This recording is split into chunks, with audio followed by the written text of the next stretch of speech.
Some crimes leave behind more than just questions, they leave a haunting imprint on our collective psyche. A son who took everything from the family that gave him everything, to teenage girls who claim they stabbed their friend to appease a fictional creature, and childhood best friends whose bond turned deadly in a brutal, calculated attack. These are not just stories, they are chilling reminders of what happens when reality blurs with obsession, delusion, and darkness.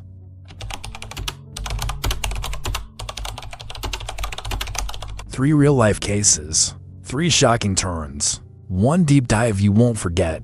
If you're into gripping true crime stories that dive deep into the minds behind the madness, hit that subscribe button, give us a like, and don't forget to drop your thoughts in the comments below. Which case shocked you the most? Let's talk about it. The Amato family murders. The boy who lost everything, then took everything. You think you know your family. You think blood means love, protection, loyalty. But sometimes blood is the very thing spilled in the name of betrayal. This is a story that still lingers in the minds of those who knew the Amato familiar. Thought they did. It's a tale of love gone wrong, obsession gone unchecked, and a son who tore apart the very foundation that held him up. My name is In the Storyteller, and today we're diving deep into the chilling case of the Amato family murders. The perfect family? You know the kind of house I'm talking about.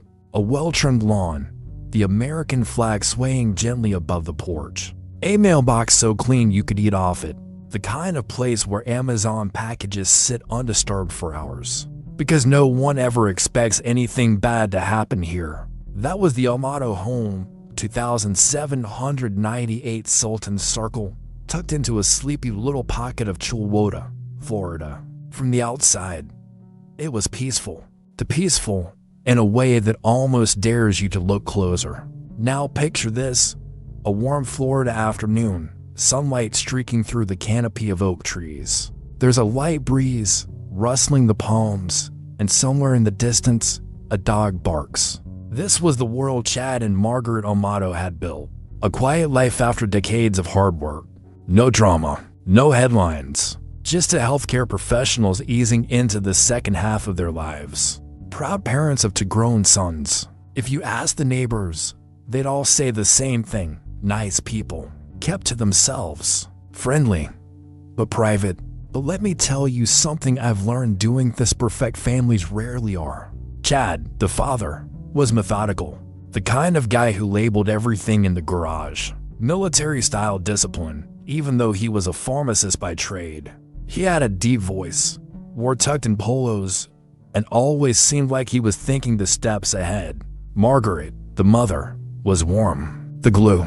She'd been in healthcare too, and everyone who knew her said she had this calming presence, like she could talk you off the ledge without even raising her voice. She smiled with her whole face. One of those people who offered to bring you a plate even if she barely knew you. And then there were the boys. Cody was the golden child, the Air Force medic, fit, organized, respectful, the kind of son who'd send his mom flowers just because.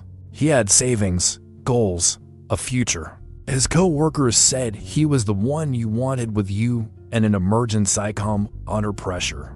Reliable to the core. And then there was Grant. Grant was the youngest. He'd also gone into healthcare retreat, at least. But he was different, quiet, detached, into anime, online gaming, VR headsets, and cosplay. The kind of kid who spent more time in virtual worlds than the real one. He had trouble finishing things: school, jobs, commitments. Always a new interest, a new excuse, a new restart. But here's the thing, even with all that, his parents didn't give up on him. They paid for his education more than once. They bailed him out when he was caught stealing drugs at work. They gave him a room, a second chance, then a third, then a fourth. Because that's what parents do, right? But behind the closed doors of that perfect home, tension was thickening. You couldn't see it from the driveway, but inside, things were rotting. Chad had started locking his office, password protecting the Wi-Fi. Margaret was barely sleeping. Cody was sending messages to friends, saying things like, "I don't know what to do about him anymore."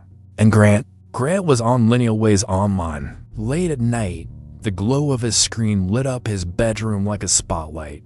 He wasn't gaming anymore. He was somewhere else, with someone else. To outsiders, it still looked like the Amatos had it all. A proud military son, a resilient younger one trying to find his way, and the parents holding it all together. But if you'd stood in that house for just 5 minutes, really stood there, in the silence between the walls, you might have felt it too. That something was off, something unnatural, like the house was holding its breath, and soon it would exhale. Grant Amato, the unraveling. If you looked at Grant Amato in passing, you probably wouldn't give him a second glance. Average height, soft features, a quiet voice. The kind of guy who might fix your printer at work and quietly shuffle away. But as I dug deeper into his story, I kept asking myself, how does someone so ordinary become capable of something so catastrophic? Grant wasn't born a monster. He wasn't violent. He didn't have a criminal record. No long history of aggression. But what he did have was a pattern.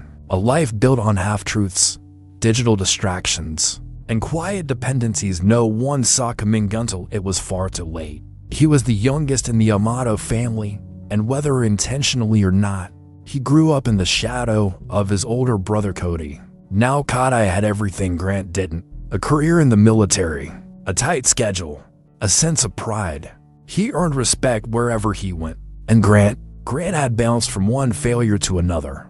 After getting kicked out of nursing school due to poor academic performance, he landed in the anesthesiologist assistant program. It was supposed to be his shot at redemption, a way to prove to his family that he wasn't just Cody's awkward little brother. But Grant couldn't keep it together. He struggled under pressure. He isolated, and eventually, it all came to a head. At Adventholth, where he worked briefly, co-workers noticed something strange. Inventory wasn't adding up. Medication spiral ones were vanishing. And not just any drugs. We're talking propofol, a milky white sedative so potent it can stop your breathing in seconds, if misused. Eventually, surveillance footage caught Grant pocketing vials and falsifying logs. It wasn't slick. It wasn't clever. It was sloppy and desperate. He was fired on the spot and charged with grand theft. And this is where the spiral accelerated. He didn't go to jail. His parents scraped together what they could and bailed him out financially. Emotionally, they pleaded with him to get help. They welcomed him back into their home. But Grant didn't return as a humbled man trying to rebuild. He came back as someone chasing escape, and he found that escape in the most bizarre of places. He virtual lover. You know, I've read about people falling in love with strangers on the internet. I've even laughed at off catfish stories. People sending money to someone they've never seen in real life.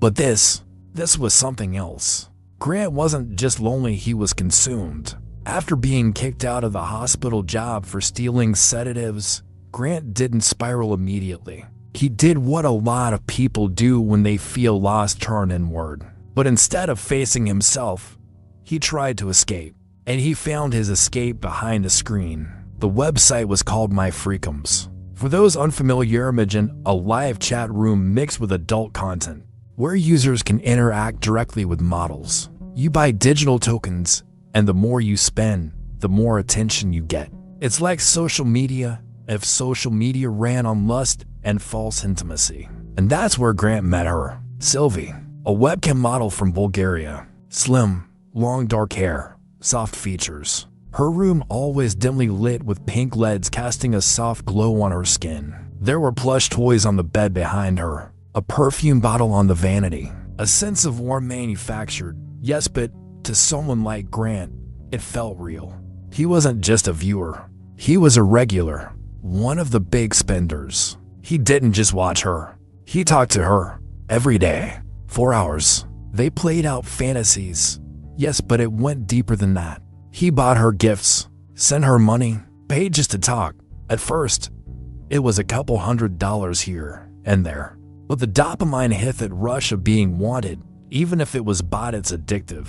I'm not even sure Grant could tell when he crossed the line, when the harmless distraction became an obsession. But he did. He started draining his family's money, Not stealing in the traditional Sensinovsky mask, no break-in. Just logged into their bank accounts. Took out loans in their names. Cleared out his brother's savings. Bought crypto. Transferred tokens. Thousands at a time. One click. No remorse. Within 3 months, he had spent over $200,000 on tokens. On someone who didn't know his real name. Someone who called every man in the chat room babe. Someone who, to Grant, had become his everything. And when his family found out, the illusion shattered. They were stunned, furious. Cody, their forced brother, the one who had been responsible his whole life, was heartbroken. He had saved that money to buy a house.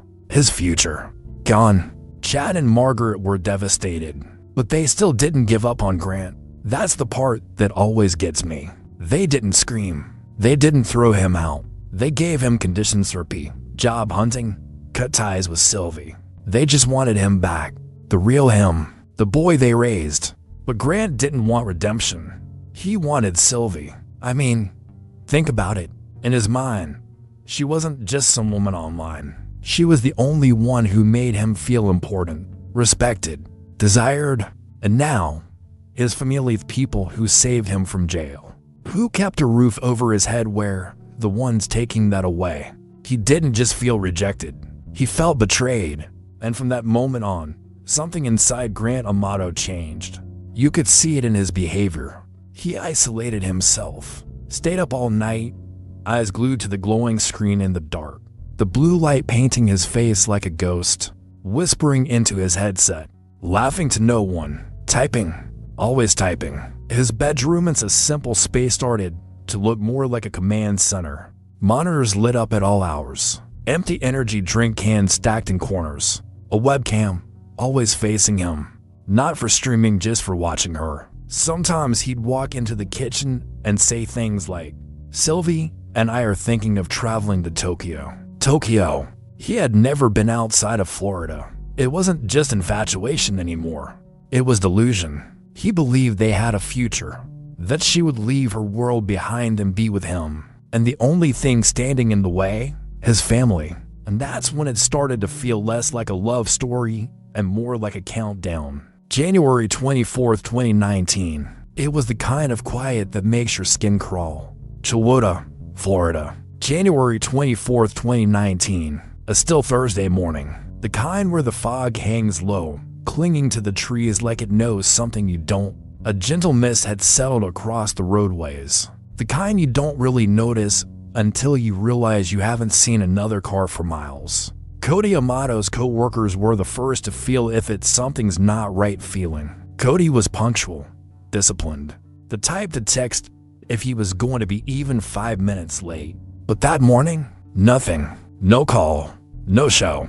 By early afternoon, concern turned into urgency. One of his co-workers, uneasy and unable to shake the dread in their gut, called the Seminole County Sheriff's Office to request a welfare check at the Amato residence.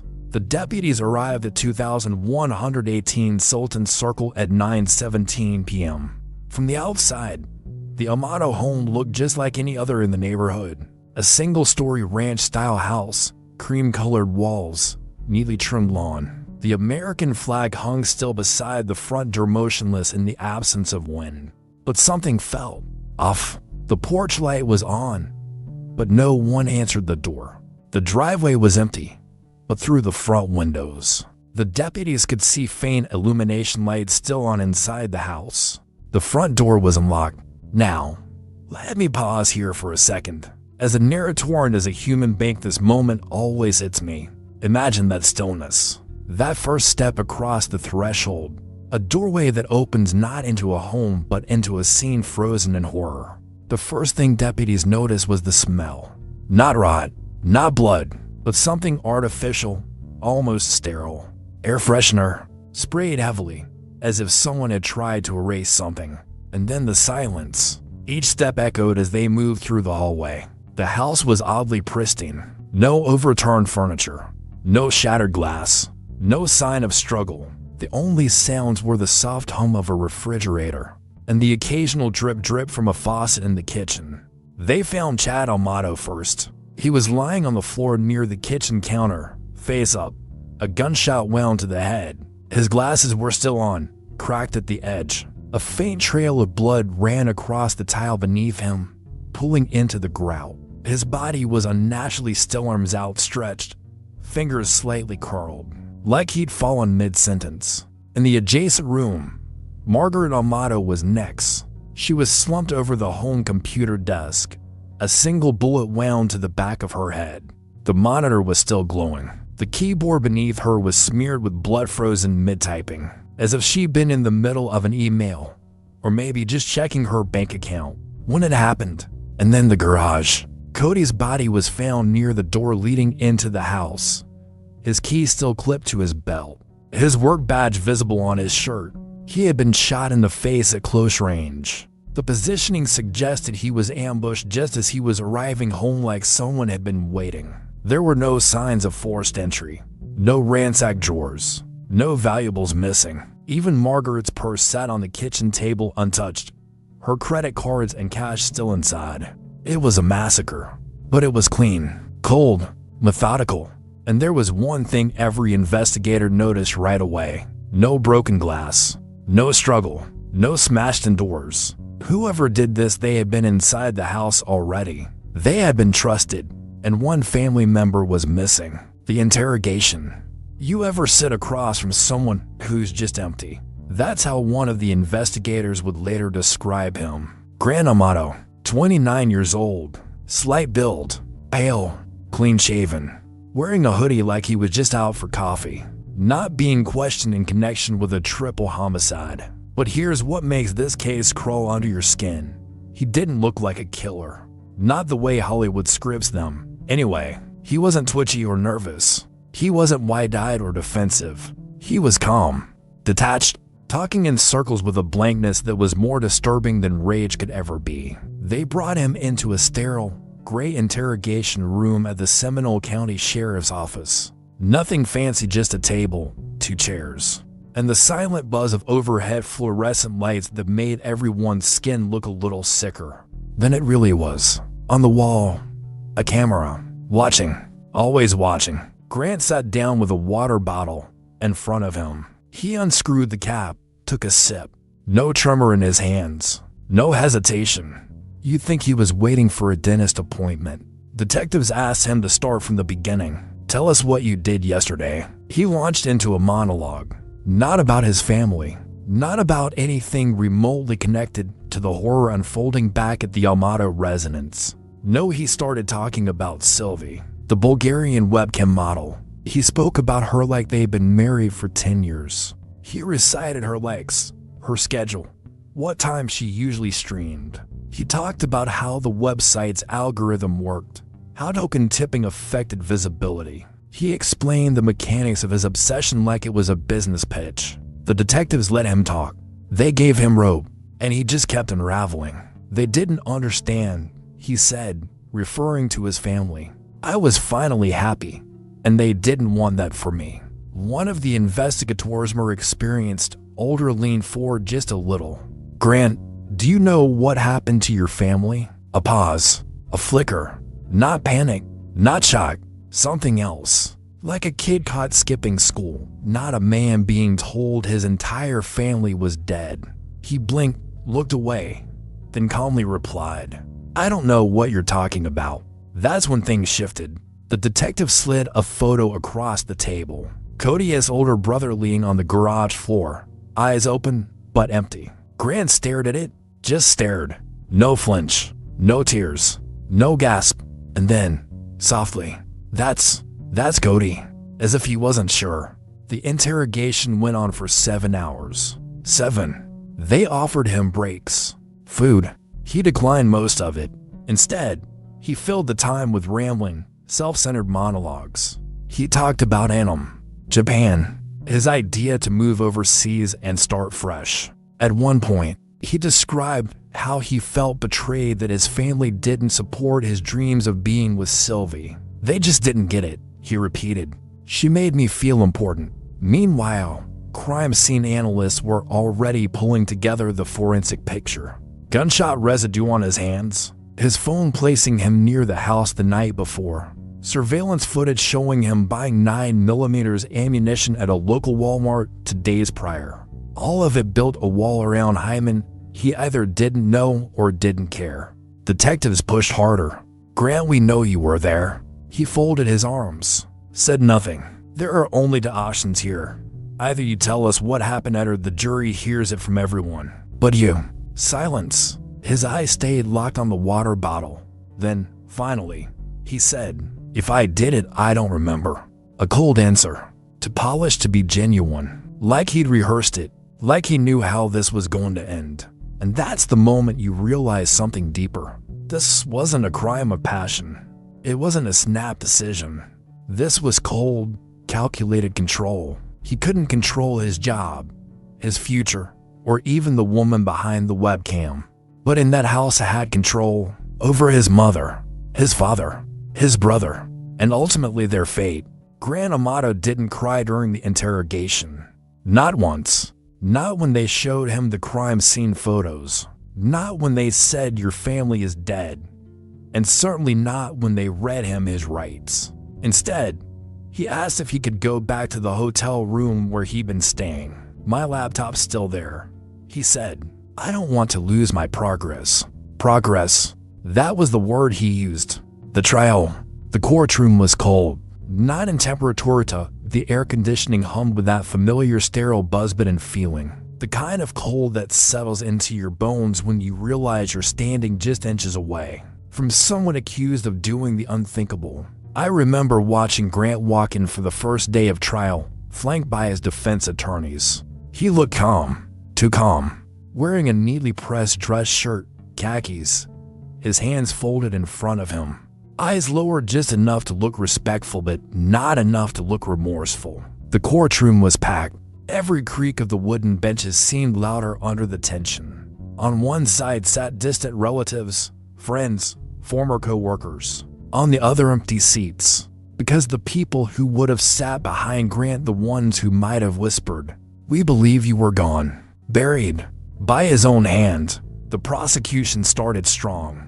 And they had taught this wasn't a case built on a smoking gun left in a bloodied hand. There were no fingerprints on the weapon, no direct eyewitness, no confession. But what they did have was a story that made too much sense to ignore. They painted a portrayal not with sympathy, but with precision. The youngest son, once coddled, spiraling into addiction not to drugs, not to alcohol, but to a virtual relationship. A fantasy that cost real lives. They told the jury about the webcam site, about how Grant had spent hundreds of hours and tens of thousands of dollars talking to Sylvia, this illusion of love that only spoke when the tokens were flowing. They showed the bank records, the forged checks, the drained retirement accounts, the pleading emails from Chad begging his son to stop. "We can't keep going like this," he had written. "You're destroying this family." Then came the forensics. Gunshot residue found on Grant's hands. The family's handgun missing when police arrived and never found. But it was the digital trail that struck like thunder. You see, Grant was obsessed with control. And even in his planning, he left fingerprints not on the weapon, but on the web. The investigators pulled GPS data, cell tower pings, internet search logs. The most chilling detail, the day after the murders, while sleeping in a hotel paid for by money stolen from his dead brother, Grant logged back into "My freakums." He sent Sylvia a message, a single line, "I'm free now." Then came the defense. They tried to cast doubt, of course. They said Grant was the easy target, that there was no DNA, that someone else could have done it, that Grant left the house before the murders happened. They even suggested Cody's brother, the golden child, may have snapped. But it didn't hold, because the truth wasn't in bloodstains or ballistics. It was in behavior. Grant never cried. Not once. Not during the initial interviews. Not when he was told his entire family was dead. Not during the trial. He sat there, blinking, breathing, occasionally tilting his head, as if confused why everyone was making such a fuss. One of the jurors later said, "Dan, I'll never forget this. He looked more upset, when they brought up the webcam girl than when they showed pictures of his mom. When the verdict came in, the room was silent. The foreperson stood, the paper unfolded, and with 3 words, it was over. Guilty, on all counts. Gran Amato was sentenced to life in prison without the possibility of parole. He didn't flinch, just stood, nodded, and walked out of the courtroom like he was heading to lunch. I remember stepping outside afterward. The Florida sun was beating down, heavy and humid, almost mocking how ordinary the world looked, even after something so monstrous. But that's the thing with evil. It doesn't always wear a mask. Sometimes it smiles. Sometimes it wears your face. And sometimes it walks free for just long enough to destroy everything that ever tried to love it. What drives a person to destroy the very people who stood by them through everything? Was it madness, desperation, or simply selfishness taken to its final form? The Amato murders remind us that not all monsters wear masks and mediums. They wear your last name.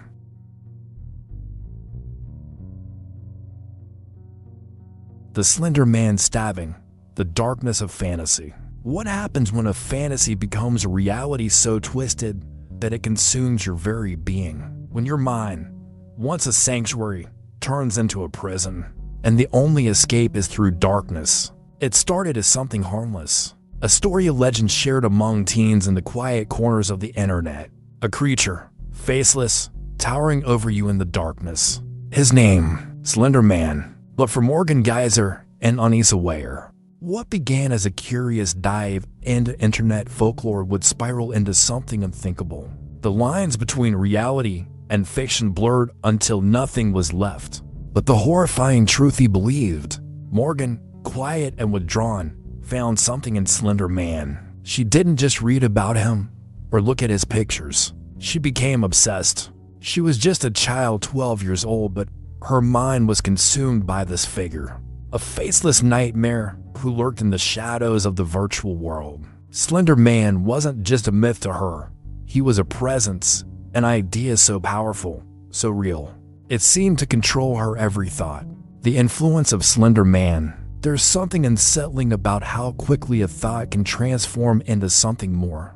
Something that starts as a passing idea, just a little seek and grow, twisting and spreading until it becomes something all-consuming. Something far more real than any rational mind would ever expect. For Morgan Geyser, this seed was planted in the corners of the internet. It was in the darkest, most obscure corners of the web, places that children shouldn't wander. Yet they often do. It was here that she stumbled upon a creature that was nothing like the fairy tale monsters of her childhood. This wasn't a friendly ogre or a misunderstood dragon. No, this was something altogether different. Slender Man. At first, it was a story. A creepy picture that caught her attention. A tall, faceless figure wearing a suit, standing ominously in the background of a forest, his limbs long and unnaturally thin.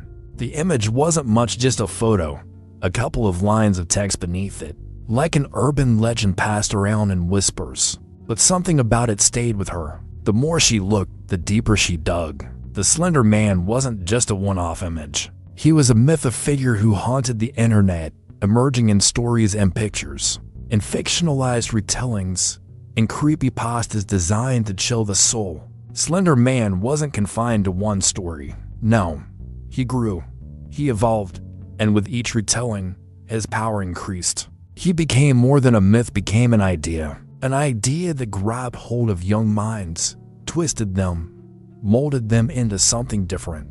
In the darkness of her bedroom, Morgan immersed herself in the stories. She learned about Slender Man's abilities, how he could stretch his limbs to unnatural lengths, how he could manipulate the minds of children, how he lured them into the woods, and how he made them do things. He wasn't just a figure of horror. He was something to be worshipped. Slender Man became a force, a supernatural being who demanded loyalty, who needed to be appeased. And that's where it all started. Morgan didn't just see him as a monster. She saw him as a protector, a god, someone to whom she could devote herself. But not just anyone could do this. No, to prove her loyalty, to show that she was worthy. Morgan had to sacrifice, and it wasn't just a matter of belief. Slender Man didn't ask for sacrifices. He demanded them. And Morgan had been convinced for months, maybe even longer, that this was the only way. But why? Why her? Why now? You see, Morgan was at a vulnerable point in her life. She wasn't just any average 12-year-old. She had always struggled with mental health issues, from anxiety to paranoia. Her perception of reality was already a little shaky, a little distorted. And this Slender Man myth, this belief, it gave her something she thought she could control.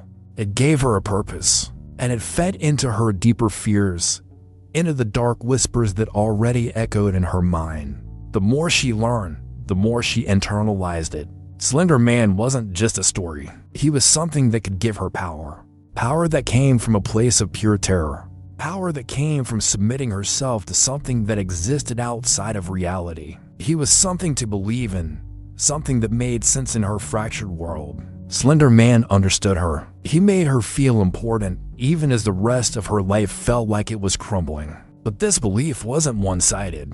Anissa Wire, her friend, her co-conspirator, was drawn in just as easily.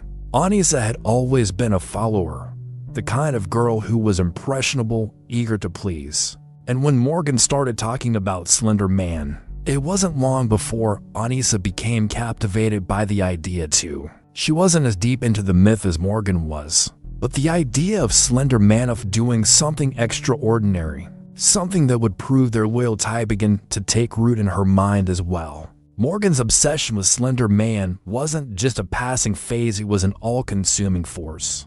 She and Anissa spent hours talking about him, planning what they would do when the time came. They would be his loyal servants, they told each other. They would carry out his will. They truly believed that if they didn't, Slender Man would come for them. He would punish them. He would hurt their families. The fear that lived inside them was palpable.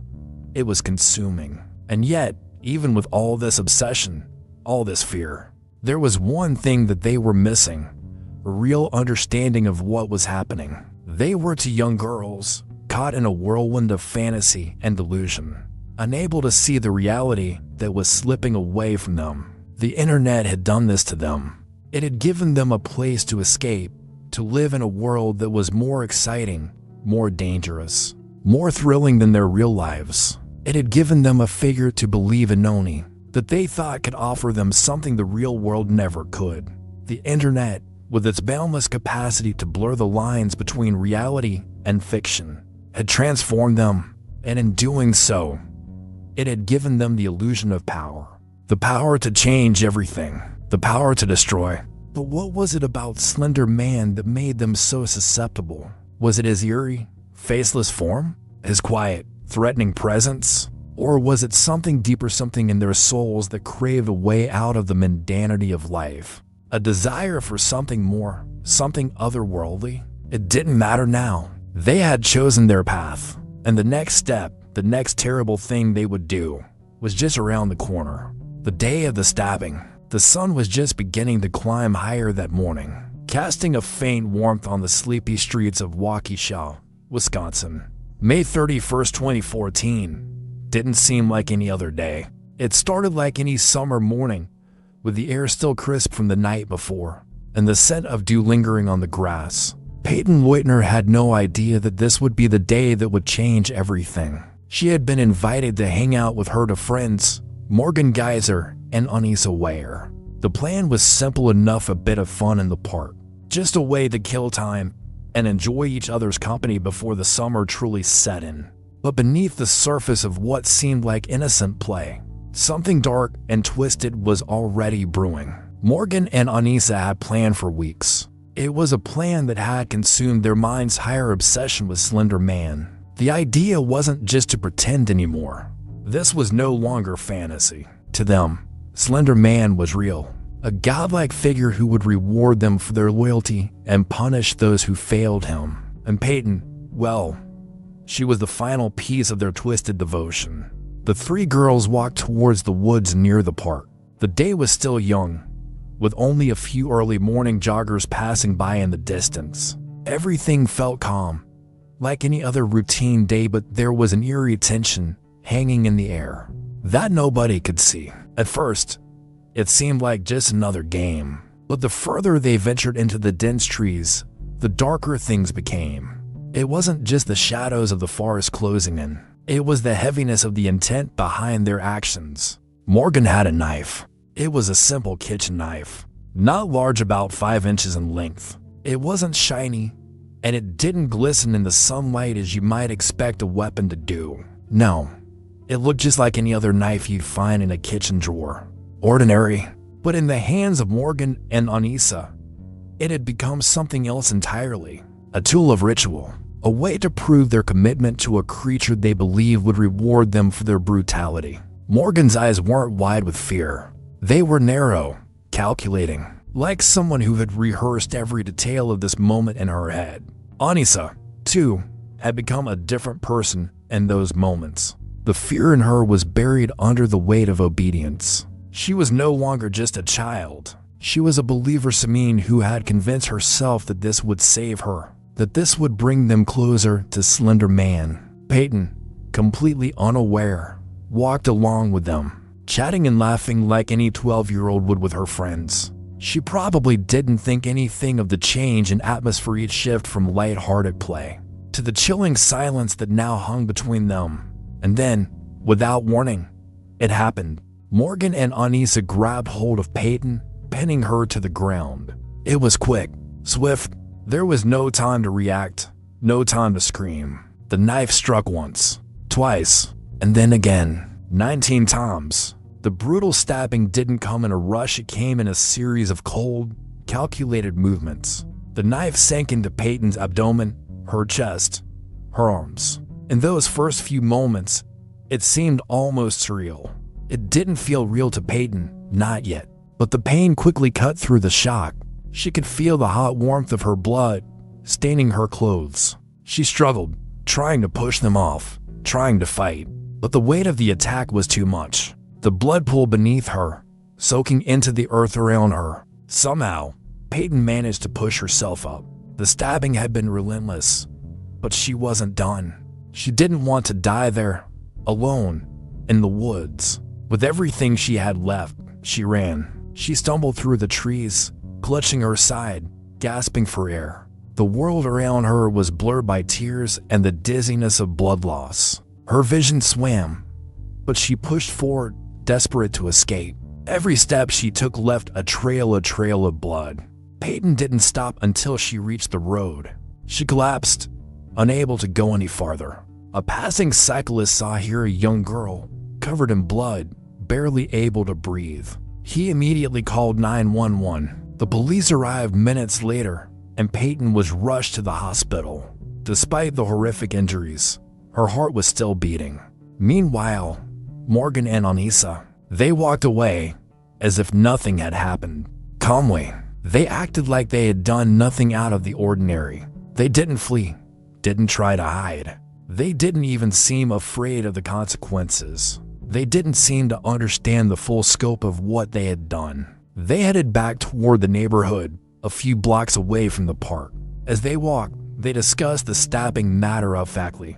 "We did what we had to do." The absence of guilt, the coldness, was almost worse than the crime itself. It was as if their souls had been locked away, replaced by something darker.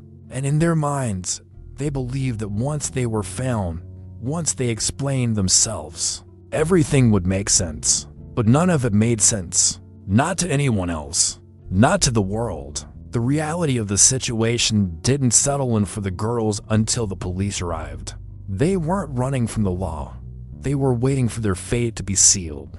They stood there, almost patient, as officers approached them. When asked what had happened, Morgan said simply, "I stabbed her." The eerie calmness, the lack of remorse was chilling. And when Anissa spoke, it was almost as if she were describing a bad dream, not a real event. The fantasy had blurred with reality. They had truly believed that Slender Man's approval would save them, that what they had done was justified. But no fantasy could undo what they had done. No creature, no god, no myth could undo the horror they had brought into this world. There's something terrifying about the first few moments of the Discovery moment, When someone realizes what's happened, but can't fully comprehend the horror of it, the truth is staring them in the face, but it's too far out of reach to grasp. Peyton Whitner was fighting for her life, each breath more labored than the last. She'd been stabbed so many times, the blood soaked through her clothes, creating a grim trail on the ground that would mark her path to survival. Her hands were slick, shaking, but still, somehow, she kept crawling. Her legs gave out, but she kept moving, driven by pure instinct. She had to get to safety. She had to get away. The woods were dense, the trees casting long shadows that seemed to mock her struggle. Every step was a battle. Every breath was a plea for help. The pain, it was unbearable, sharp. Every movement a reminder of the savage attack she had just endured. Yet, she kept crawling. And then, through the blur of pain, something incredible happened. Out of the forest's dark embrace, a figure appeared. It was a man, a cyclist, riding along the path, completely unaware of the terror unfolding just yards away. The cyclist's eyes widened as he saw Peyton on the ground, her blood mixing with the dirt. She was barely conscious, but when she saw him, her voice cracked. "I've been stabbed. I need help." His brain didn't register it at first. His mind raced, struggling to make sense of what he was seeing. But when she spoke, when her words broke through the haze, he snapped into action. The man jumped off his bike and rushed to her side, his phone already in his hand. He dialed 911 with trembling fingers, his voice frantic as he described the scene. Peyton's blood was everywhere, but he kept her talking, kept her conscious. She wasn't out of the woods yet, not by a long shot. But while Peyton was clinging to life, the two girls who had attacked Hermorgan and Anissa were still just a short distance away, walking away from their crime as if it was something no worse than a game. The police weren't even close to suspecting them yet. The two girls had carefully planned it all. They didn't panic. They didn't rush. They knew what they had to do. They needed to get away. And they did. They simply walked away from the woods. Morgan and Anissa didn't talk much on their way back, but inside, the wheels were turning. They told themselves that what they had done was just the first step, that what they had done for Slender Man was necessary. Their faces showed no sign of fear, no sign of regret. They had done exactly what they'd set out to do. The idea of what had just occurred hadn't yet settled in their minds. They were still in character, still lost in the twisted world they had created for themselves. There was no turning back now. Their eyes were locked into a singular focus, the promise of Slender Man. Meanwhile, the authorities were piecing things together. The 911 call had been made. The cyclist had kept Peyton alive long enough for emergency services to reach her. They found her, drenched in her own blood, lying on the edge of the woods, barely breathing but still alive. The paramedics rushed to her side, applying pressure to the wounds, and they transported her to the hospital with a sense of urgency that couldn't be matched. What they didn't know was how she'd ended up there, how she'd come so close to death. They would soon learn, however, from the blood-soaked path she had left behind, leading straight to the truth. The investigators had to move quickly. They found Peyton's phone left behind in the woods, but there were no signs of any witnesses. No sign of a struggle other than the blood-stained earth where Peyton had been. But then they caught a break. Surveillance footage from a nearby park, a place where the girls had been seen earlier that day, started to paint a clearer picture. Morgan and Anissa were seen entering the park with Peyton, the three of them seemingly happy and carefree. A normal day at first glance. But as the footage continued, investigators began to see something else as something off. The girls had been together, but they hadn't left together. The investigation turned to the two girls. Morgan was quickly apprehended, and Anissa, realizing what was happening, wasn't far behind. They didn't resist. They didn't cry. When questioned, Morgan was calm. Too calm. She explained everything with a matter-of-fact tone, as if what had occurred was simply a part of the plan. We had to do it for Slender Man. Anissa didn't say much at first, but when pressed, she followed Morgan's words. She talked about how Slender Man had chosen them, how they needed to prove their loyalty to him. They spoke as if they had no remorse, as if what they'd done was just part of a grand narrative, one in which they were simply characters. As they sat in the interrogation room, the weight of the reality they had created started to close in on them. The chilling thing was that they didn't seem to fully understand the gravity of their actions. The idea of violence, of taking someone's life, didn't hit them the way it might hit someone else. They were still lost in the darkness of their own delusion. But Peyton was alive. She had survived the unthinkable, and now the investigation would begin in earnest. The truth about what had happened would unfold bit by bit. Piece by piece, everything would come to light. But there was one question that would haunt everyone involved, from the investigators to the public. How did the 12-year-old girls get so caught up in a fantasy that they could commit such an unspeakable act? The trial and the darkness within. The courtroom was packed on the first day of the trial. You could feel the weight of it in the air, something heavy, like a storm rolling in, pressing down on everything. The whispers of spectators, the shuffle of feet as people took their seats. It all felt wrong, but nothing felt quite as wrong as the faces of the two young girls sitting there. Morgan Geyser, with her hauntingly vacant eyes, sat beside her defense attorney. She was only 12 when it all happened, but in that courtroom, she seemed older, tired, hollow. Her long brown hair fell messily over her shoulders, and she stared straight ahead, never looking at the jury, never reacting to the whispers that followed her wherever she went. And Anissa Ware, her co-conspirator, sat just a few feet away. She wasn't as detached as Morgan. She fidgeted in her seat, glancing around, almost as if she was searching for something. Her face was a mask of uncertainty, like she wasn't sure if this was a dream or a nightmare. And in many ways, she probably wasn't. In her heart, she knew what she had done. But there was still a part of her that didn't fully understand it. The courtroom was a cold, clinical space. The stark white walls seemed to close in, and the buzz of the air conditioner above was drowned out by the murmurs of everyone present. But in the center of it all, the trial began, and this was where the story would shift from tragedy to a chilling question. How much responsibility did these children truly bear for their actions? The prosecution came out swinging. They wasted no time, their words sharp and deliberate as they painted a terrifying picture of the events that had unfolded. It was a nightmare of a story, and they had no intention of softening it for anyone. They spoke of the gruesome stabbing, the 29 times that Morgan had plunged the knife into Peyton Woitner's small body, the brutality of the attack, how Peyton's blood had stained the ground, pulling under her as she struggled to survive. But it wasn't just about the violence. No, it was about what came before, what led up to it. The idea that these girls had planned the murder for weeks, fueled by the delusion of pleasing Slender Man, this mythical creature they believed was watching them. They had talked about it, written about it, convinced themselves it was necessary. The prosecution's case was not just about finding who did it, but why they did it.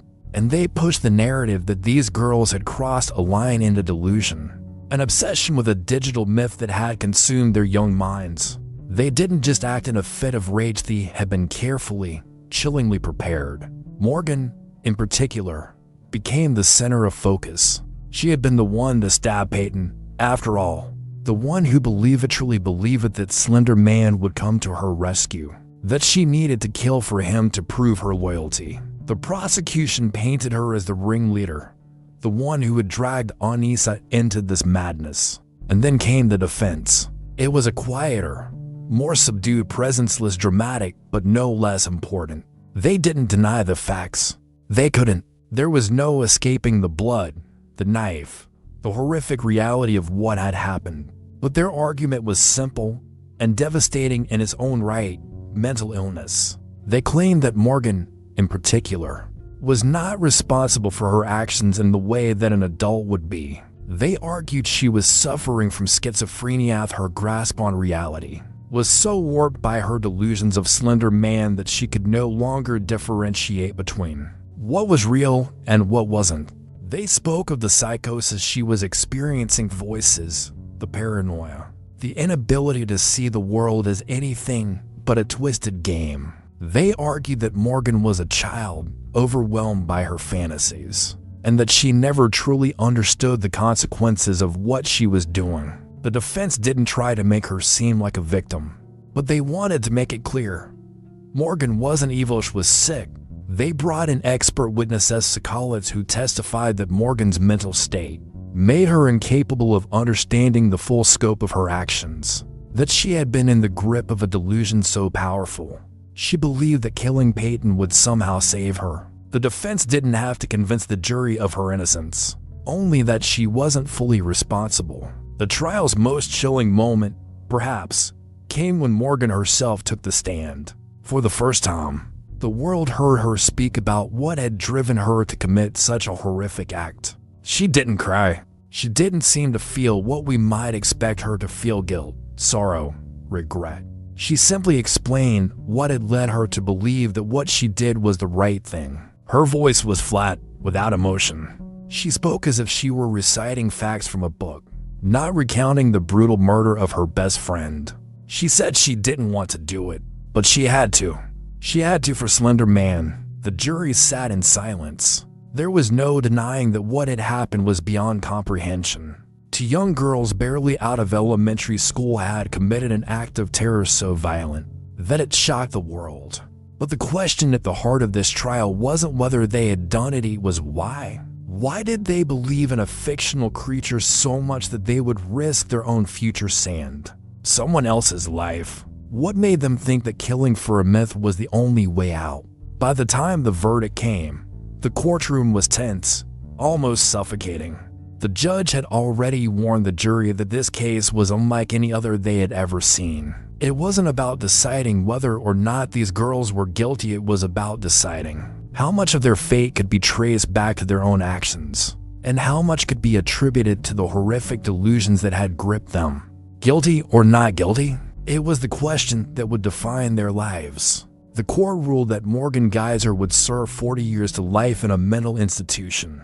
Anissa Weier was sentenced to 25 years to life, but her sentence was later reduced in a plea deal, with the potential for parole after 20 years. The sentencing and its aftermath. In 2017, Morgan Geyser was sentenced to 40 years to life in a mental health institution. The judge deemed her to be suffering from schizophrenia and placed her under the care of professionals who could help her manage her condition. Morgan was only 15 years old at the time of the sentencing, and the court took into account her mental state and the fact that she was a child who had not fully developed the cognitive and emotional abilities to fully understand the consequences of her actions. Her mental health treatment was prioritized over punishment, with the hope that she might eventually find some semblance of healing and understanding. The court acknowledged the complexity of the case, as it was not just about the brutal act itself, but also about what led Morgan to commit such a crime. There was no denying that she had been severely influenced by her delusions of Slender Man, but the question remained, could she ever be truly rehabilitated? For Anissa Weier, the outcome was slightly different. In 2018, she pled guilty to being a party to attempted second-degree homicide. Anissa had not carried out the stabbing herself, but she had been complicit in the plan and was considered by the court to be equally responsible in enabling the act. She was sentenced to 25 years to life in a mental health facility. However, Anissa's sentence was later modified, and she was granted the possibility of parole after serving 20 years. This decision took into account her age, her psychological state, and the fact that she had not been the primary aggressor. In a surprising turn of events, Morgan Geyser was released in early 2025 from the mental health facility where she had been held for the last several years. Her release came after years of treatment for schizophrenia, a condition that has been at the heart of her defense throughout the trial. Mental health professionals with Morgan concluded that she had shown significant progress in her treatment and was no longer considered to be a danger to herself or others. Her release was granted under the condition that she would continue to receive mental health care and follow strict supervision for the foreseeable future. Morgan's case has raised important questions about mental illness. and the extent to which individuals can be held accountable for their actions when their minds are consumed by delusion. While her crime was undeniably horrific, the courts and medical professionals ultimately believed that Morgan's mental state at the time played a central role in the tragedy. While Morgan's release marks a new chapter for her, the story remains incomplete without reflecting on Peyton Leutner, the survivor of the brutal attack. Peyton, who was just 12 years old when she was stabbed 19 times, continues to recover from the physical and emotional scars left by the attack. Peyton's strength in surviving such a brutal assault has inspired many, but the emotional toll of knowing that two of her friends tried to take her life remains a significant challenge. In recent years, Peyton has become a strong advocate for mental health awareness, using her platform to speak about the long-term effects of trauma and the importance of healing. She has gradually stepped into the public eye, sharing her story with others who may be facing similar struggles, and working to ensure that her experience is used to educate others on the risks of internet mythologies like Slender Man. The Parker home murder, the tragic tale of friendship and fantasy. In the quiet, picturesque town of Christchurch, New Zealand, the year 1954 would be forever stained by a tragedy so shocking it still reverberates in the minds of many who study true crime. The story of the Parker home murder isn't just about a crime. It's about a forbidden friendship, obsession, and the blurred line between fantasy and reality. But most chilling of all, it's a story about two young girls whose bond became so intense it led them to murder. The girls, Paula and Juliet. Paula Parker was a quiet girl, often described as introverted, with a childhood marked by struggle.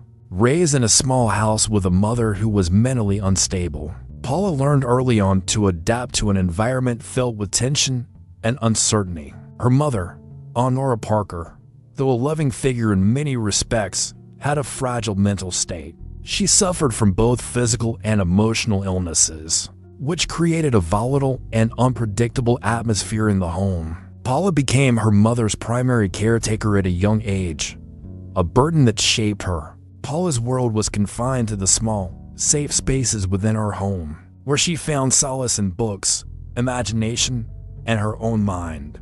It was within this world that Paula first began to show signs of a deep need for escape that would later take shape in her friendship with Juliet. Then, enter Juliet home, the girl who appeared on the surface to come from a more privileged background. Juliet's family had recently moved from England to New Zealand, bringing with them an air of sophistication that contrasted sharply with Paula's more modest and fragile upbringing. Juliet's father, who had been an alcoholic, was not in the picture for much of her early years, and her mother, Harriet, was an extremely distant and cold figure. Yet Juliet's charm and intelligence quickly set her apart from others. She was confident in a way Paula had never been, fiercely independent, and somewhat detached from the world around her. There was a mystery about Juliet's sharp wit and curious outlook made her fascinating to those around her. But to Paula, it was an intensity that she found intriguing, almost magnetic. Despite their contrasting backgrounds, Juliet and Paula were drawn to each other. Both girls, in their own way, sought escape from their personal realities. They found it in each other, a connection that transcended the boundaries of normal friendship. They spent hours together, constructing elaborate fantasy worlds where they could be free from the weight of their circumstances. Their bond was exclusive, intense, and obsessive that seemed to flourish in isolation from the rest of the world.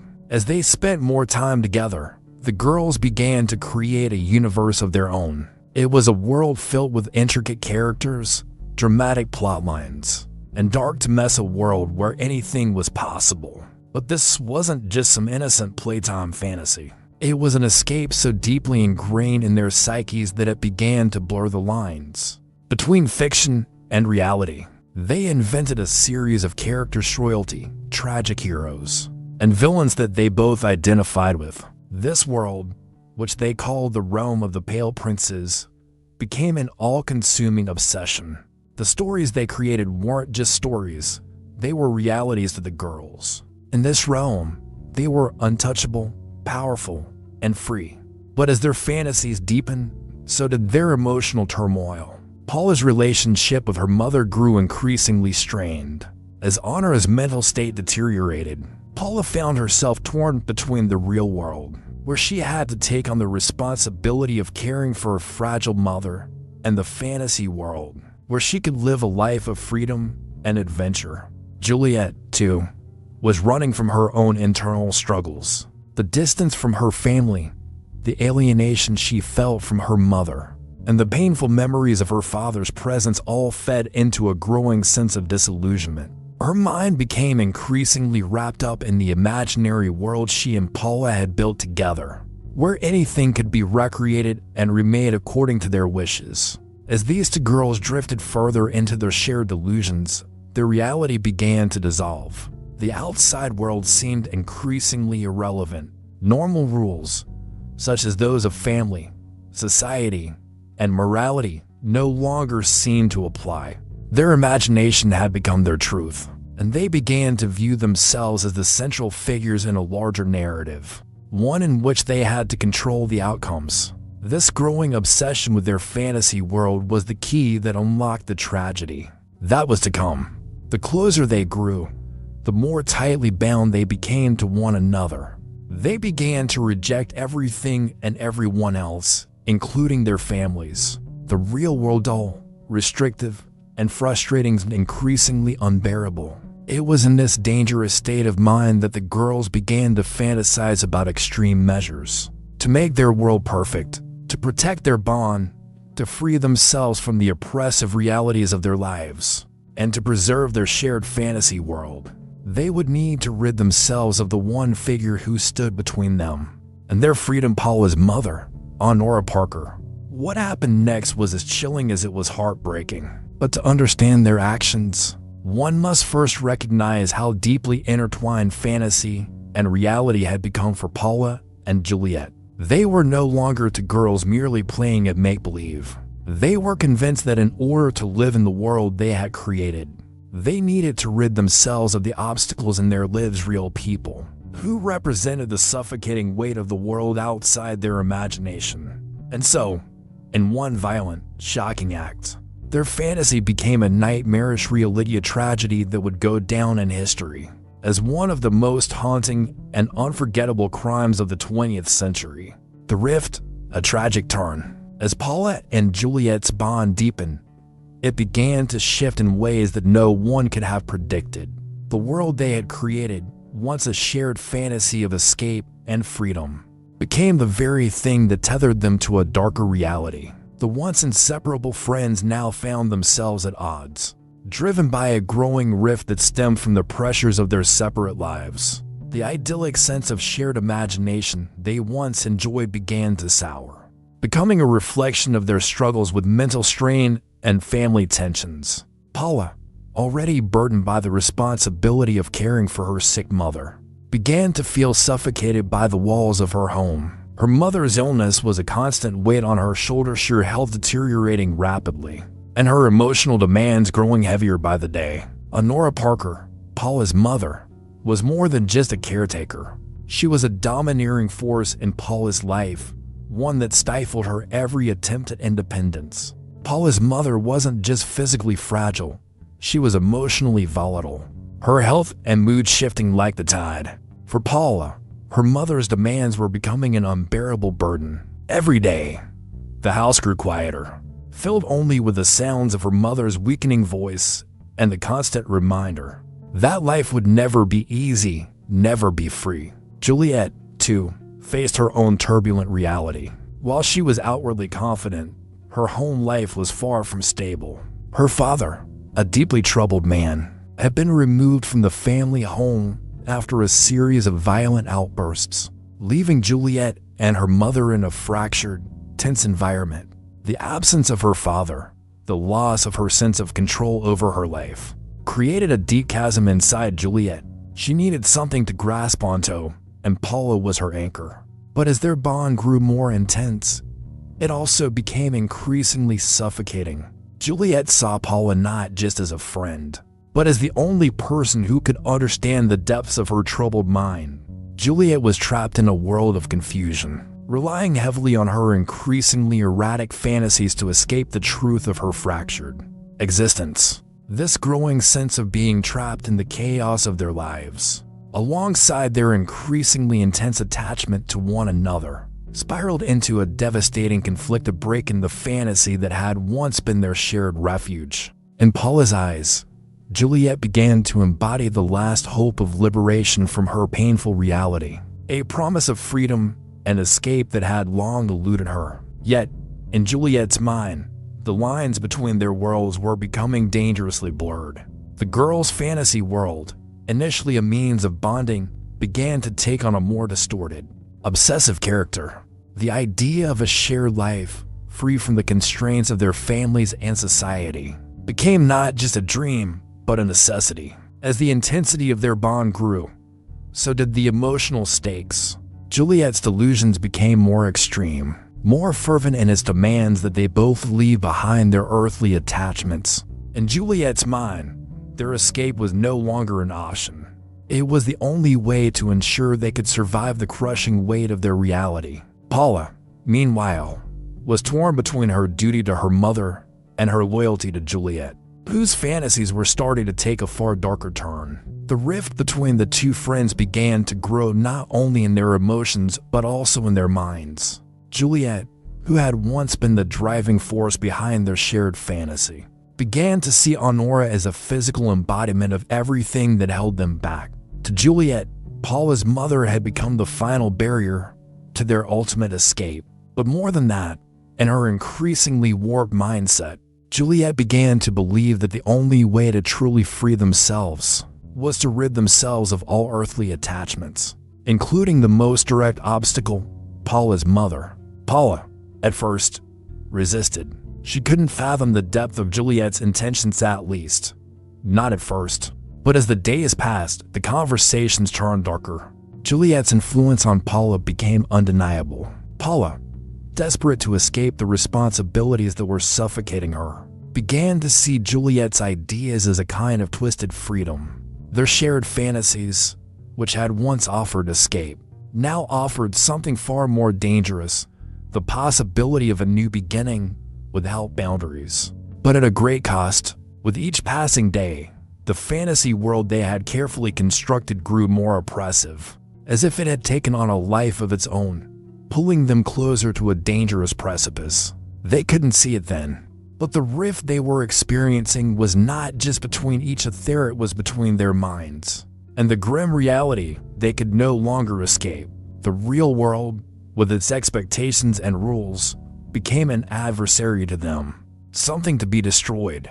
And in the midst of this emotional storm, they began to believe that only one thing stood between them and their ultimate freedom: Paula's mother. The breaking point came when, in a moment of intense delusion, the girls agreed that the fantasy world they had built together was more important than anything else. They had to sacrifice what remained of their ties to the old world. The relationship between the two friends reached a fever pitch. Juliet's manipulation, combined with Paula's desperation, culminated in a plan so shocking, so beyond comprehension, that it would forever change their lives and the lives of everyone involved. The rift was no longer something just between the girls. It had grown into something far darker. Their world of shared fantasy had begun to consume them entirely, until there was nothing left but the twisted reality of their intention sentence. That would bring about one of the most disturbing acts of violence that New Zealand had ever seen: the Parker home murder. As the day unfolded on June 22, 1954, the air was thick with tension, the kind that hangs heavy before a storm. The suburban streets of Christchurch felt strangely still as Paula Parker and Juliet Home went about their usual routine, hiding their intentions beneath the fragile surface of normalcy. But beneath their eyes, there was a dark certainty, a chilling resolution that had been growing inside them for weeks, maybe even months. The day had arrived. The sun hung low in the sky as the girls led Honora Parker, Paula's mother, into Victoria Park, a place they had visited many times before. It was a quiet park, seemingly innocuous, a place where children played and families strolled, unaware of the sinister plot that was about to unfold under the guise of a casual walk. Honora, unknowing and trusting, followed her daughter and Juliet through the park's winding paths, completely unaware that this peaceful afternoon would soon turn into a nightmare. There was an eerie stillness that day, as if the world itself held its breath, waiting for something irrevocable to happen. The park was empty, save for a few distant figures, leaving the three women isolated in a way that would later haunt everyone who knew the truth. At that moment, as they neared a secluded area of the park, a spot that had been scouted carefully, tension between Paula and Juliet grew palpable. This wasn't just a fleeting impulse or a rash decision. No, this had been planned, rehearsed, and decided long before. They had discussed it in detail, meticulously envisioning what needed to be done to free themselves from the constraints of their chaotic lives. The murder was their final act, their dramatic escape from the suffocating reality of their troubled worlds. Paula, in a moment of twisted clarity, struck the first blow. She had brought with her a brick, one that would serve as a weapon and what could only be described as an act of brutality. With a swift motion, she swung it at her mother's head, catching her off guard. The blow was both shocking and savage, knocking Honora to the ground. Her mother, who had once been the figure of authority in her life, now lay vulnerable, stunned, and disoriented. But it wasn't enough. In a trance-like state, as though under the influence of some warped force, Juliet stepped forward, gripping a knife tightly in her hand. It was a carving knife, blunt yet sharp enough to inflict the kind of damage they needed. With an almost clinical precision, Juliet began stabbing Honora, each strike more desperate than the last. The stabbing wasn't quick, it was methodical. The violence wasn't the kind of instant chaos you might expect in a fit of rage. No, it was deliberate, controlled, as if they had rehearsed it in their minds 1,000 times. Paula stood by, watching as Juliet carried out the gruesome act, almost detached, as though she were a mere observer in a scene from their fantasy world. It wasn't just about killing Honor, it was about eliminating the last barrier between them and the freedom they craved, the freedom they believed only existed in the realms of fantasy. It was about control, about escapism, about finding release in the most horrific way possible. When the deed was done, the silence that followed was thick, like the calm after a storm. The air in the park was still, yet everything around them had changed. Honora Parker, a woman who had once been the anchor of Paula's world, was now lying lifeless in the dirt, her body mutilated, the image of her final moments etched into the landscape. But what's most chilling of all is the way the girls behaved in the aftermath. There was no panic, no desperation. Paula and Juliet didn't flee the scene in a frenzy, nor did they scream for help. Instead, they calmly walked away, as if they had just completed some strange, inevitable task. There was no recognition of the gravity of what they had just done. They didn't run. They didn't hide. They simply walked away, as though leaving behind the scene of a fantasy game, unaware of the irreversible consequences that had been set into motion.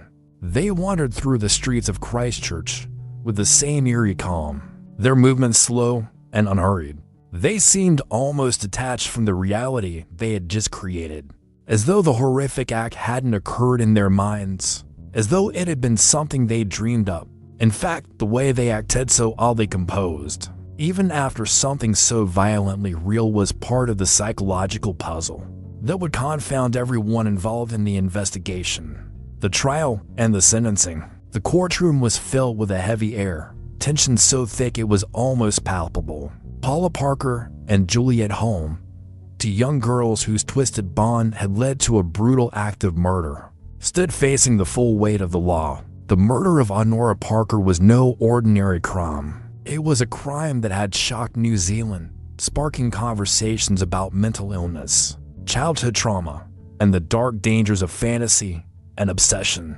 Now, as the trial progressed, the public awaited the verdict, eager to understand what justice would look like in the case of two girls who seemed so far removed from the reality of their crime. The trial itself was a spectacle, and from the start, it was clear that the defense would rely heavily on the psychological states of Paula and Juliet. Both girls were barely teenagers, not yet 16, and their mental health was at the core of the proceedings. The defense team worked tirelessly to convince the court that Paula and Juliet were not fully responsible for their actions due to their mental instability. Their bond, they argued, had driven them into a world of delusion, a world where murder was a solution to their problems, a world where the rules of reality no longer applied. As each day in court passed, more details about the girls' fractured psyches emerged. Experts testified about their obsessive relationship, describing it as one where reality and fantasy had become so intertwined that the lines between them had blurred. Juliet, with her sophisticated intelligence, was often seen as the ringleader, the one who had pushed Paula deeper into their world of make-believe. Paula, on the other hand, was described as vulnerable, emotionally dependent on Juliet, and desperately in need of escape from her difficult home life. What the court couldn't ignore, however, was the brutality of the crime. Honora Parker had been savagely attacked, her life snuffed out in an instant, not by one, but by two young girls who should have been living out their innocent childhoods, not plotting murder. The fact that they had lured her to Victoria Park, a peaceful public space, only to strike when the time was right, revealed the chilling calculation behind the act. Throughout the trial, the evidence was damning. The bloody bricks, the carving knife used in the attack, the girls' cold and dispassionate behavior following the murder, it all painted a picture of a crime committed with frightening intent. But what truly unsettled the jury were the girls' own words after their arrest.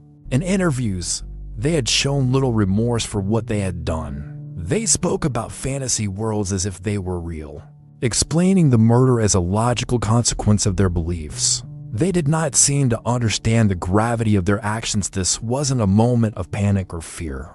It was a calculated execution, carried out with the same detachment one might feel for a character in a story. The girls seemed to view their actions through the lens of their shared delusions, almost as if they were the protagonists in one of their fantastical stories, with Honora Parker cast as a villain standing in their way. What had once been an innocent bond of friendship had twisted into something far darker, something they had justified through their imaginary worlds. After weeks of testimony, the case finally came to a close. The jury deliberated, and when the verdict was read, it was clear that the judge faced an impossible decision. How do you punish two children for a crime that, in many ways, was rooted in the distorted realities they had created for themselves? The court found both girls guilty of murder, but it was not a verdict based on the severity of the crime alone. It was a verdict based on their mental state, given their age and the defense's arguments about their psychological instability. The judge decided that prison was not the appropriate sentence. Instead, both Paula and Juliet were ordered to be placed in psychiatric care, a decision that sparked significant debate in the public and legal spheres. Was this a sign of leniency, or was it an acknowledgement of the complex interplay between mental health and criminal responsibility? After the trial, the paths of Paula Parker and Juliet Holm diverged in ways that were both haunting and unexpected, a testament to how trauma and the need for reinvention can shape a life. Paula Parker's life after the trial. For Paula Parker, the days following the trial were marked by an overwhelming sense of being trapped. She had been found guilty of murder, but her sentencing to a psychiatric institution felt like a strange reprieve from the horrors of the outside world. For her, the psychiatric care she received was not just about treatment, it was about trying to understand the mind that had led her to such a dark place. The reality of her mother's death weighed heavily on her conscience, though the trauma of the event often felt more like a distant nightmare, one that she could hardly reconcile with her present self. During her time in the institution, Paula spent years in the company of other young people struggling with their own personal demons.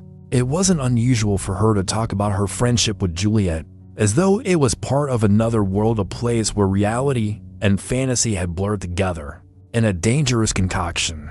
Yet the institution's specialists worked to help her sort through the fragments of her past, especially the fractured relationship with her mother and the increasingly obsessive bond she'd shared with Juliet.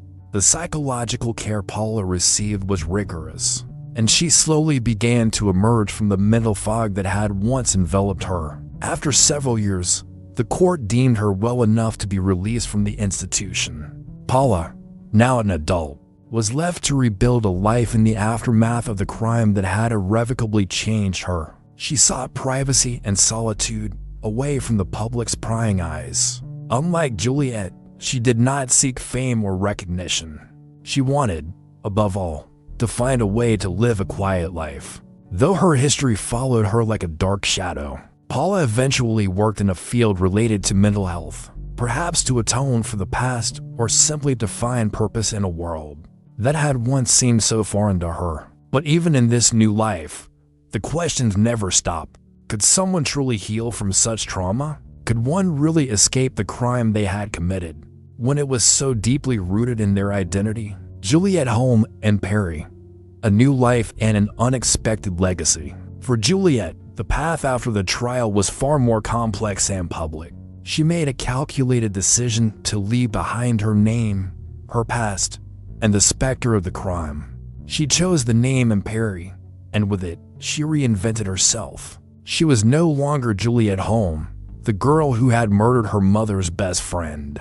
She was a novelist, a writer of historical fiction, known for her gripping, intense novels that often delved into themes of moral conflict, human depravity, and redemption. Imperi's books began to gather a loyal following. Her stories were often filled with intricate details of historical settings, rich characters, and dark, emotional struggles. She had become a respected author, but there was always an undercurrent of curiosity and discomfort surrounding her. After all, her name wasn't just associated with her novels, it was linked forever to a gruesome and unforgettable crime. Yet, for years, Imperi managed to keep her past hidden. Her books flourished, and her personal life remained private, distant from the public eye. Despite her success as an author, the past she tried so hard to bury would eventually catch up with her. The truth about her identity came to light in 1994, when journalist Ian Stenlake uncovered her connection to the 1954 murder. The revelation shook the literary world, and many fans were left horrified to learn that the woman behind the novels they cherished was once a murderer. Perry has addressed the crime only sparingly in interviews, speaking about the guilt and remorse she feels for what she did. Though she maintains that her actions were influenced by her youth and her mental state at the time. Still, the discovery of her past cast a long shadow over her career. Yet, even as she faced the unsettling truth of who she once was, her books continued to sell. Her fans remained loyal, and she continued to write. Even now, decades later, the story of Paula and Juliet resonates as a chilling reminder of how mental illness, isolation, and delusional fantasies can manifest in the most unexpected ways. The case has been the subject of countless books, documentaries, and articles, each attempting to dissect the complex motivations behind the crime. It continues to fascinate and disturb those who delve into the psychology of violent youth, as well as the blurry line between victimhood and perpetration. Paula and Juliet's friendship, their intense bond, the shared fantasies, and the eventual violence served as a stark warning about the dangers of losing touch with reality. But it also served as a haunting reminder that the human mind, when pushed to its limits, can create worlds so warped, so disconnected from the truth, that it leads to the most horrifying consequences. If you're still grappling with this haunting tale, or have thoughts on the deeper implications of this case, feel free to share. This story, like so many others, raises questions that linger long after the facts have been laid out.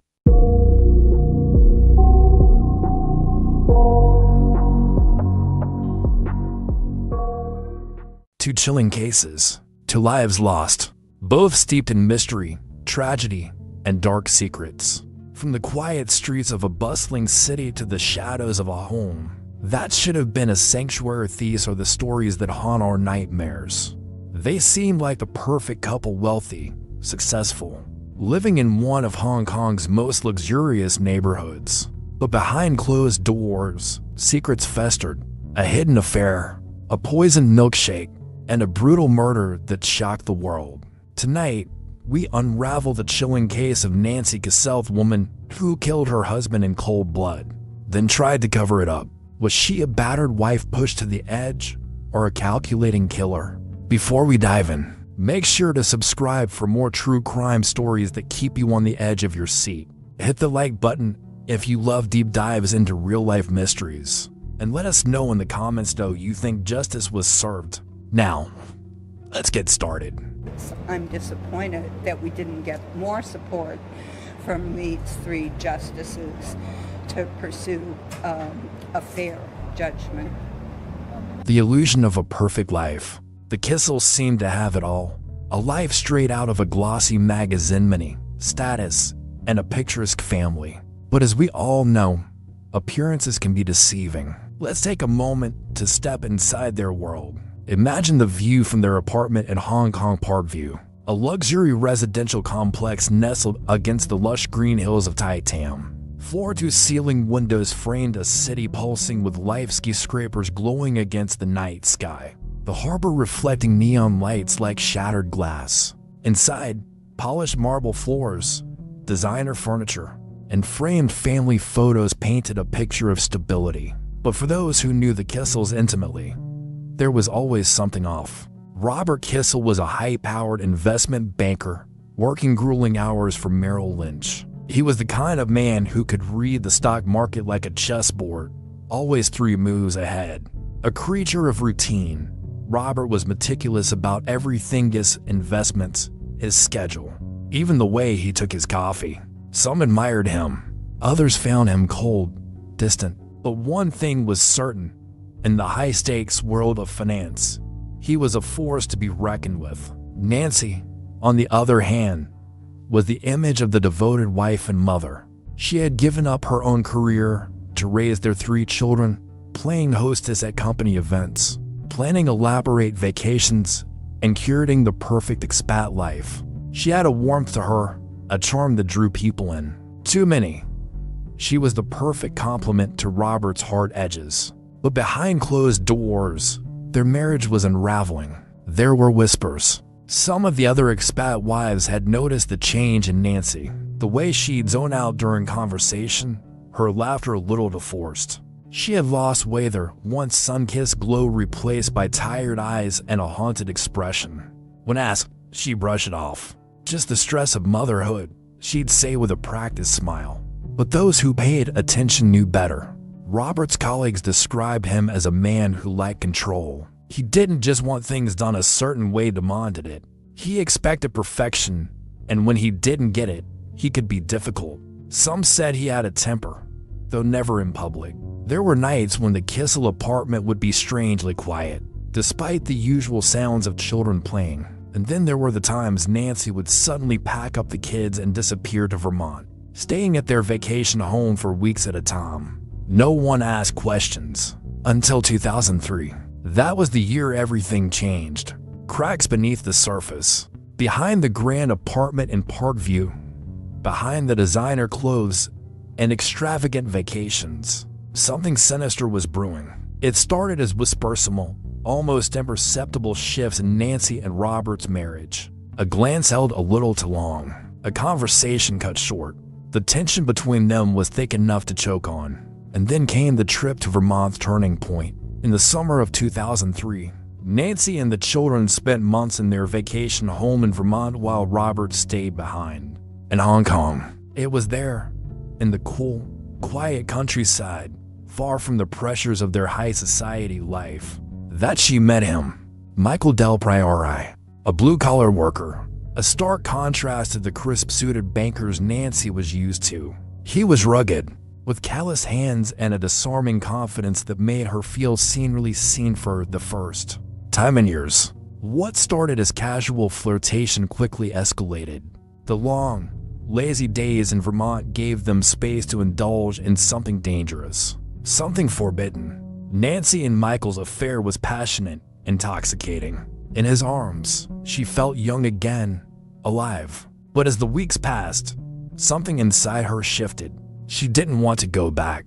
But Robert had other plans. Robert was many things demanding, controlling, but he wasn't stupid. When Nancy returned to Hong Kong, something was different.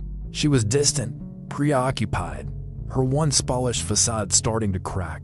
And then there were the phone calls. Late at night, hushed tones behind closed doors. The secret smiles when she thought no one was looking. Robert knew. He didn't confront her right away. No, that wasn't his style. He was patient, methodical. He hired a private investigator, installed spyware on their home computer. He scoured credit card statements, phone records, searching for proof of what he already knew in his gut. Nancy was cheating on him. And when he found the email's passionate, explicit messages between his wife and another man, his worst fears were confirmed. But what was worse than the affair itself was what it meant. Robert wasn't just losing his wife. He was losing control. And for a man like Robert Kissel, that was unacceptable. Their arguments became more frequent, more heated. Nancy claimed he was violent, that he had a dark side the world never saw. Robert, on the other hand, painted himself as the victim, just a hard-working man trying to keep his family together. Who was telling the truth? That depends on who you ask. What we do know is this: by late 2003, their marriage had become a battlefield. And when love turns into war, there are casualties. Nancy was about to make a decision that would change everything. And Robert would never see it coming. The murder. Robert Kissel had no idea that his final moments had already been planned. That evening, he returned home exhausted. His work at Merrill Lynch was relentless, the stress of an impending financial crisis weighing heavily on him. But beyond that, there was something else, something gnawing at the back of his mind. He had been suspicious of Nancy for months now. The late-night phone calls, the guarded expressions, the subtle changes in her behavior. He had installed spyware on her computer, and what he found had shattered him. Love notes, explicit emails, messages exchanged with another modern electrician from Vermont. Tonight, Robert planned to confront her, but Nancy had her own plan. She greeted him warmly, her voice soft, her touch gentle, more affectionate than she had been in years. She told him she had made his favorite drink, a strawberry milkshake. The glass was cold in her hands as she carried it into the living room, condensation beating along the sides. She offered it to him with a smile. Robert hesitated. His gut told him something was off. Maybe it was the way she was watching him too closely, her fingers gripping the edge of her dress. Maybe it was the eerie stillness of the apartment, the kids tucked away in another room, unaware of what was about to happen. But he was tired, mentally drained. He dismissed the thought and took a sip, then another. The drug worked fast. Robert's vision blurred. His head felt heavy, too heavy to hold up. His tongue thickened in his mouth. The room swayed, a sickly sweet taste lingering on his lips. He tried to stand, but his legs gave out beneath him. Nancy watched. Her breath was steady. She had rehearsed this moment over and over in her head. The sedative, a potent mix of Stilnox and other depressants, was enough to render him unconscious, enough to ensure he wouldn't fight back. She left the room, waiting, letting time do its work. When she returned, Robert was slumped over, barely breathing, his body limp and unresponsive. This was it. She moved quickly, retrieving a heavy metal ornament, a statuette, solid and cold in her hands. She stood over him. A moment of hesitation. Then she swung. The first blow cracked against his skull with a sickening thud. A deep, hollow sound that reverberated through the silent apartment. Blood splattered across the wall. His body jerked. Reflex. Instinct. But he was too far gone to resist. Again, the metal met flesh, shattering bone, splitting skin. By the fifth strike, Robert Kissel was unrecognizable. The silence that followed was deafening. Nancy stood over him, panting, the statuette slipping from her fingers. The room reeked of iron, of something primal and irreversible. She wiped a trembling hand across her forehead, leaving a streak of red behind. Her mind raced. She had to move quickly. Wrapping his body in a thick, patterned carpet, she dragged him inch by inch across the floor. He was heavier than she expected, the dead weight pulling against her, forcing her to stop, catch her breath, and continue. She shoved him into the apartment storage room, closing the door behind her. And then, she showered, washed the blood from her skin, changed her clothes, composed herself. By the time she stepped out into the hallway, she looked normal. A wife, a mother, a woman with nothing to hide. At least, that's what she thought.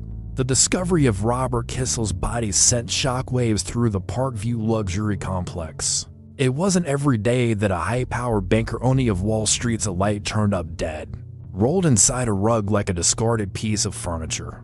But this was no ordinary crime. And as the investigation unfolded, neither was the woman at the center of it.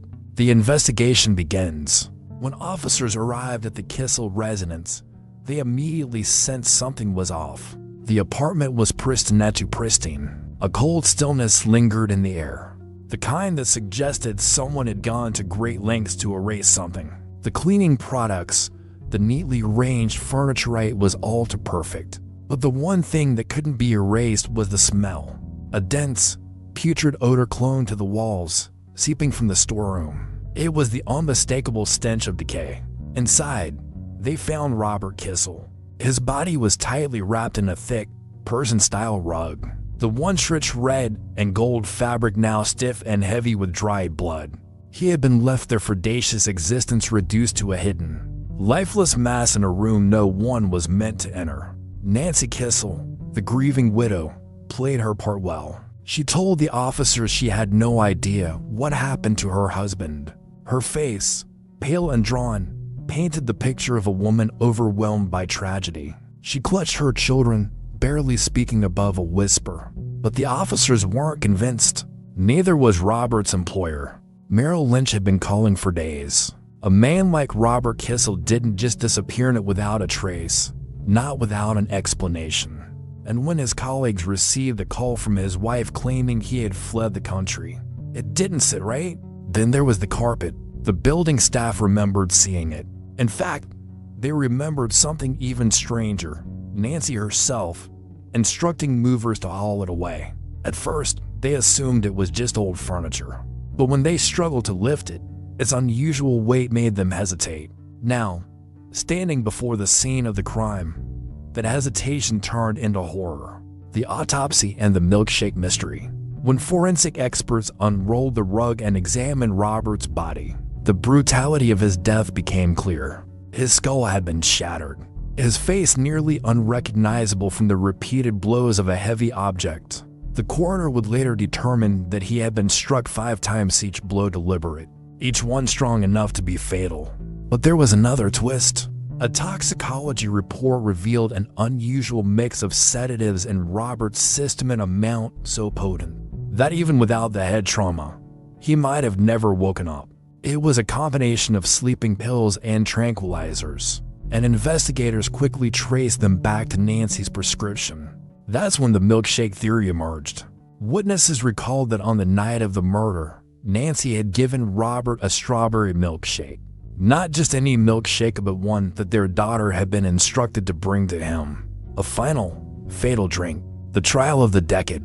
When Nancy Kissel stood trial in June 2005, Hong Kong's legal community braced itself for what would become one of the most sensational cases in its history.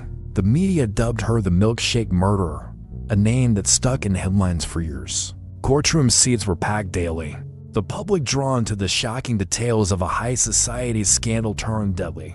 Nancy's defense, self-defense. She painted a picture of a marriage riddled with abuse, claiming Robert had been controlling, violent, and prone to alcohol-fueled rages. She spoke of nights spent in fear, of a man who kept their lives under his thumb.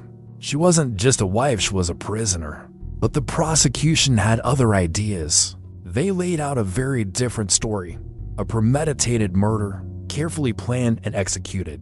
The affair, the drugs, the milkshakeite all pointed to one thing. Nancy Kissel didn't kill out of fear. She killed for freedom. She killed to be with another man. The evidence against her was damning. The sedatives in Robert's system, the 4G mails, the desperate cleanup attempt, the moment she lied about his whereabouts.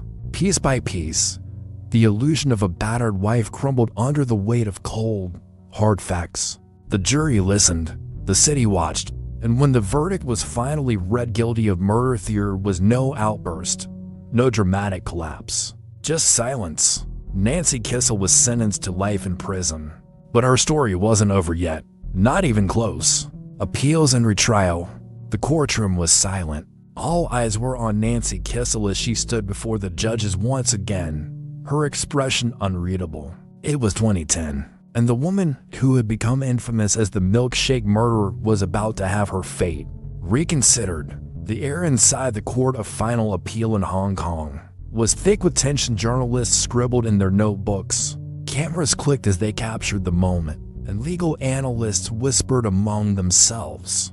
Nancy, dressed in a plain prison uniform, looked markedly different from the glamorous expatriate wife she had once been. Gone were the designer clothes, the carefully styled hair.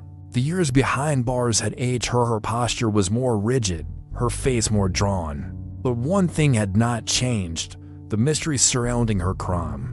Her defense team had spent years building their case, arguing that her original trial had been flawed, that key evidence had been mishandled, that the jury had been swayed by emotion rather than fact. And for a moment, it seemed as though they had succeeded. The court overturned her conviction, citing procedural errors. The verdict that had once condemned her to a lifetime in prison was erased. But this was not freedom. This was a retrial. As the legal process restarted in 2011, the public's fascination with Nancy Kissel only grew. Every detail of her past was dissected in the media: the affair with the blue-collar lover in Vermont, the claims of abuse, the conflicting narratives of what really happened that night in the luxury apartment at Parkview. Prosecutors wasted no time painting her as a cold-blooded murderer who had meticulously planned her husband's death. They brought forth chilling evidence. The shopping receipts showing that she had purchased sedatives weeks before the crime. The internet searches that hinted at premeditation. The autopsy report confirming Robert Kissel had been struck with brutal force multiple times, long after he had already been incapacitated. But Nancy's defense fought back. They claimed she was a battered woman, forced into an unbearable situation. They described a marriage that had rotted from the insidious household ruled by fear, where Robert's financial success masked the emotional and physical torment he allegedly inflicted on her. Witnesses took the stand. Some spoke of Robert's domineering personality. Others described Nancy's erratic behavior, the paranoia that had set in after she started her affair, the growing desperation in her voice as she confided in close friends. Then came the most dramatic moment of the trial. Nancy herself testified. She described years of suffering, the nights when she allegedly cowered in fear of her husband's anger. She spoke about the moment she decided to escape, not through divorce, but through murder. Her voice wavered, her hands trembled, but was it out of remorse or calculation? The jury listened. They deliberated, and then, just as before, they found her guilty.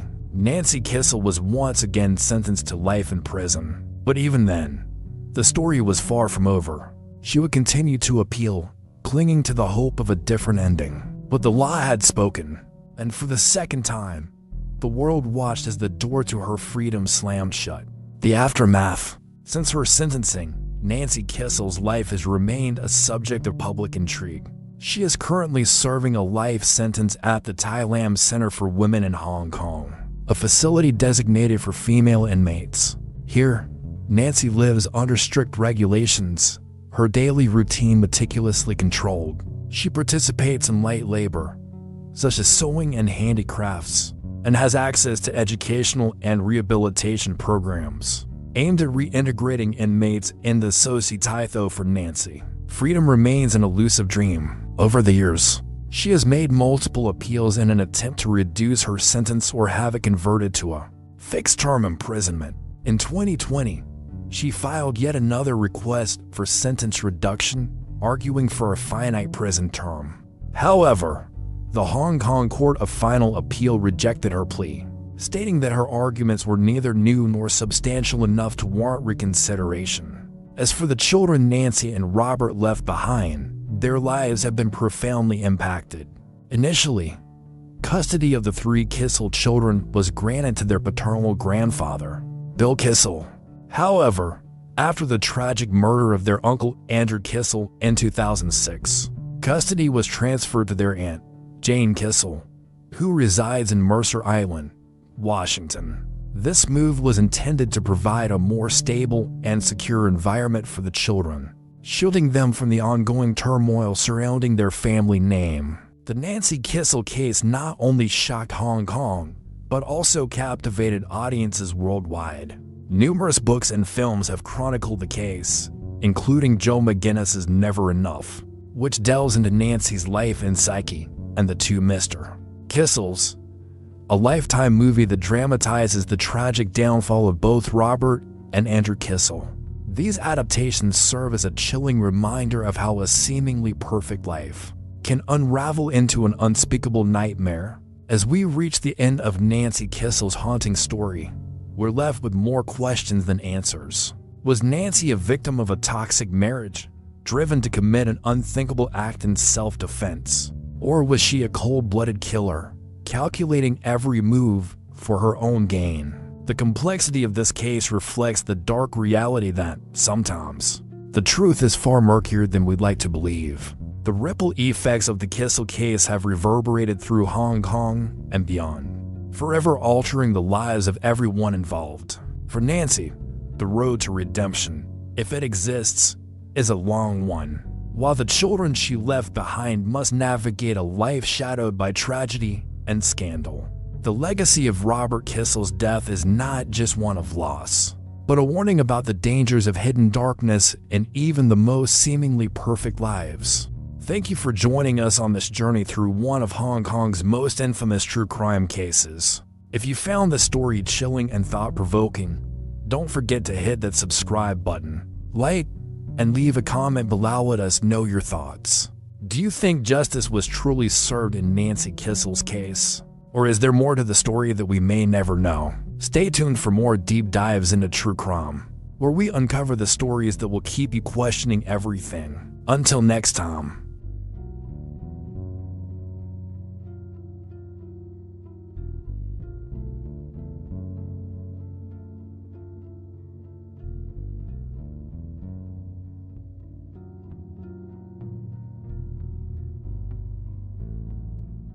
Now, shifting from one haunting case to another, we move from the quiet tragedy of family betrayal to a deadly love triangle within the military ranks. This next story takes us to Fort Eisenhower, a military base steeped in history and duty, but also the site of a violent crime that would shock the tight-knit community of soldiers and their families. The story revolves around a passionate and dangerous love triangle where jealousy, betrayal, and intense emotions culminated in a senseless shooting.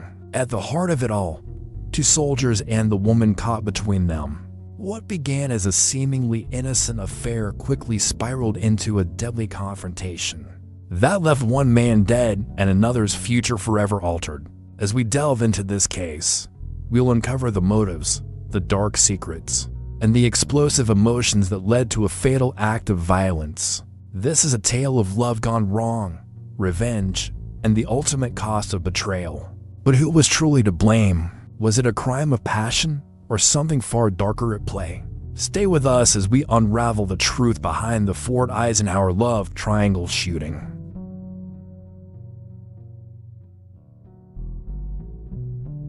The fateful morning. The air at Fort Eisenhower was thick with the crisp December cold.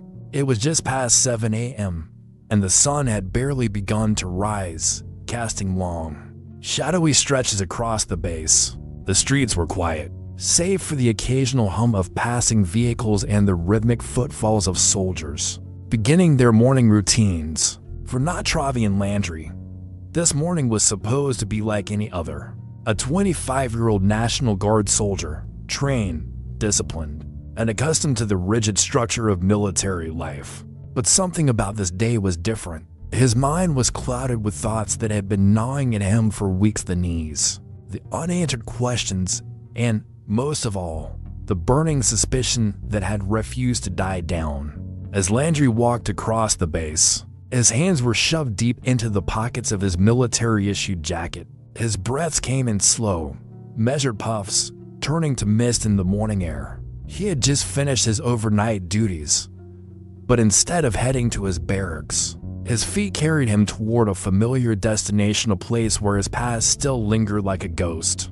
He couldn't shake off. At this hour, most soldiers were either preparing for the day ahead or catching the last few moments of rest before the base fully stirred to life. But Landry wasn't thinking about any of that. His focus was locked on one thing: her, the woman he had once called his own, the mother of his child, and the man she was now with. As he approached the housing complex, a strange quietness settled over the area. He slowed his pace, his heartbeat drumming steadily against his ribs. There it was, her door. How many times had he walked through it before? How many memories had been made behind those walls? And now, someone else was there. Someone else had taken his place. He exhaled sharply, trying to steady the storm brewing inside him. Then, without hesitation, he stepped forward and knocked. The deadly encounter. The morning air at Fort Eisenhower was crisp, a quiet December chill settling over the military base. It was the kind of morning where the world still seemed half asleep except for one man, who was fully awake, fueled by a storm of emotions raging inside him. Not Travian Landry had spent the past few weeks grappling with an unshakable feeling. Something was off. He knew it. His ex-girlfriend had been distant, her messages short and cold. And now, as he drove toward her housing unit, his mind was racing. He wasn't supposed to be her, was on a short break from his shift, but he needed to see for himself. He needed answers. When he pulled up to the quiet residential area inside the base, everything looked normal. The street was empty, the early morning light casting long shadows from the row of neatly kept houses. But then he saw a tan-other car parked in front of her place. A car he didn't recognize. A car that didn't belong to him. His grip on the steering wheel tightened. A sickening suspicion twisted in his gut. Landry stepped out of his vehicle, his military boots crunching against the gravel. He walked up to the door, heart pounding, breath shallow. He hesitated for a moment, the air thick with an eerie stillness. And then, as if confirming his worst fears, the door opened. Standing there, half-dressed and clearly startled, was SGT, Andre Stewart Jr. For a second, just a second, there was silence. A moment suspended in time where neither man moved, neither man spoke. And then it all shattered. "What the hell are you doing here?" Landry's voice was sharp, laced with barely contained rage. Stewart, caught off guard, squared his shoulders. He wasn't about to back down. "I think you already know," he said, his voice steady but edged with warning. Landry's ex-girlfriend appeared behind Stewart, wrapped in a blanket, eyes wide with panic. She stepped forward, hands raised in an attempt to defuse the situation. "Landry, don't." But it was too late. Landry lunged forward, shoving Stewart hard against the doorframe. The impact sent a dull thud echoing down the hallway. Stewart reacted instantly, his military training kicking in. He pushed back, knocking Landry off balance for just a moment. It was enough for him to gain ground. But Landry was already reaching for something. A gun. The flash of metal caught the dim morning light, and suddenly, everything changed. Stewart's eyes locked onto the weapon, his expression shifting from anger to something sharper, survival instinct. "Don't do this," Stewart warned, hands slightly raised. He wasn't afraid, but he understood exactly how dangerous the situation had become. Landry's breath was ragged, his hands trembling slightly as he gripped the firearm. His world had already spiraled out of control, his relationship, his trust, his sense of self, and now, this man, this intruder, was standing in his home. His home. A heartbeat passed, then another, and then the shot rang out. It was deafening in the small space, the force of it reverberating off the walls. Stewart staggered, a look of shock flashing across his face before his knees buckled. He clutched his chest where the bullet had struck, crimson already spreading across his shirt. His breath turned shallow, his body sinking to the floor as his strength gave out. The room fell into a stunned silence. Landry's ex-girlfriend screamed, a sound raw with horror. But Landry himself seemed frozen, staring down at Stewart as if unable to comprehend what had just happened. The metallic scent of gunpowder lingered in the air, mingling with something else, blood. Outside, the world remained still, unaware that inside this house, a life was slipping away. The aftermath and rest. The tranquility of Fort Eisenhower was shattered that December morning. The base, a bastion of discipline and order, found itself thrust into chaos. The immediate aftermath of the shooting was a maelstrom of activity. Sirens blared as military police and emergency responders converged on the scene. The air was thick with urgency, soldiers and personnel moving with purpose, their faces etched with concern and determination. In response to the unfolding crisis, Fort Eisenhower's command implemented an immediate lockdown. Gates were sealed, and a base-wide alert was issued, instructing all personnel to shelter in place. The usual hum of daily operations gave way to an eerie silence. Corridors and common areas deserted as everyone hunkered down, awaiting further instructions. The lockdown lasted approximately 2 hours, a tense period where uncertainty loomed large. Meanwhile, Natravi and Landry had fled the scene, the gravity of his actions propelling him into the wind. He maneuvered his vehicle through the base's perimeter, merging onto the open road, his mind racing as fast as the car beneath him. The vast expanse of Georgia lay ahead, but escape was a fleeting illusion. Law enforcement agencies swiftly coordinated a manhunt, utilizing a combination of surveillance footage, eyewitness accounts, and advanced tracking techniques. They traced Landry's trajectory. The net was tightening. Approximately 3 hours after the shooting in Meriwether County, about 180 miles from Fort Eisenhower, deputies spotted the suspect's vehicle on Interstate 85. With precision and caution, they initiated a traffic stop. As the deputies approached, the weight of the situation was palpable. Landry, realizing the inevitability of his capture, attempted to dispose of the evidence. With a swift motion, he tossed a 9mm handgun from the car's window, the metallic object skidding to a halt on the asphalt, a silent testament to the morning's tragic events. The deputies, undeterred, secured the weapon and proceeded with the arrest.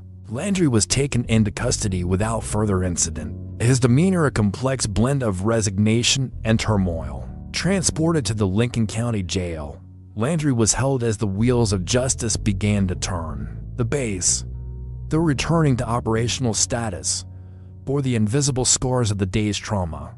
Conversations were hushed, eyes averted, each individual grappling with the fragility of life and the unforeseen fissures that can erupt beneath seemingly stable surfaces. In the days that followed, as news of the incident spread, the broader community was left to reconcile the image of a soldier trained to protect and serving tangled in such a personal and violent act. The incident served as a stark reminder of the complexities of human relationships and the unpredictable nature of the human heart. Legal proceedings and community impact. In the heart of the military community at Fort Eisenhower, the aftermath of the tragic shooting involving National Guard soldier Natravi and Landry has left an indelible mark on both the legal landscape and the emotional fabric of those stationed there. Following the events of December 14, 2024, Landry was swiftly taken into custody and charged with the murder of SGT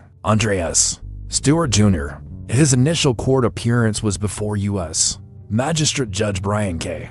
Epps in Augusta, Georgia. The courtroom was tense, filled with military personnel, family members, and media representatives, all awaiting the proceedings that would determine the course of justice.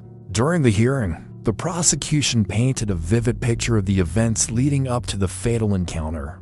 They detailed how Landry, upon discovering Stewart with his former partner, acted with premeditation and intent. The defense, on the other hand, highlighted Landry's previously unblemished service record and the emotional turmoil he experienced upon the discovery. The judge, after considering arguments from both sides, deemed Landry a potential flight risk and a danger to the community, ordering him to remain in custody without bond. The ripple effects of this incident have been profoundly felt throughout Fort Eisenhower. The Bays, known for its tight-knit community, has been grappling with the shock and grief of losing one of their own in such a violent manner. Counseling services have been made readily available, with chaplains and mental health professionals working tirelessly to support those affected. In the days following the shooting, a candlelight vigil was held to honor Skt. Stewart's memory. Hundreds gathered, their faces illuminated by the soft glow of candles, sharing stories and offering condolences to the grieving family. The somber notes of taps echoed through the night, a poignant reminder of the fragility of life and the bonds that tie the military community together. Base leadership has also taken proactive measures to address the underlying issues that may have contributed to this tragedy. Workshops focusing on conflict resolution, stress management, and relationship counseling have been implemented, aiming to provide soldiers with the tools they need to navigate personal challenges without resorting to violence. Moreover, there's been an outpouring of support from the surrounding civilian community. Local businesses have offered services and donations to assist the affected families, and community leaders have expressed solidarity with Fort Eisenhower during this trying time. This collective response underscores the deep interconnection between the base and its neighboring communities. As the legal proceedings continue, the Fort Eisenhower community remains steadfast in its commitment to healing and unity. The tragedy has sparked essential conversations about mental health, the pressures faced by service members, and the importance of support systems both within and outside the military framework. In the corridors of Fort Eisenhower, amidst the cadence of daily routines, there's a palpable sense of resilience. The community, while mourning the loss of Sgt. Stewart, is determined to emerge stronger, ensuring that such a tragedy serves as a catalyst for positive change and deeper understanding among its members. As the legal battle unfolds, the weight of this tragedy continues to press upon the Fort Eisenhower community. A single moment of rage, of desperation, has altered the lives of so many, and soldier is gone. Another faces a future behind bars, and a family is left to grieve an unimaginable loss. This case is more than just a crime. It's a sobering reminder of how emotions, when left unchecked, can escalate into irreversible consequences. In the military, where discipline and order are everything, the human element these struggles, the heartbreaks, the tension often lurks beneath the surface, unseen until it erupts. The echoes of that fatal morning will linger, not just in the halls of Fort Eisenhower, but in every whispered conversation, every glance exchanged among those who knew the people involved. It's a stark lesson in the power of control, of seeking help before reaching a breaking point. What do you think? Could this tragedy have been prevented? Let me know your thoughts in the comments below. And if you found this case compelling, don't forget to like, subscribe, and turn on notifications for more deep dives into real-life mysteries and crime stories. Until next time, stay aware, stay safe, and remember some items. The most dangerous battles aren't fought on the battlefield.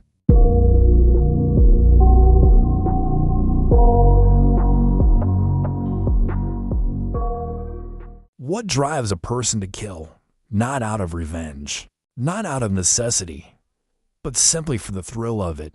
Joan Dennehy wasn't your typical serial killer. She didn't fit the profile. A mother, a woman, but beneath the facade hid something far more terrifying, a predator, who killed not just for pleasure, but to prove to herself that she could. Tonight, we dive into one of the most chilling murder sprees in modern UK history. A case so disturbing that even seasoned investigators were left shaken. But what really happened behind closed doors? And what made Dennehy crave the hunt? Before we begin, don't forget to subscribe and hit the like button If you love true crime, drop a comment below what's the most unsettling case you've ever heard of. Let's talk about it. Now, let's get into the story.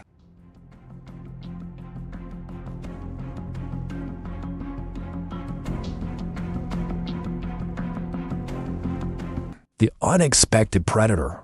It started in Peterborough, a quiet city nestled in the heart of England, a place where people left their doors unlocked, where neighbors exchanged polite nods, where crime, especially violent crime, felt like something that happened elsewhere. But in the spring of 2013, that illusion was shattered. Joan Dennehy didn't look like a monster. She wasn't the shadow lurking in the alley or the stranger following you home at night. No, she smiled, laughed, and blended in. A woman in her early 30s, thin, with long, dark hair and piercing green eyes that held an intensity most people couldn't quite place. But behind the gaze lay something far more sinister. Unlike the stereotypical serial killer, calculating, methodical, meticulous, Dennehy was reckless, impulsive. She didn't stalk her victims for weeks. She didn't need a grand plan. No, she killed for the sheer excitement of it, for the rush, and that made her even more dangerous. Her past hinted at the chaos to come. A troubled childhood, run-ins with the law, a history of manipulation and violence. But it wasn't until the spring of 2013 that she fully embraced who she really was. That's when the killing began. The victims. Lucas Slabashevsky, the first kill. Lucas Slabashevsky wasn't the type to make enemies. At 31, he had come to the UK from Poland, hoping for a better life. He was quiet, hardworking, and like so many others, just trying to find his place. But then he met Joan Dennehy, a woman who was everything he wasn't. Chaotic, unstable, dangerous. And yet, she had this way about her, a strange magnetism that pulled people in. She was fun, wild, unpredictable. It wasn't long before Lucas found himself under her spell. At first, everything seemed normal: flirty texts, stolen glances, late-night conversations. Maybe he thought she liked him. Maybe he believed she saw something in him that others didn't. But what he didn't know was that Joan Dennehy wasn't looking for love. She was looking for a thrill. Then came the message. "Come over. I have something exciting planned." What went through his mind as he read those words? Hope, curiosity, excitement, whatever it was. It led him straight to his death. The house was dimly lit when Lucas arrived. The air inside felt thick, like a place where something was about to go terribly wrong. Maybe he noticed it, maybe he didn't. But the moment he stepped inside, Dennehy was already in control. She greeted him with that smirk, the kind that made it impossible to tell whether she was joking or serious. There was no argument, no warning, just a sudden flash of metal. A knife. It happened fast. Before he could react, before he could even scream, the blade was already deep in his chest, straight to the heart. A perfect strike. His body jerked, a sharp inhale, surprise, shock, then pain. Maybe he tried to speak, to ask why, but nothing came out. Blood soaked through his shirt, warm and sticky, as his knees gave way beneath him. And Dennehy, she didn't cry. She didn't hesitate. She watched as the light faded from his eyes. Watched as his body twitched for the last time. And then she laughed. For most people, murder is a final act, something that changes them forever. But for Dennehy, it was just the beginning. She didn't panic, didn't try to hide what she had done. Instead, she posed for selfies next to his lifeless body, grinning as if she had just won some twisted game. She sent messages, boasted about the kill, and then, like it was nothing, she dragged his body to a wheelie bin. To her, Lucas wasn't a person anymore, just trash. She left him there, discarded like he never mattered. And when she closed the lid, she wasn't filled with guilt. She wasn't afraid. She was hungry, because now she had tasted blood, and she wanted more. John Chapman, the silent target. John Chapman was a man who had seen the world. He had served in the British Navy, traveled across oceans, and lived a life of discipline and structure. But by 2013, those days were long behind him. At 56 years old, Chapman found himself living in a shared house in Peterborough, England, a place that had become a refuge for those who had nowhere else to go. His once strong physique had softened with age, his face lined with years of hardship. He was quiet, often keeping to himself, lost in thoughts of a past life at sea. But in that house, he wasn't alone. Joanne Dennehy also lived there, and unlike Chapman, she was loud, unpredictable, a storm waiting to unleash itself. People around her felt uneasy, like standing too close to an exposed wire. But Chapman, he never thought he'd have a reason to fear her. He was wrong. It was late past midnight. The house was quiet, save for the occasional creak of the floorboards as the wind pressed against the old walls. John Chapman was in his room, lying in bed, his breathing slow and steady. Maybe he was dreaming of the open sea, of waves crashing against the ship, of the sound of boots hitting the deck as sailors moved in unison. Or maybe he was just resting, lost in the haze of another sleepless night. Then a shift in the air. The door to his room creaked open. A shadow moved across the floor, the faint outline of a figure standing still, watching, holding something in their hand. A blade. Joanne Dennehy moved swiftly, stepping toward him with eerie precision. There was no warning, no sound, just a sudden, violent motion. The first stab hit him in the chest, forcing a gasp of air from his lungs. His body jerked awake, confusion flashing across his face. What was happening? Who was? Then another stab, and another. Chapman tried to scream, but his breath came out in sharp, broken gasps. The pain was overwhelming, white-hot, spreading through his ribs like fire. He tried to fight, but his body was weak, and Dennehy was relentless. She drove the knife into him 6 times, each thrust precise, each wound deliberate. Blood soaked through the bed sheets, spreading in thick, crimson pools. The smell of iron filled the room. His hands trembled as he tried to push her away, but his strength was fading. The room around him was spinning, the walls closing in, and then darkness. Dennehy stood over his body, tilting her head slightly, as if admiring her work. Her breathing was calm, steady, almost bored. She wiped the blade against the sheets, cleaning it as if she had merely spilled a drink. There was no remorse in her eyes, no hesitation, only satisfaction. She turned and walked out, leaving his lifeless body behind, the room still and silent once more. To her, this wasn't an act of anger. It wasn't personal. It was a game, a twisted, blood-soaked game. And John Chapman, he was just another piece on her board. Another life taken, another thrill. Kevin Lee, the man who trusted a monster. Kevin Lee was a man who thought he had everything under control. A successful property developer, a father, a husband. On the surface, he was respectable, responsible. But behind closed doors, Kevin had secrets. And one of those secrets was Joanne Dennehy. She wasn't just his tenant, she was his lover. An affair that started as something thrilling, a guilty pleasure, soon became something much darker. There was something about her, something electric, dangerous. And Kevin, he was hooked. She played him like a puppet, manipulating him with ease. Kevin, a man who prided himself on being in control, found himself drawn deeper and deeper into her world. A world where power was taken, not earned. Where violence was entertainment. Where Joanne Dennehy made the rules. March 29th, 2013. Good Friday. Kevin got a message from Dennehy. Come over. I need you. Maybe he hesitated. Maybe a part of him felt something was off. But this was Joanne, the woman who had him under her spell. So he got into his car and drove, not knowing he was heading straight into a trap. He arrived at the house, a rundown, isolated property that Dennehy had been using as a base. Inside, the air was thick with something unspoken. Kevin walked in, maybe expecting flirtation, maybe expecting something wild. Instead, he found her, Dennehy, standing there, watching him, smirking. The atmosphere shifted.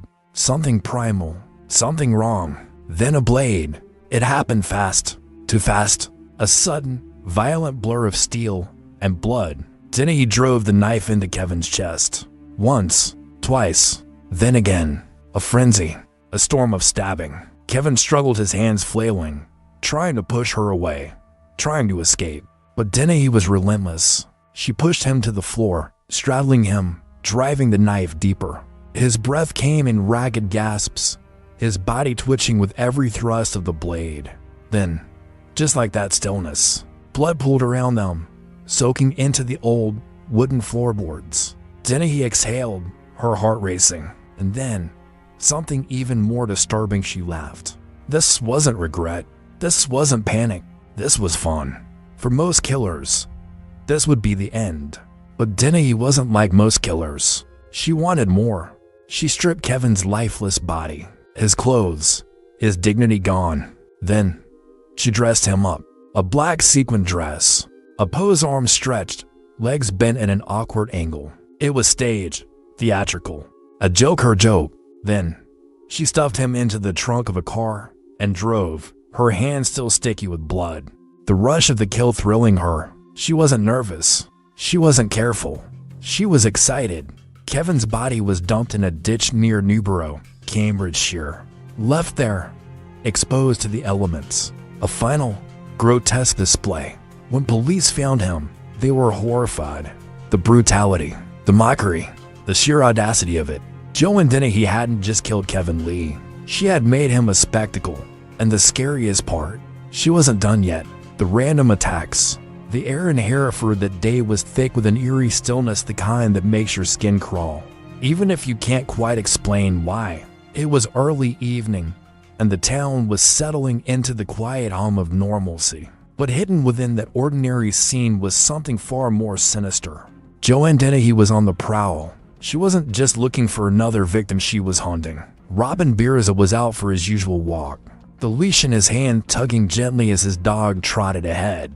It was a routine he knew well. The quiet streets, the crisp air, the fading sun. It was supposed to be just another uneventful evening. But that night, fate had other plans. From the corner of his eye, he noticed her, a woman walking toward him with purpose. Her blonde hair tousled by the wind, her steps quick but oddly controlled. There was something off about her. She wasn't just walking, she was advancing. Before he could react, she lunged. A flash of silver, a sharp, cold sting. Pain exploded through his body as the blade pierced his shoulder, slicing through muscle with terrifying ease. He stumbled, gasping, clutching at the wound, his brain struggling to catch up with the horror of what was happening. But Dennehy, she was smiling. She didn't run. She didn't even seem rushed. She just stood there for a moment, watching him bleed.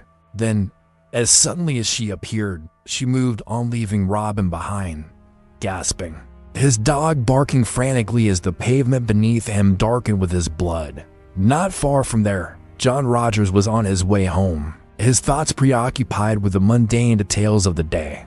Bills to pay, dinner to cook, life's usual rhythm. He barely registered the woman in the distance, walking toward him until it was too late.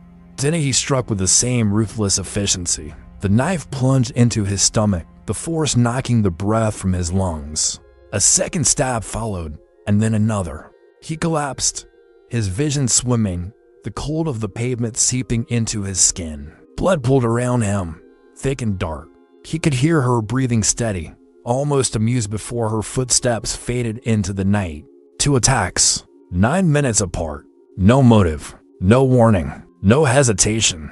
Dennehy wasn't running from the law. She wasn't covering her tracks. She was savoring the chaos, testing herself, pushing the boundaries of her own darkness. And for the first time, the world was starting to realize Joan Dennehy wasn't just a killer. She was a monster who enjoyed it. The capture and sentencing.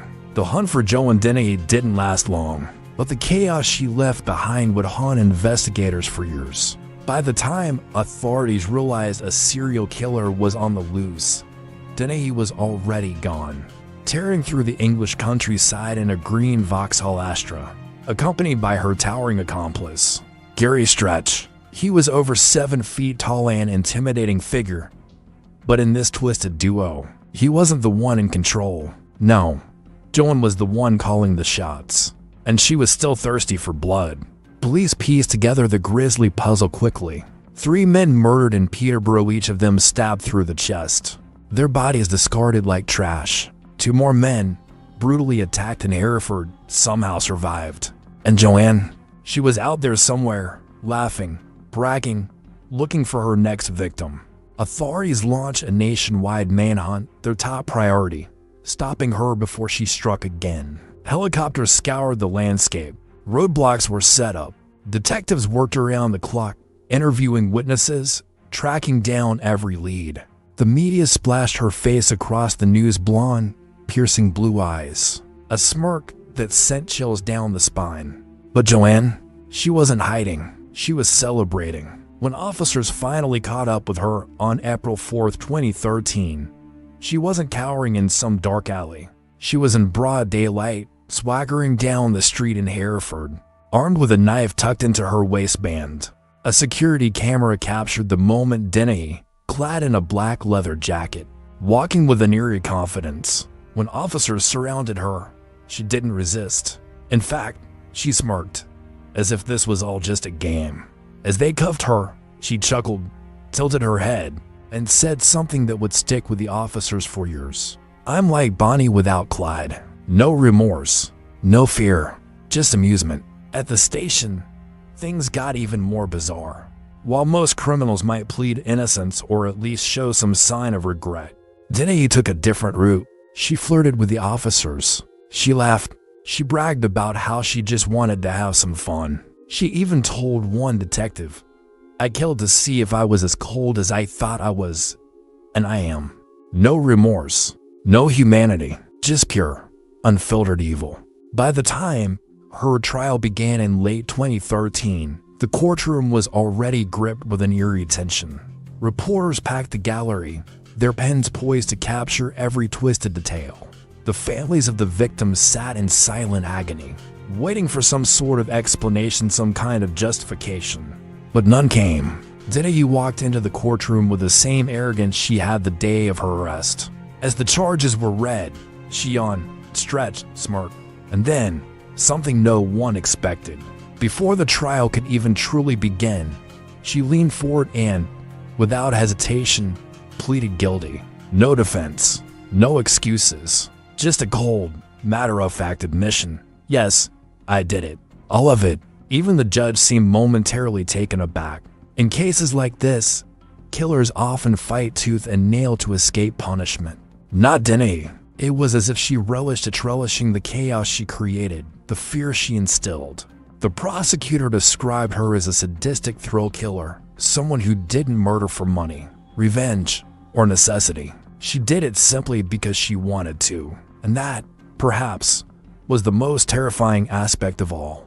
When sentencing finally came down in February 2014, there was no sympathy, no leniency. The judge declared her crimes exceptionally sadistic, her lack of remorse deeply disturbing. And then, he handed down the rarest of sentences: life in prison. No possibility of parole, ever. Joanne Dennehy became only the 3rd woman in UK history to receive a whole life order, joining the ranks of notorious killers like Myra Hindley and Rose West.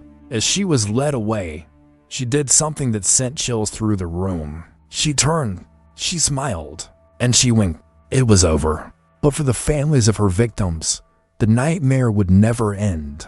The aftermath. The prison walls swallowed Joanne Dennehy whole, but her name, her crime still linger like a stain on the consciousness of those who followed the case. She became one of the rare women in the UK to receive a whole life sentence, joining the ranks of the most dangerous criminals in history. The prison didn't tame her.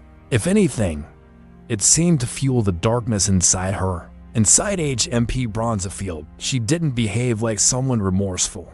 She joked, laughed, and flaunted her crimes like they were battle scars. Other inmates feared her, and some even admired her, a disturbing reality when we talk about serial killers. Joanne wasn't just behind bars. She was still performing, still manipulating, still craving attention. Reports surfaced that she plotted a prison break, inspired by the infamous movie The Shawshank Redemption. She and another inmate planned to murder a guard, cut off a finger, to bypass the biometric security system, and escape. It sounded like a Hollywood script, but it was real. The plan failed before it even began, and Dennehy was transferred to a high-security unit, isolated from other prisoners. But let's step back. What about the victims? The families? Because while Joan continued to be the center of her own twisted narrative, the people she destroyed were left picking up the pieces. Look at Slabaszewski's family. His parents in Poland never saw justice the way they wanted. To them, a life sentence wasn't enough. They wanted answers. They wanted to understand how someone like Joan could exist.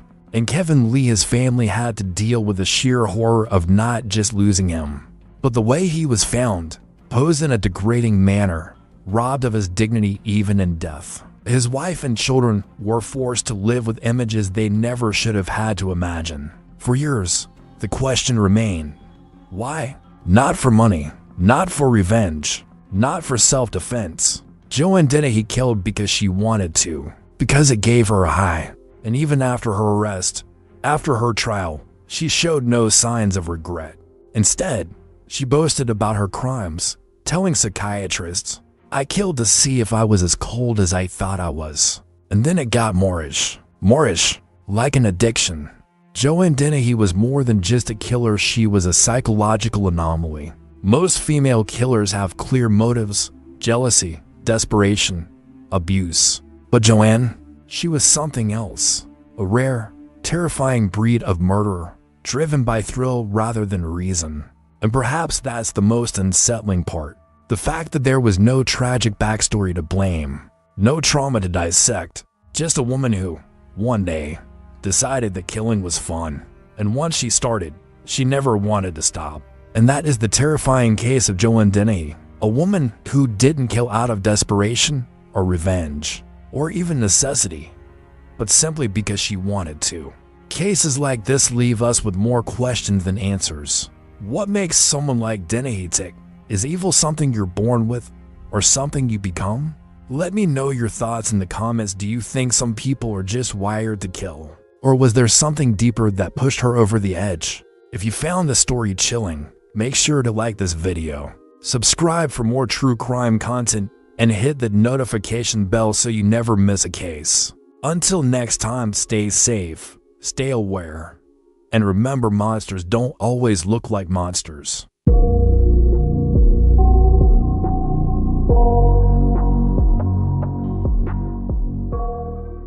Auckland, New Zealand, December 1st, 2018. A young woman walks through the bustling city streets, unaware that she is about to step into a nightmare. She's smiling, laughing, enjoying a night out, completely oblivious to the fact that she's being watched, tracked, hunted. By the time the sun rises, she will have vanished, and days later, her body will be found in a suitcase, buried deep in the wilderness. But here's the chilling part: this wasn't some random crime. It was premeditated, calculated, and the man responsible, he thought he could get away with it. This is the story of Grace Millen, a story of deception, betrayal, and a murder that shook the world. Before we begin, make sure to hit that subscribe button and turn on notifications so you never miss an episode.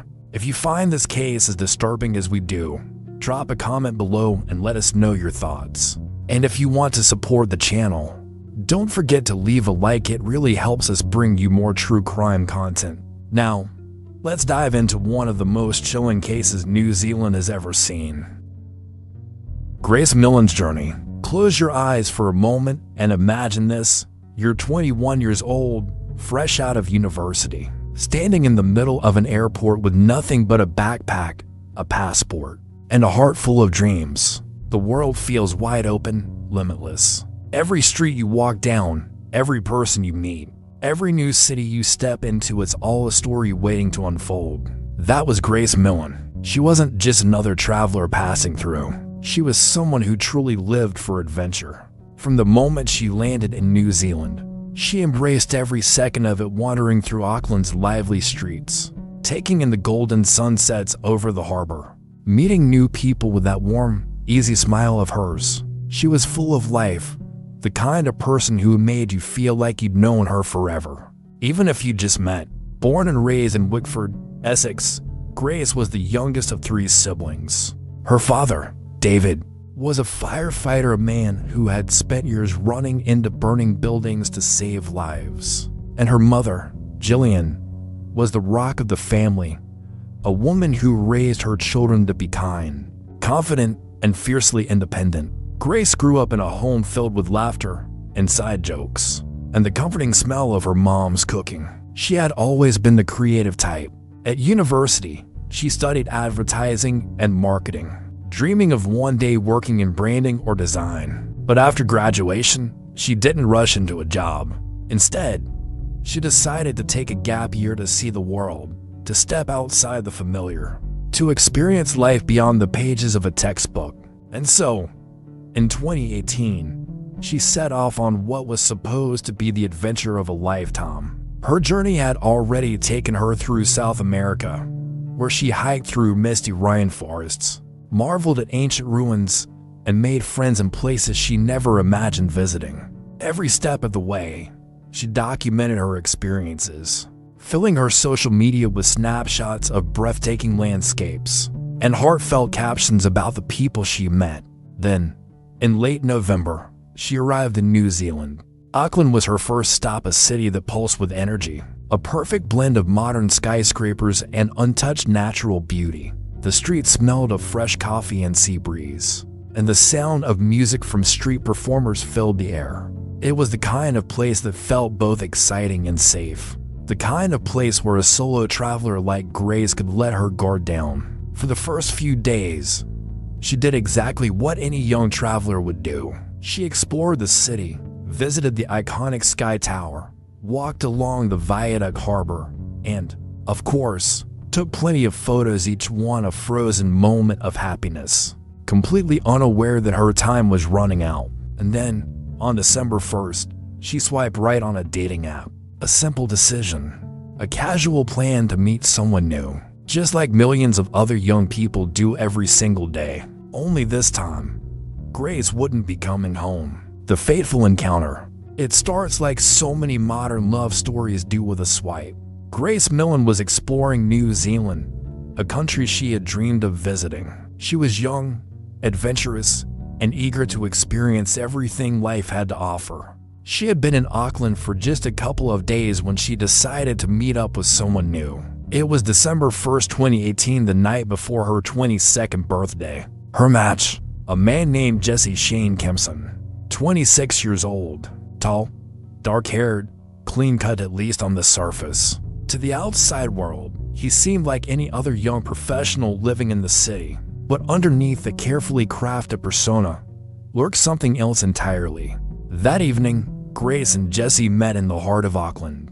The streets were alive with energy, city lights reflecting off the rain-slicked pavement, the distant hum of car engines blending with laughter spilling out from bars and restaurants. It was a Saturday night, and the air buzzed with possibility. CCTV cameras captured their first meeting. Grace, dressed in a sleek black dress, smiled as she greeted him. She looked happy, relaxed.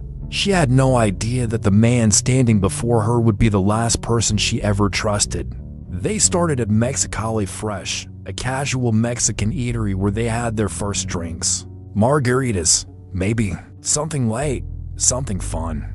They laughed, talked. Grace was warm and engaging, leaning in as they spoke. But Jesse, he was different. His smile never quite reached his eyes. From there, they moved to Bluestone Room, a cozy, dimly lit bar just a short walk away. CCTV footage showed them sitting together, Jesse drinking a series of cocktails while Grace nursed her glass of wine. The conversation appeared lively.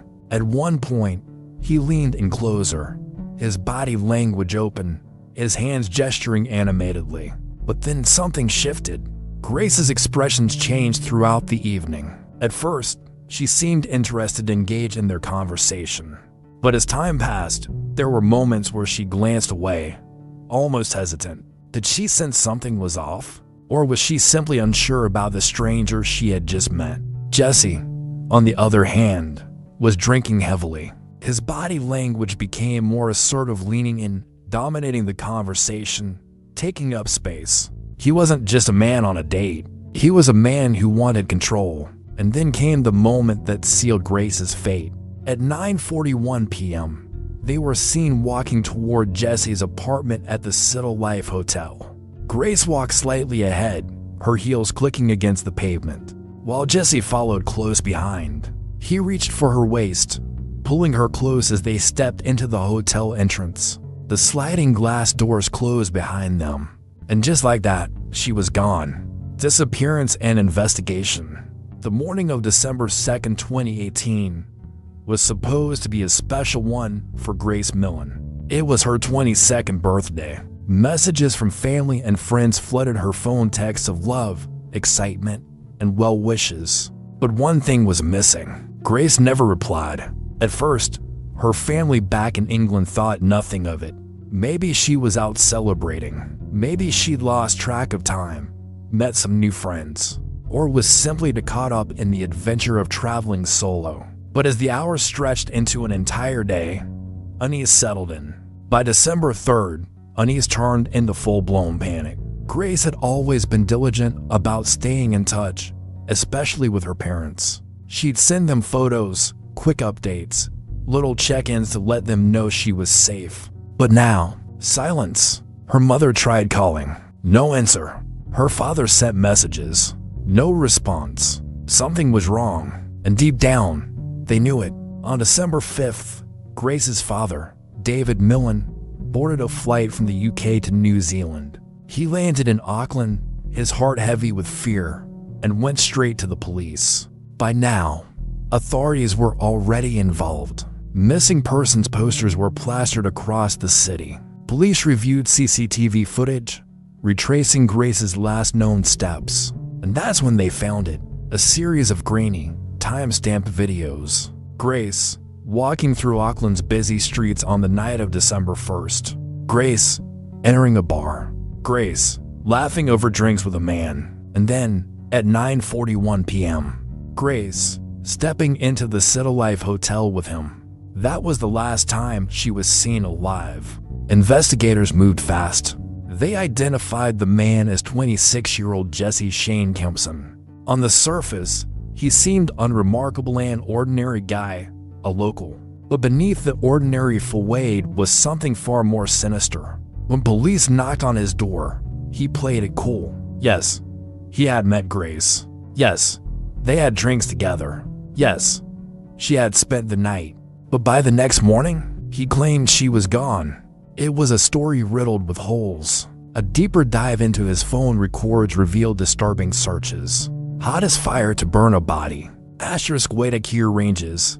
A remote, forested area on the outskirts of Auckland. And then, the most chilling part, photos. Photos of Grace, taken after she had already died. December 8th, a team of officers combed through the Waitakere Ranges, searching for any clue that could lead them to Grace. The forest was thick, dense, almost suffocating in its silence. Then, buried beneath the damp soil, wrapped in plastic inside a red suitcase, they found her. The weight of reality hit hard.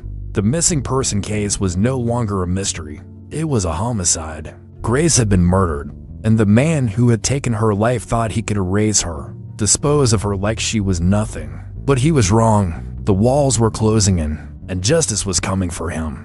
The arrest and trial.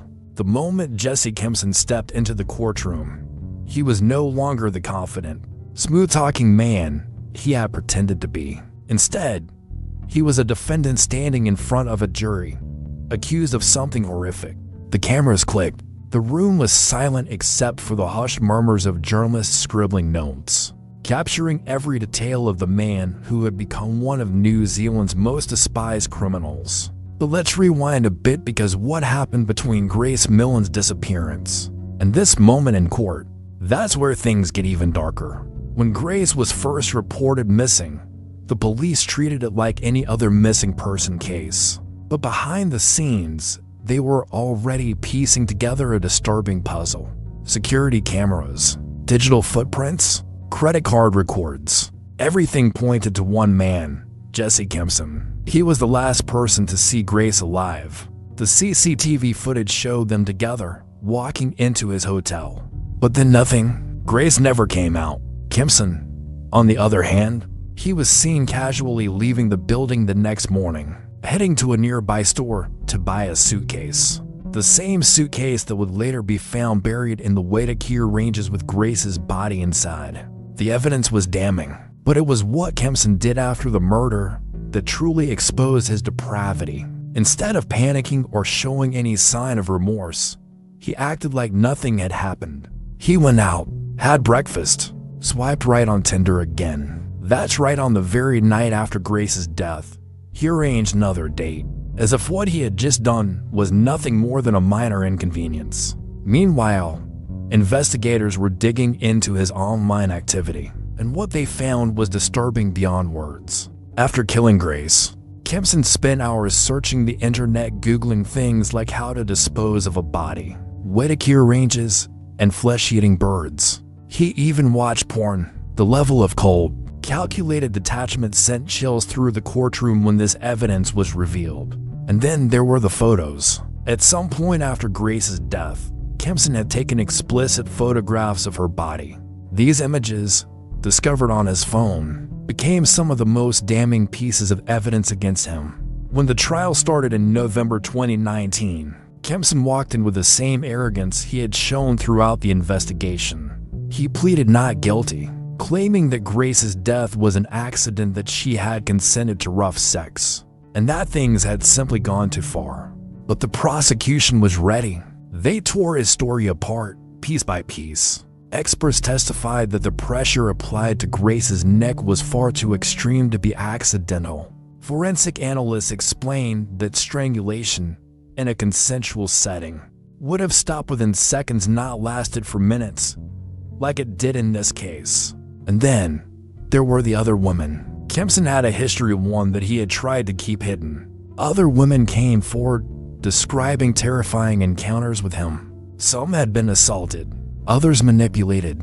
One woman, who had previously dated him, testified that he was obsessed with control, that he had a dark side he tried to mask with charm. As the trial progressed, it became clear that this was no accident. This was no misunderstanding. This was murder. After weeks of testimony, the jury deliberated, and when they returned, the courtroom was tense. Guilty. The words rang through the room, sealing Jesse Kempson's fate. In February 2020, he was sentenced to life in prison, with a minimum of 17 years before he could even be considered for parole. But for Grace's family, no sentence could ever be enough. They had lost a daughter, a sister, a friend. Their pain would last far beyond any prison term. Kempson showed no emotion as the sentence was read. No remorse, no apology. He simply sat there, expressionless, as the reality of his new life set in. A life behind bars. But was this truly the end of the story? Or was there more to uncover about Jesse Kempson? Because, as investigators would soon reveal, Grace Millen wasn't his only victim. Aftermath and impact. The murder of Grace Millen didn't just end with a guilty verdict. No, its impact spread like wildfire, igniting outrage, grief, and ultimately, a call for change. In the weeks following the trial, something haunting lingered in the air. A mix of sorrow and fury. The streets of Auckland, once bustling with tourists and carefree travelers, felt different.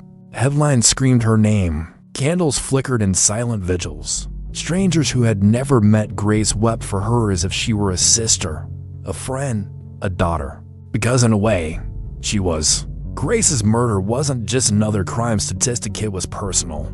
To women around the world, her story wasn't distant. It was a terrifying possibility. She was young, adventurous, trusting. She was doing what so many have done, meeting someone new, exploring a foreign city, believing in the good in people. But that trust was shattered. As the details of the case unraveled, the public reaction shifted from grief to rage. People weren't just mourning Grace.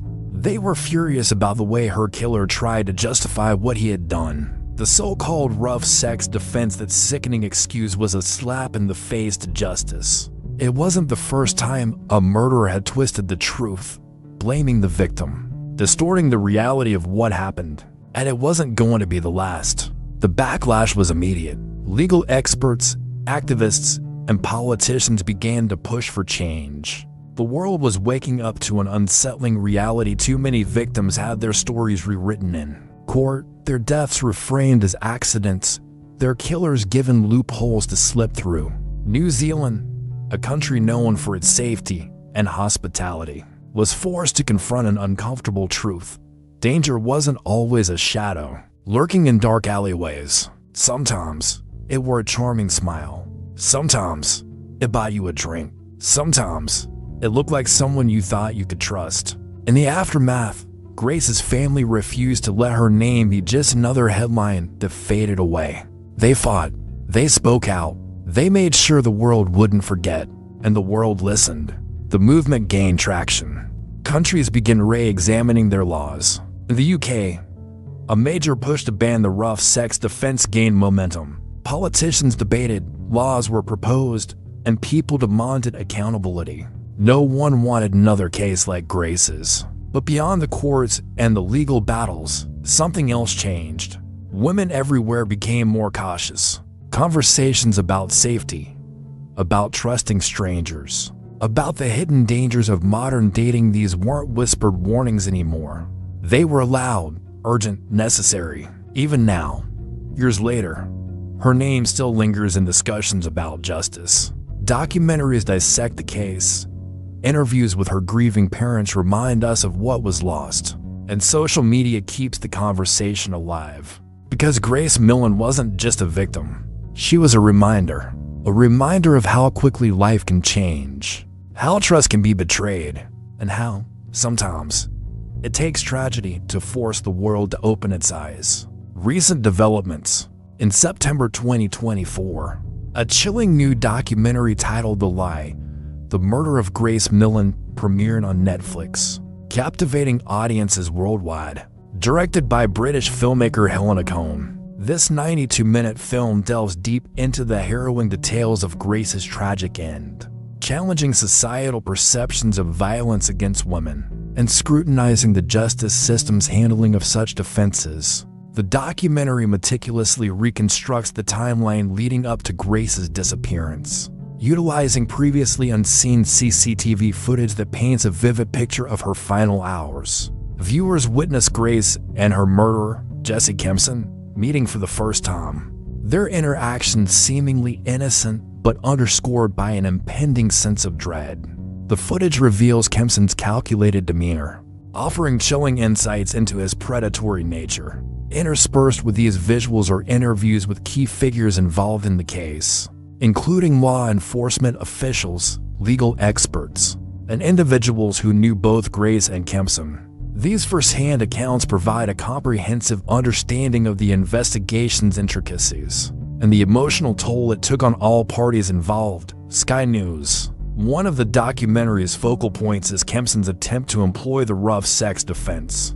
During his trial, a tactic that sparked widespread outrage and ignited global conversations about consent and victim blaming. The film scrutinizes this defense, highlighting its implications and the subsequent calls for legal reforms to prevent its misuse in future cases. Since its release, The Lie has not only topped Netflix charts in New Zealand, but has also resonated with international audiences, prompting renewed discussions about women's safety, the dynamics of modern dating, and the legal system's role in protecting victims. The documentary serves as a poignant reminder of the real-life consequences of gender-based violence and the enduring need for societal change. Grace Millen's story, as portrayed in this documentary, continues to shed light on the pervasive issues surrounding violence against women, urging viewers to reflect, engage, and advocate for a world where such tragedies are averted.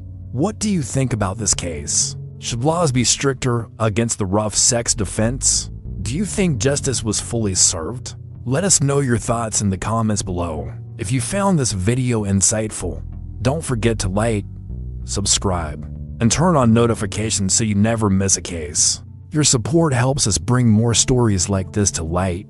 Stay aware, stay informed, stay safe. See you in the next one.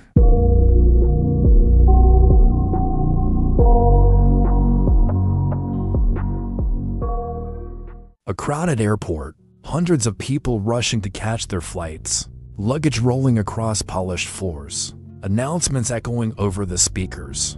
It seems like an ordinary day until a man stumbles forward, clutching his face, gasping for air. Security rushes toward him, but it's too late. His skin burns. His vision blurs. Within minutes, he's dead. And the weapon? A drop of poison so lethal, it's banned under international law. This is not fiction. This is real.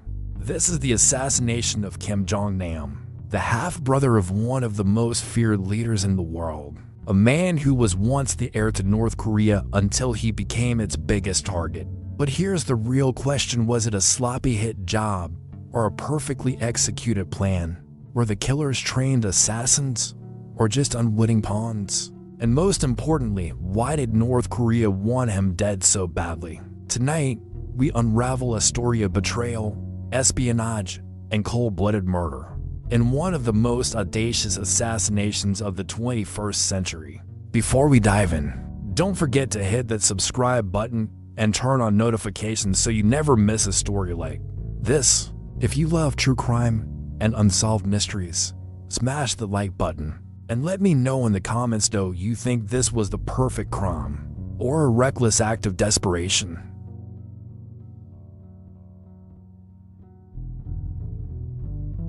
The prelude to assassination. The story of Kim Jong-nam's murder doesn't begin on that fateful February morning in Kuala Lumpur International Airport.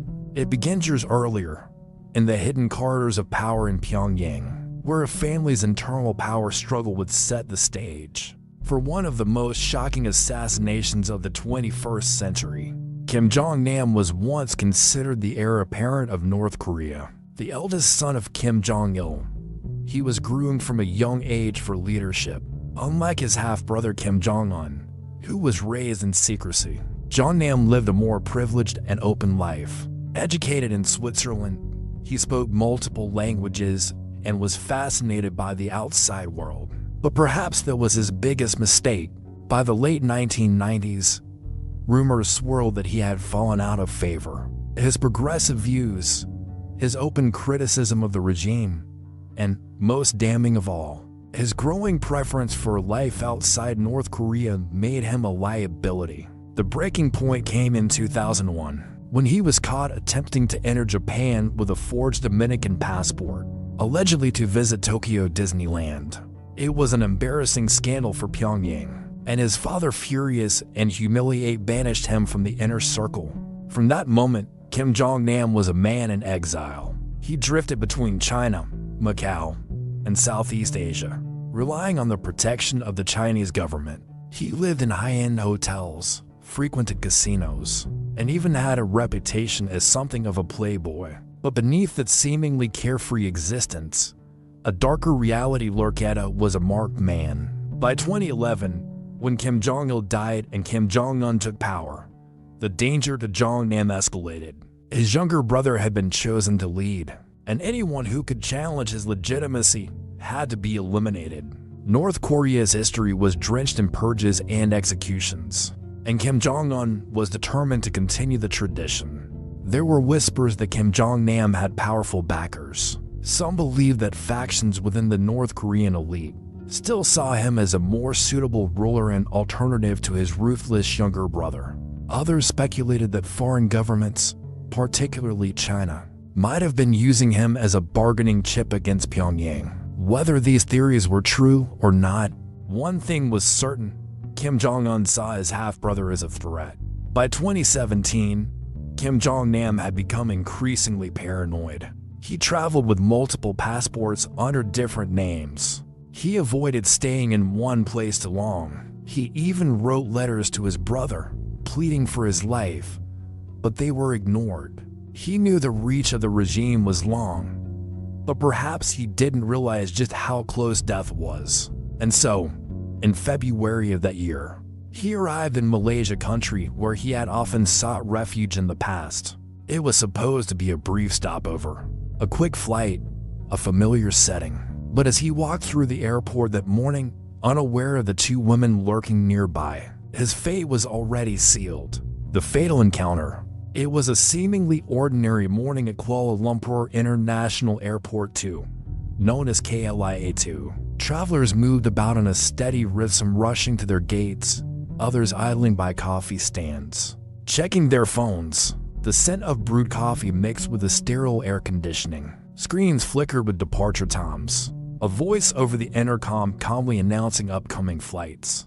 At 8:59 a.m., a figure entered the terminal, walking with a composed but slightly hurried stride. He wore a loose-fitting blue blazer, dark jeans, and a black backpack slung over one shoulder. His round face bore the unmistakable features of the ruling Kim dynasty, though the years of exile had softened his once powerful presence. This was Kim Jong-nam, the estranged half-brother of North Korean Supreme Leader Kim Jong-un. To most, he was just another passenger. But to the people watching him, he was a target.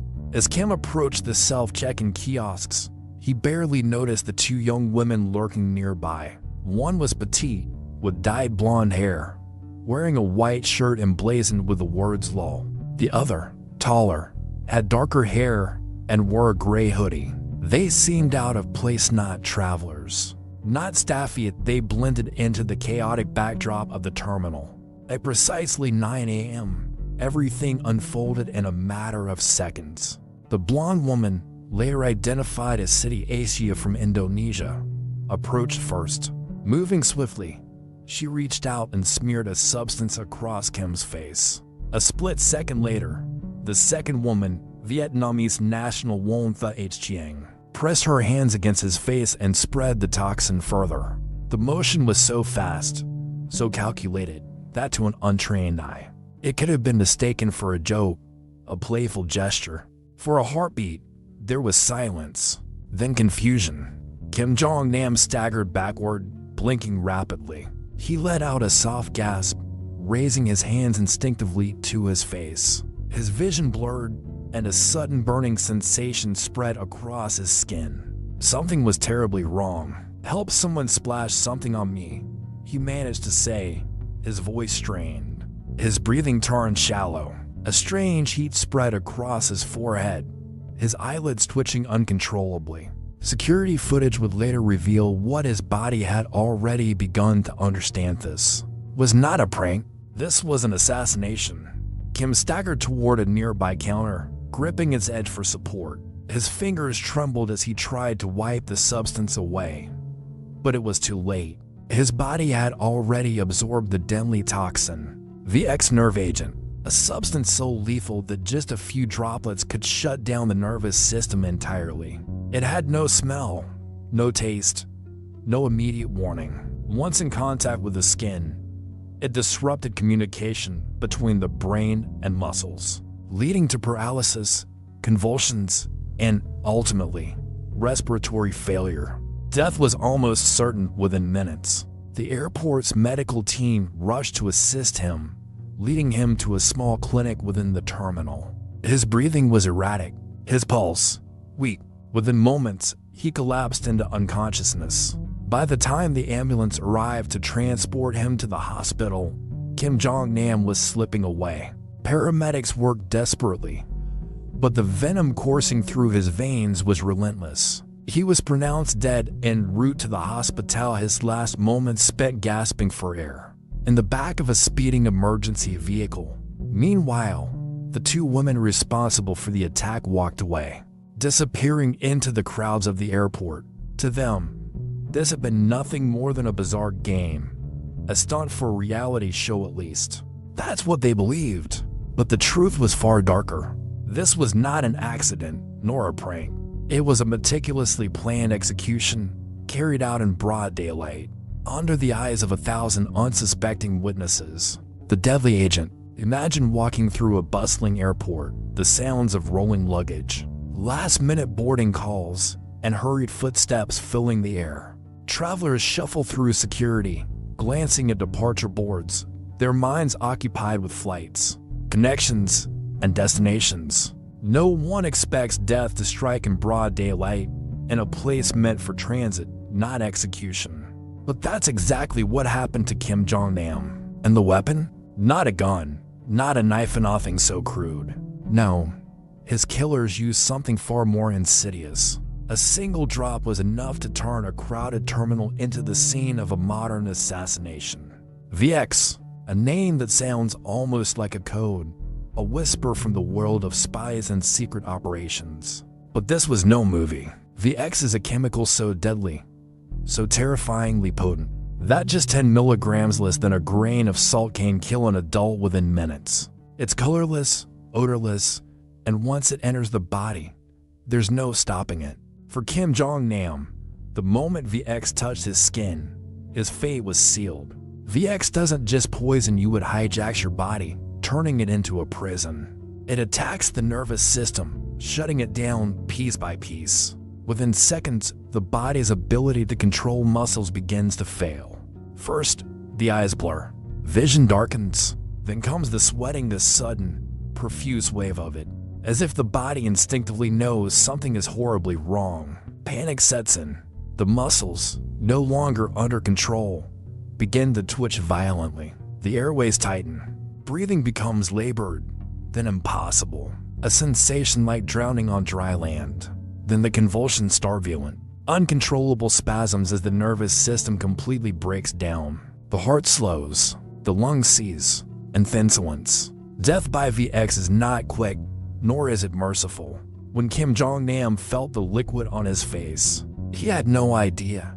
He had just been exposed to one of the deadliest substances on Earth. Witnesses say he staggered back, his hands instinctively reaching up, trying to wipe it away. He turned, confused, panicked, his mind racing to understand what had just happened. He made it only a few steps before the symptoms hit. His vision blurred, his chest tightened. He stumbled toward the nearest airport staff, gasping. "It feels like someone sprayed something on me." Security footage shows him gesturing wildly, desperate for help.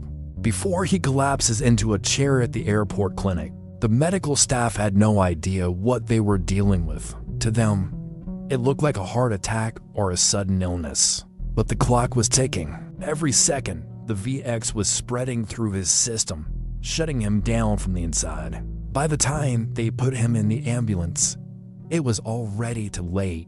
Within 20 minutes of exposure, Kim Jong-nam was dead. VX is not something you buy at a pharmacy. It's not something an average person can just stumble upon.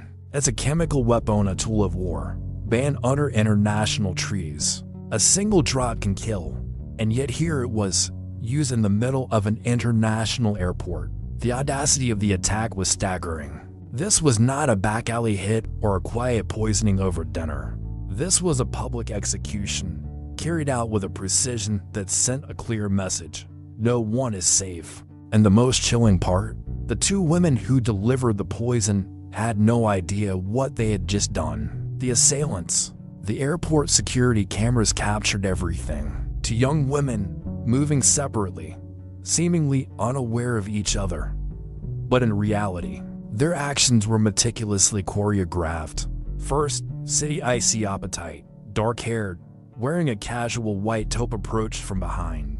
She moved quickly, pressing her hands onto Kim Jong-nam's face in what looked like a sudden, bizarre prank. Just seconds later, Wonta Hjiang, wearing a gray sweater with the letters LOL printed across the front, followed up, rubbing another substance onto his eyes before vanishing into the crowd. It all happened in less than 5 seconds. Kim Jong-nam recoiled, stunned, his hands instinctively flying up to his face. Something was wrong. His vision blurred, his breath hitched, and his skin began to burn. The scent's heart, chemical, unnatural outflowing to his nostrils. He stumbled forward, staggering toward an airport information desk. "Somebody put something on me," he gasped in broken English, his voice strained. The staff hesitated. Was this man drunk? Sick? But then, he collapsed against the counter, his face slick with sweat, his breath coming in short, shallow gulps. By the time medical personnel arrived, Kim Jong-nam was convulsing. His body stiffened, his fingers curled into claws, his pupils dilated. It was happening fast. His central nervous system was shutting down, his muscles seizing as the deadly VX nerve agent coursed through his bloodstream. A chemical weapon, a substance designed for war, had been used here inside a crowded public airport. Meanwhile, City Asia and Wonfa Hjiang had already disappeared into the city's chaos. Neither of them showed any signs of poisoning, no symptoms of VX exposure. They calmly returned to their hotel rooms, completely unaware of the storm about to descend on them. The arrest came swiftly. Less than 48 hours after the murder, Malaysian authorities tracked down the two women. Wonfa Hjiang was found at a budget hotel. Her demeanor oddly composed as officers burst into her room. She blinked in confusion. "What's going on?" she asked, genuinely surprised. City Asia, arrested separately, was equally shocked. Both insisted they were innocent. Their story: they thought they were part of a prank show, a hidden camera experiment. They had been recruited days earlier by mysterious men who had paid them small sums of money to prank strangers by smearing harmless baby oil or lotion on their faces. These same men had instructed them to perform the act at the airport that morning. What they didn't know was that the final prank had been different. The liquid they had applied to Kim Jong-nam's face wasn't baby oil. It was VX. Their recruiters for North Korean operatives had already fled the country within hours of the attack. They had watched from a distance as their plan unfolded, as their two unwitting assassins unknowingly carried out one of the most high-profile assassinations of the 21st century. Then, like shadows, they vanished. The interrogation rooms were sterile, cold, the fluorescent lights casting harsh reflections against the steel tables. Wonfa Hjiang's hands trembled as she fidgeted with the sleeves of her prison uniform. "I didn't know," she kept saying. "I thought it was just a joke." City Asia sat motionless, her eyes red-rimmed, exhausted from hours of questioning. "They told me it was a prank," she whispered. "I swear, I didn't mean to kill anyone. But murder was murder, and now the world was watching. The masterminds in the shadowy corridors of international espionage. The assassination of Kim Jong-nam stands as a testament to the lengths some regimes will go to eliminate perceived threats. While the world focused on the two women accused of carrying out the attack, the true architects of this audacious plot operated behind a veil of secrecy, orchestrating events with meticulous precision. Investigations revealed that for North Korean men were the primary suspects behind the assassination, identified as Ri Ji-hyun, Hong Song-hak, Oh Jong-gil, and Ri Jae-nam. These individuals were seen at Kuala Lumpur International Airport on the day of the murder. Their movements were calculated, blending seamlessly into the bustling environment of the airport, ensuring that their presence went largely unnoticed. Closed-circuit television footage later analyzed by authorities showed these men observing the events from a distance, maintaining communication with each other, and possibly coordinating the final stages of the operation. Their demeanor was calm, exhibiting the confidence of operatives well-versed in covert activities. Within hours of the assassination, these four suspects boarded flights, leaving Malaysia and returning to North Korea. Their swift departure was a clear indication of premeditation, suggesting that the operation was designed for rapid execution with minimal risk of capture. This exodus not only hampered the investigation, but also underscored the challenges faced by international authorities in holding the masterminds accountable. The involvement of North Korean nationals in such a high-profile assassination strained diplomatic relations between Malaysia and North Korea. Demands for the extradition of the suspects were met with staunch refusals from Pyongyang, citing sovereignty and denying any involvement in the plot. This impasse highlighted the complexities of international law. When state actors are implicated in criminal activities on foreign soil, while the four operatives executed the plan on the ground, it's widely believed that the assassination was sanctioned at the highest levels of the North Korean government. Kim Jong-nam, as the estranged half-brother of Kim Jong-un, represented a potential rival to the North Korean leadership. His assassination served as a chilling message to dissenters and a demonstration of the regime's reach beyond its borders. The legal proceedings. The courtroom was a theater of high stakes and international intrigue as the trial of City Asia and Wonfa Chiang commenced on October 2, 2017 at the High Court in Shah Alam, Selangor, Malaysia. Both women stood accused of the cold-blooded assassination of Kim Jong-nam, a charge that carried the grim prospect of the death penalty. Their plea was unequivocal, not guilty. Presiding over the case was Judge Datuk Azmi Arifin, whose demeanor reflected the gravity of the proceedings. The prosecution presented a narrative of meticulous planning and lethal execution. A Malaysian government chemist took the stand, revealing that traces of VX nerve agent, a substance so deadly it's classified as a weapon of mass destruction, were found on both women's clothing. This evidence forged a tangible link between the accused and the murder weapon, painting a damning picture. The defense, however, wove a counter-narrative steeped in deception and exploitation. They argued that Asia and Chiang were unwitting pawns, duped into believing they were participating in harmless pranks for a television show. This claim was bolstered by testimonies detailing how the women had been observed performing similar pranks in public spaces prior to the incident, suggesting a pattern that lent credence to their defense. As the trial unfolded, the courtroom became a battleground of forensic evidence and psychological manipulation. The prosecution's case hinged on the presence of VX on the defendants, while the defense sought to dismantle the notion of intent, portraying their clients as naive victims of a grander scheme. In a dramatic turn of events on March 11, 2019, the charges against City Asia were unexpectedly dropped. The prosecution offered no detailed explanation, citing only that they were withdrawing the charge. Asia's release ignited a firestorm of speculation, with many questioning the influence of diplomatic interventions behind the scenes. Wonfa Chiang's fate hung in the balance until April 1, 2019, when she pleaded guilty to a reduced charge of voluntarily causing hurt by dangerous weapons or means. The court sentenced her to 3 years and 4 months in prison. However, with customary sentence reductions for good behavior, she was released on May 3, 2019. The trial's conclusion left a lingering sense of unfinished justice. No one was ultimately held accountable for the murder of Kim Jong-nam, a crime that bore the hallmarks of a high-level political assassination. The 4 North Korean suspects, identified but never apprehended, had vanished, leaving a trail of unanswered questions and a stark reminder of the shadowy machinations of international espionage. This case stands as a testament to the complexities of global diplomacy, the murky depths of covert operations, and the tragic fate of a man ensnared in the ruthless world of political power plays. The aftermath and global implications. The assassination of Kim Jong-nam sent shockwaves through the international community, unraveling a complex web of diplomatic tensions, legal debates, and geopolitical shifts.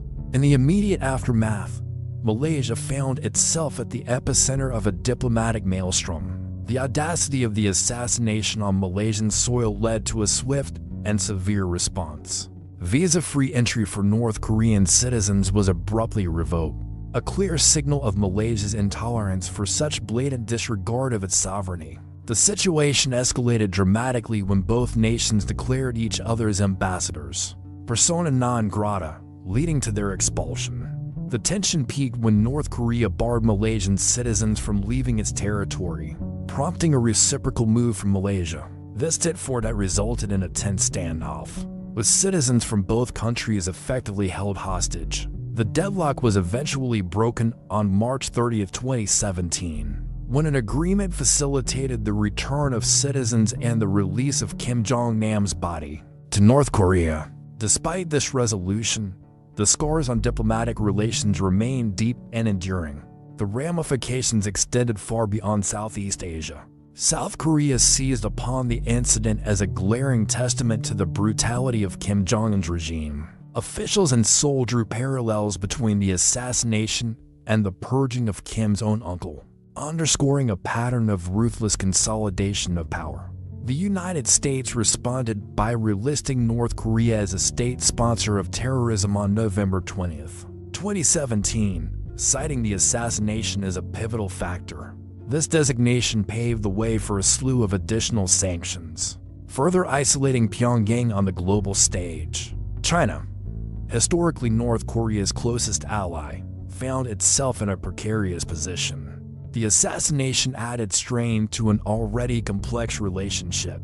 In a subtle yet telling move, Beijing curtailed coal imports from North Korea, signaling its displeasure and attempting to distance itself from the regime's unpredictable actions. This reduction in trade not only impacted North Korea's economy, but also sent a clear message about China's waning patience with its neighbors' provocations. The use of the ex-nerve agenda substance ban under the Chemical Weapons Convention.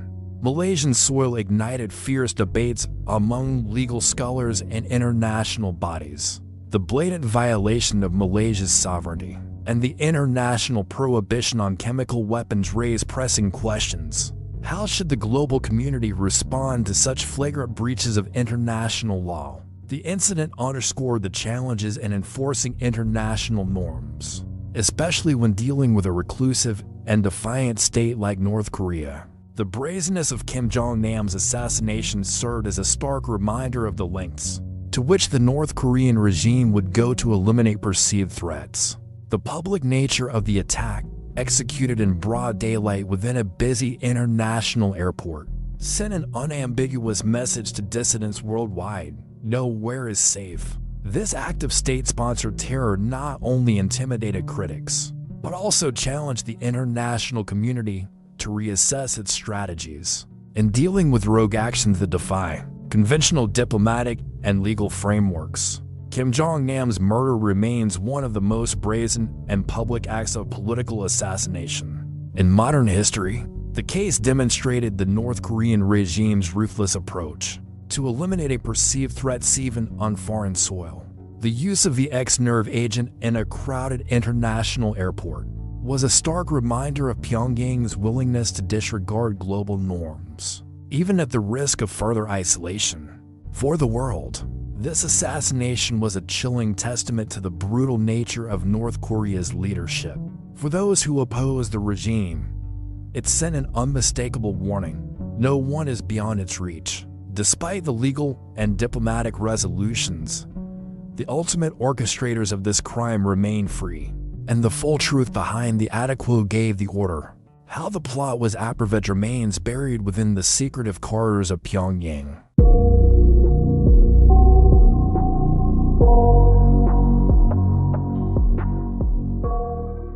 December 30th, 2000. In a quiet neighborhood of Tokyo, a family was living their final hours completely unaware that a faceless predator was already inside their home. When the sun rose the next morning, the entire Miyazawa family had been slaughtered in one of the most disturbing and baffling unsolved crimes in Japan's history. The killer, he didn't run, he didn't hide, he stayed inside the house.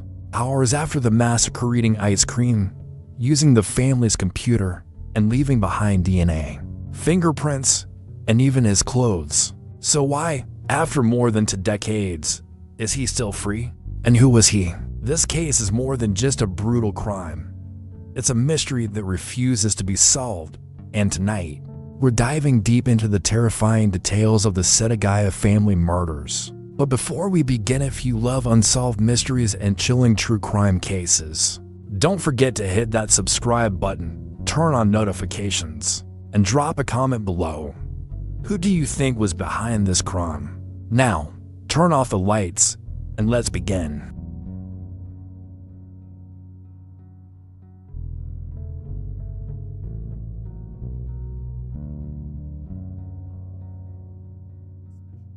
The fateful discovery. The morning of December 31st, 2000 should have been just another cold winter day in Setagaya, Tokyo. The sky was overcast, the streets were quiet, and most families were preparing for New Year's Eve celebrations. But for Haruko, an elderly woman with a mother's intuition, something felt off. Her daughter, Yasuko Miyazawa, wasn't answering her calls.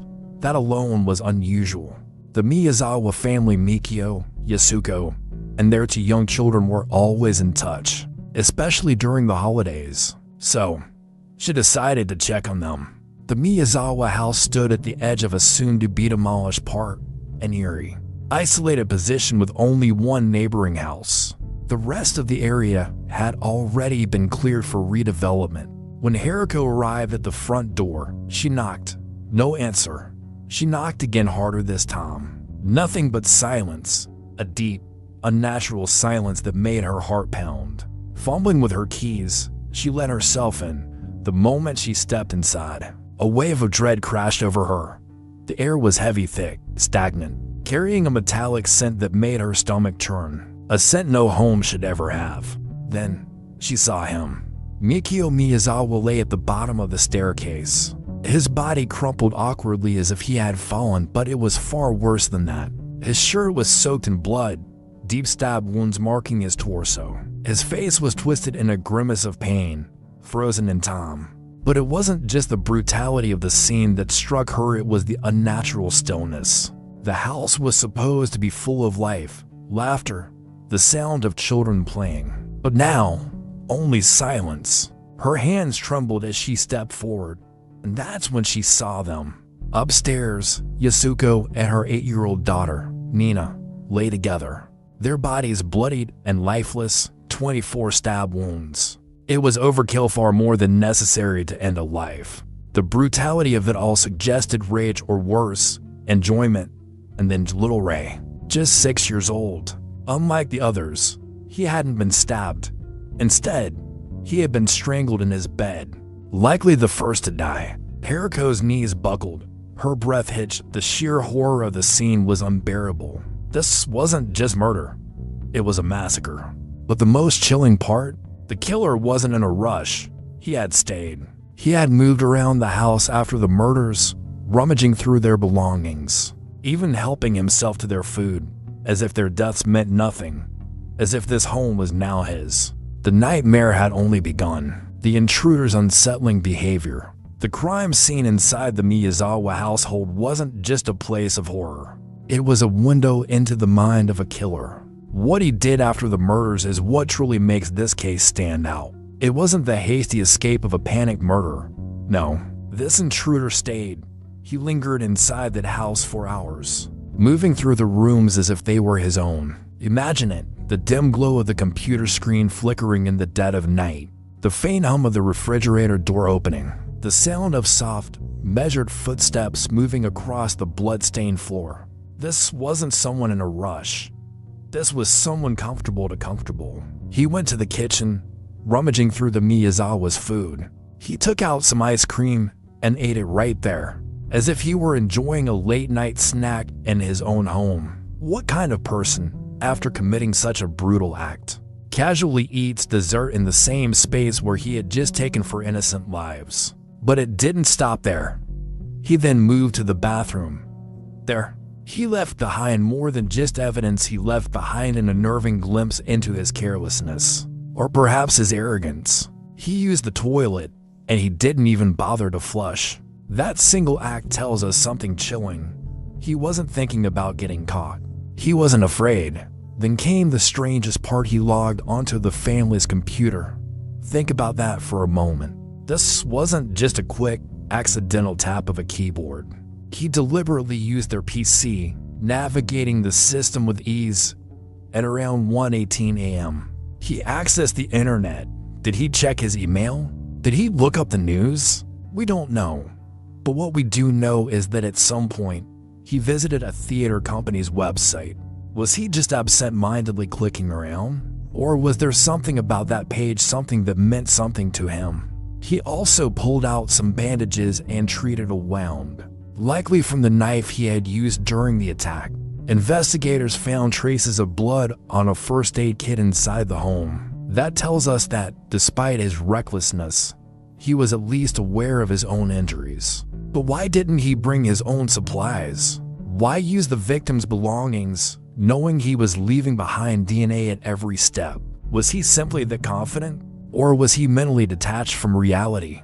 The Miyazawa's home wasn't just a crime scene, it became his space for those few hours. He draped himself in their life, walked their floors, and left his mark on nearly everything he touched. It's as if, in some twisted way, he had made himself at home. But when the sun began to rise, he was gone. No signs of forced entry, no clear escape route, just an empty house filled with silent, lingering horrors. And the question that haunts investigators to this day: what kind of killer behaves like this? The elusive clues. The killer left behind a disturbing amount of evidence, but instead of leading to answers, each clue only deepened the mystery. It was as if he had left breadcrumbs, fragments of his identity scattered across the crime scene, yet none of them led anywhere definitive. Inside the dimly lit Miyazawa house, investigators found a pair of blood-stained gloves,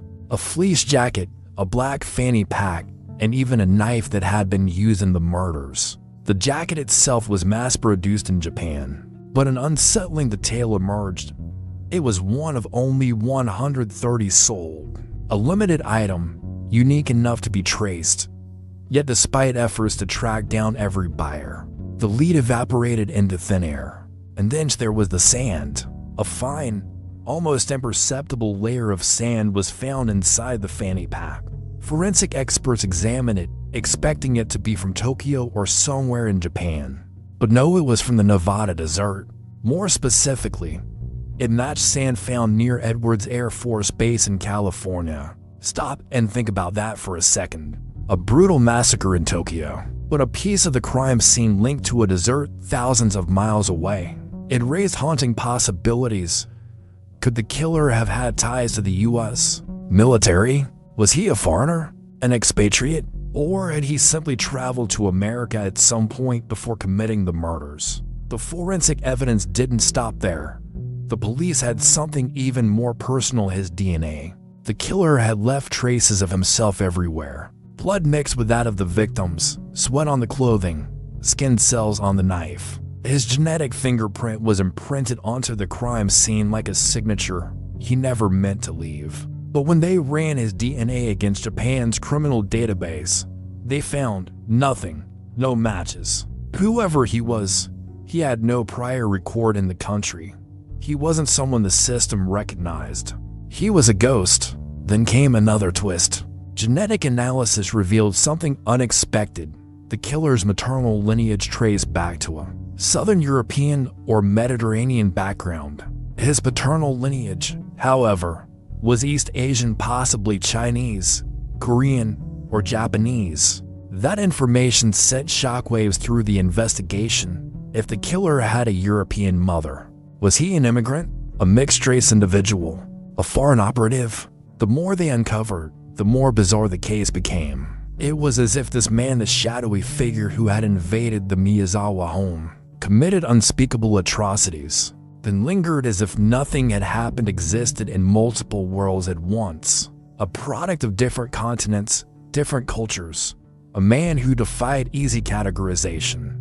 And yet, despite everything he left behind: DNA, fingerprints, clothing, even his own waste in the bathroom, the police were no closer to identifying him. Who was this person? And how had he vanished without a trace? The killer's profile. When the Tokyo Metropolitan Police analyzed the DNA left at the scene, traces found on clothing, the bathroom, even in the family's wounds, it revealed a complex genetic profile. That should have been a breakthrough, but instead, it raised even more questions. The results? The suspect was male, of East Asian descent from his father's side, but his mother's DNA pointed to a mixed European ancestry, possibly from the Mediterranean or Adriatic regions. This wasn't just unusual, it was unheard of in Japanese criminal investigations. Japan has one of the world's most homogeneous populations, making this particular DNA profile extremely rare. It suggested that the suspect was either not fully Japanese or had foreign lineage. That set him apart. The combination was so unique that even with thousands of profiles in international databases, there was no match. Who was this man? Was he a foreigner who had slipped into Japan unnoticed? Or was he a local with an unexpected bloodline? The forensic team's most baffling discovery was this. Despite the killer leaving an overwhelming amount of DNA, he had never been in trouble with the law before, not in Japan, not in any other country. No arrests, no records, no paper trail. It was as if he had simply appeared from the shadows, killed, and then vanished. In the chaos of the crime scene, the killer had left behind his own clothing, an act that seemed careless, yet strangely deliberate. The items included a black Uniqlo fleece jacket, a grayish long-sleeve shirt, a pair of slacks, and, most unsettlingly, a hip bag. Investigators traced the fleece jacket to a batch sold in limited stores in Japan and South Korea, suggesting he may have traveled between the two countries. But it was the hip bag that held a clue no one saw coming. Inside, forensic experts found traces of sand. But this wasn't ordinary sand from a park or a construction site. This particular sand was later identified as originating from the Nevada desert, near Edwards Air Force Base in the United States. A small detail, but one that completely changed the scope of the investigation.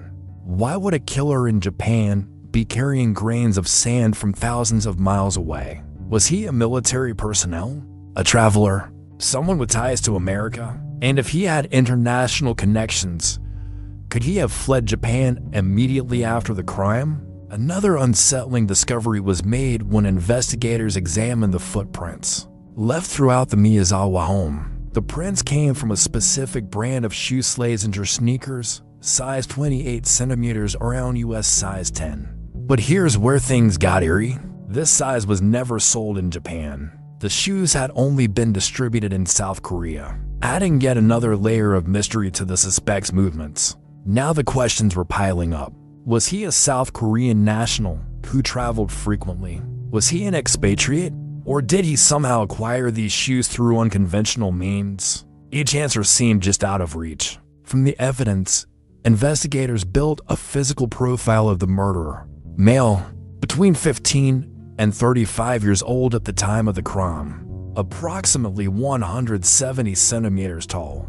Slim build, likely right-handed, possibly mixed race or of foreign descent. But one thing was certain, this was not just a random home invasion gone wrong. Whoever this man was, he had moved through the house with confidence. He had no hesitation in carrying out brutal, prolonged violence against an entire family. He showed no fear of getting caught eating their food, using their computer, even sleeping inside their home after the massacre. This was someone who had either done this before or had been preparing for this moment for a long time, and yet he has never been found. More than 2 decades have passed. The DNA remains unmatched. The fingerprints lead nowhere. The items left behind are still puzzling. And the man who left them, he could be anywhere. Listening to this, watching this, still out there, still free. The ongoing investigation. Tokyo, Japan. More than 2 decades have passed. Yet the haunting echoes of the Setagaya family murders still reverberate through the corridors of the Tokyo Metropolitan Police Department. Evidence sits cataloged in countless files. Forensic reports pile up on desks, and officers, some of whom have dedicated years, even entire careers, to this case, continue to chase a ghost. The crime scene itself, a once bustling family home, has long been abandoned. But in the minds of investigators, it remains frozen in time. The scattered papers, the half-eaten ice cream, the computer left powered on. A grotesque snapshot of a night that refuses to fade into the past. Investigators have sifted through an ocean of data, searching for the one missing piece that might unravel the mystery. Over 280,000 officers have been involved in this case since the cold December night in 2000. The sheer number is staggering. An entire army of detectives, forensic specialists, and crime analysts, all working toward a single goal: identifying the faceless intruder who slipped into the Miyazawa household and left behind a blood-soaked nightmare. The police have combed through over 16,000 tips from the public, whispers, theories, anonymous letters. Some claim to have seen a suspicious figure lurking near the Miyazawa home days before the murders. Others report hearing strange noises in the area on the night of the killings. But every lead, every clue, has led to the same frustrating conclusion: the killer remains a shadow, just out of reach. And yet, the evidence he left behind is undeniably real. In the annals of forensic science, Few cases are as maddening as this one. The intruder wasn't careful. He wasn't methodical. He left behind an abundance of evidence, the kind of material that, in any other case, would lead straight to an arrest. His DNA, found on a scarf, a jacket, and even a hip bag he abandoned at the scene. His blood, mixed with that of the victims, proving that during the frenzied attack, he had cut himself. His fingerprints, on the walls, the computer, the ice cream wrapper marks of a man who lingered in his crime scene like an uninvited guest, overstaying his welcome. But when investigators ran his DNA through Japan's criminal databases, they hit a wall. No match. Not a single record. The conclusion? This man had never been arrested in Japan before. Then came the biggest twist. An unexpected genetic anomaly. Analysis of the suspect's mitochondrial DNA suggested his mother was of European descent, possibly from a Mediterranean or Adriatic region, while his paternal DNA pointed to East Asian ancestry, a rare combination, even more so in Japan. This revelation sent ripples through the investigation. Was the killer a foreigner? If so, what was he doing in Japan? Was this a random home invasion? Or was the Miyazawa family targeted for a reason beyond what police could see? Detectives traced the intruder's clothes. 2 specific manufacturers' brands sold in Kanagawa Prefecture. A black sweater, a grayish-blue fanny pack, a hat. Each item was analyzed down to the thread, but the origin of the buyer remained elusive. The brands weren't rare, but they also weren't found everywhere. Someone had purchased these items. But who? And why did he choose these particular clothes? Even more bizarre was the grains of sand found inside the fanny pack. Not sand from Japan, but from a place thousands of miles away, the Nevada desert, USA specifically, near Edwards Air Force Base. This raised a chilling possibility. Was the killer someone with military connections? A foreign traveler? Or did he somehow obtain this bag secondhand, unknowingly carrying a clue that would later send the investigation spiraling into an international mystery? As years passed with no arrest, frustration grew not just among detectives, but across Japan. The country was shaken. Families who once left their doors unlocked at night began installing security systems. The idea of a random killer walking free, despite overwhelming forensic evidence, was terrifying. In 2010, this case directly led to a landmark change in Japanese law. Before, serious crimes including murder had a statute of limitations. If a case remained unsolved for a certain period, it was legally closed, no matter how much evidence remained. But the brutality of the Setagaya murders forced lawmakers to act. Japan abolished the statute of limitations for crimes punishable by the death penalty, ensuring that this case and others like it would never be forgotten. The hunt for the Setagaya killer would continue indefinitely. Every year, around the anniversary of the crime, Tokyo police renew their appeals for information. In December 2024, officers stood outside Seijo Gakunmei Station, handing out flyers, reminding the public that justice had not yet been served. They even reconstructed the killer's outfit, dressing a mannequin in the exact same clothes he had left behind. A visual reminder, a ghostly recreation of the man who once stood inside the Miyazawa home. Knife in hand, a 20 million yen reward still waits for someone to come forward, someone who knows his face, his voice, his story. But as years turn into decades, the question looms, is the killer even alive? Or is he still out there, blending into society, living his life as if nothing ever happened? Lingering questions. At first glance, this should have been an easy case to solve. The police had everything they needed: the murder weapon, the suspect's personal belongings, and genetic material that could confirm his identity in seconds if matched to a record.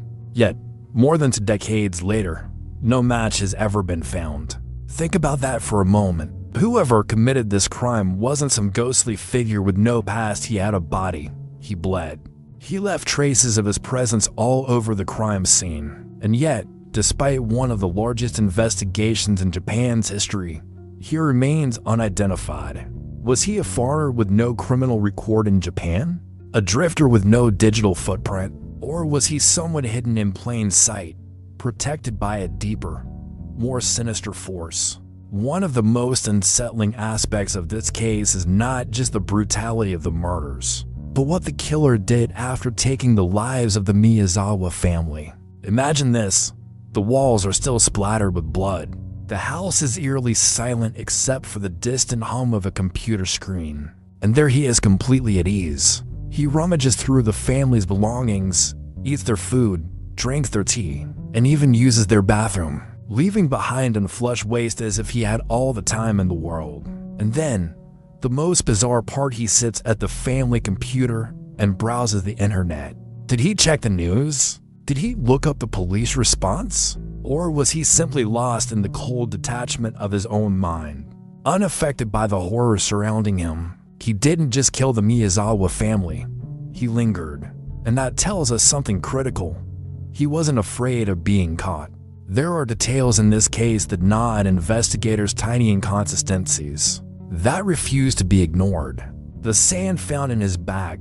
Forensic tests confirmed that grains of sand left inside the killer's hip bag came from the Nevada desert, specifically near Edwards Air Force Base. What was American desert sand doing in a Tokyo murder scene? Did the killer have a connection to the United States? Was he a military contractor? A foreign national?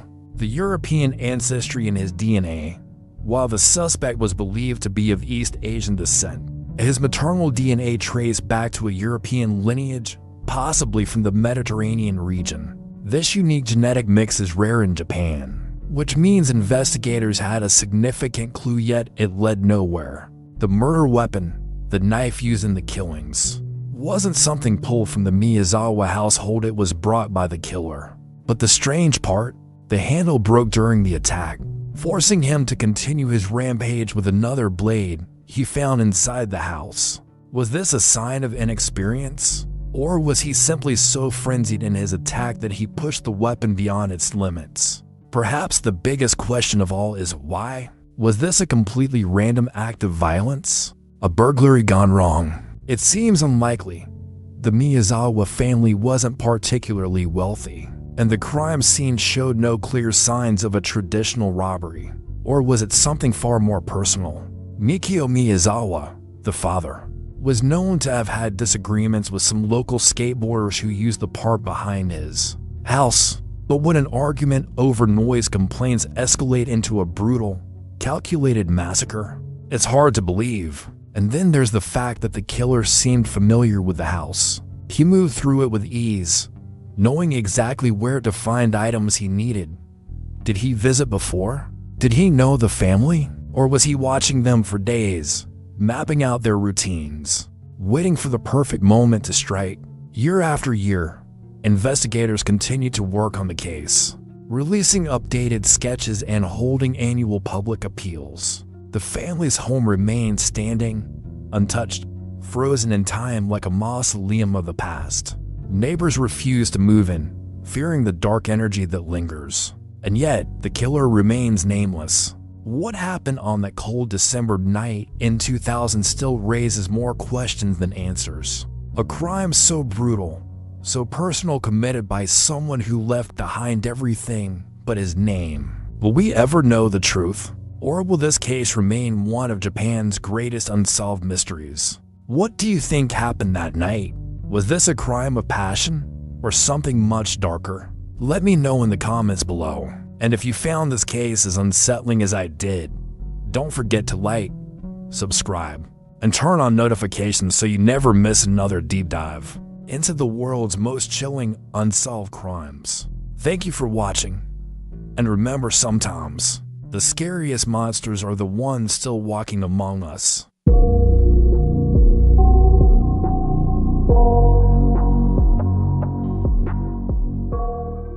A quiet village, a brutal murder, and a crime scene so disturbing that even the most seasoned detectives were left speechless.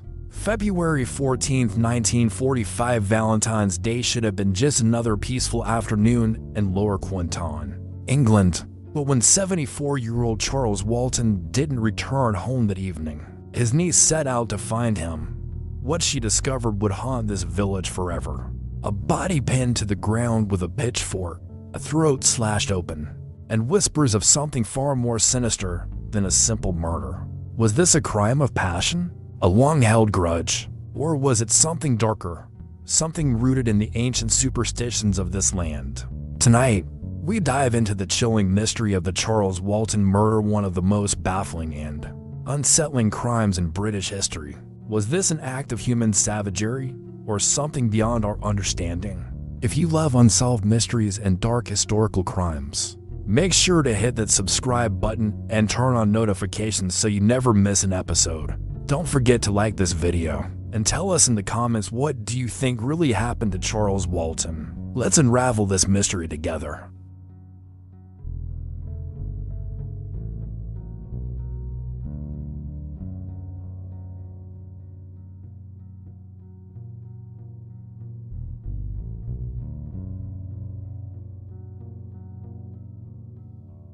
The quiet village of Lower Quinton. Lower Quinton, a place that, on the surface, seemed frozen in time. Rolling green fields stretched endlessly under an ever-changing sky, their quiet beauty masking the weight of centuries-old secrets. The village, nestled in the heart of Warwickshire, was the kind of place where everyone knew each other.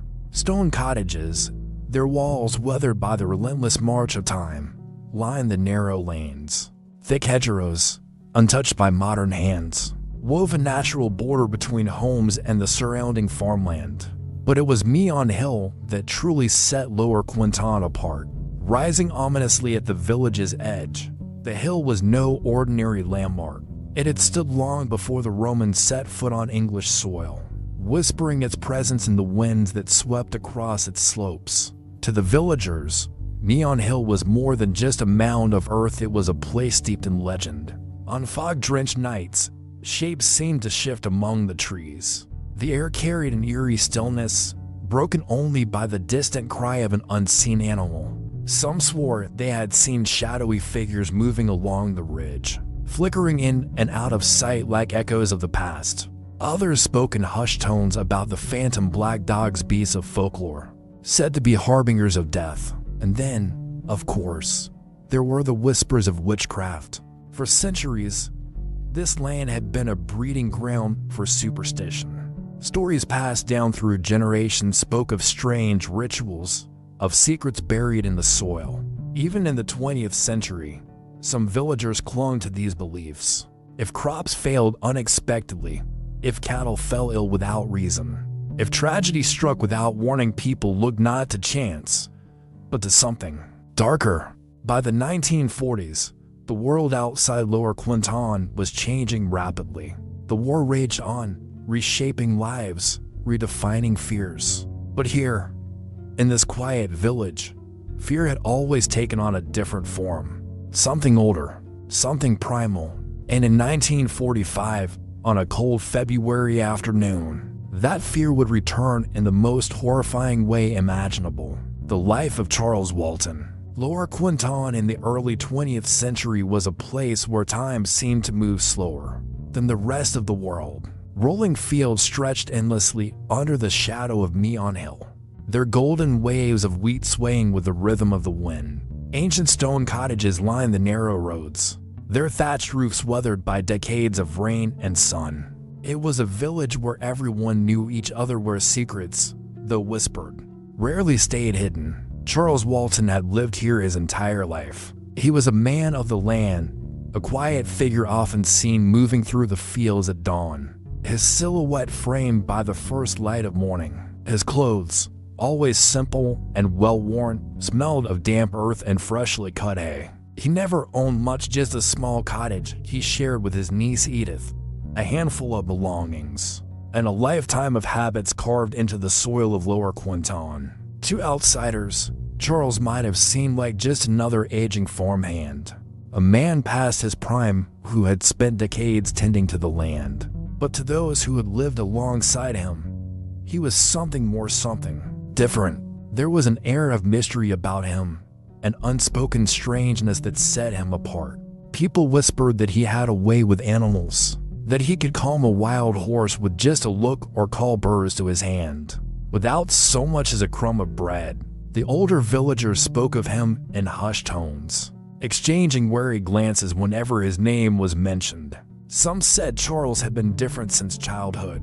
Born in 1870, he grew up in Lower Quinton at a time when folk belief still held a firm grip on rural England. His mother had died when he was young, leaving him to be raised by his father, a strict, no-nonsense man who worked the land from dawn till dusk. As a boy, Charles was quiet and observant. He would disappear for hours, wandering the hills and fields alone, returning with pockets full of strange, trinket-smooth stones, feathers, and sometimes things less explainable. Then, there was the black dog. It was a story that few spoke of openly, but those who did swore it was true. When Charles was a teenager, he had reportedly seen a large black dog lurking near Meon Hill. Not just once, but multiple times. The creature always appeared at dusk, watching him from a distance with gleaming yellow eyes. And then, one day, after weeks of these sightings, Charles came home to find that his father had died unexpectedly. In the years that followed, he claimed to have seen the dog again, always before a tragedy. Some believed it was a harbinger of doom, a spectral omen woven into the folklore of Warwickshire.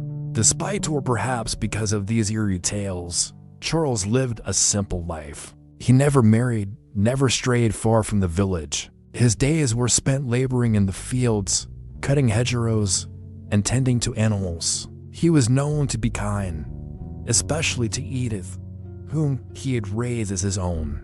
But even she, the closest person to him, admitted that Charles kept much of himself hidden. He spoke little of his past, avoided discussing his beliefs, and had no interest in the social affairs of the village. Then there was his connection to the land itself, something deeper than mere familiarity. The fields seemed to yield more when Charles worked them.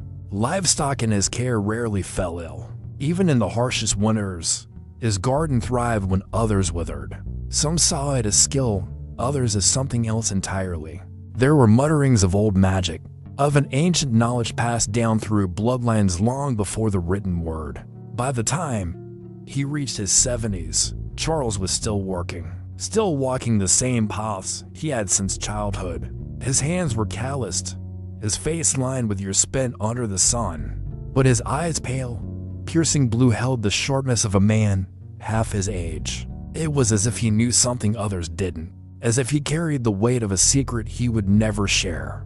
On the morning of February 14, 1945, he left home for what should have been an ordinary day. He walked toward Meon Hill with his tools in hand, the mist curling around his feet as he disappeared into the fields. It was the last time anyone saw him alive. Valentine's Day 1945. It was a cold, crisp morning in Lower Quinton, the kind where the air bit at your skin but carried the promise of spring.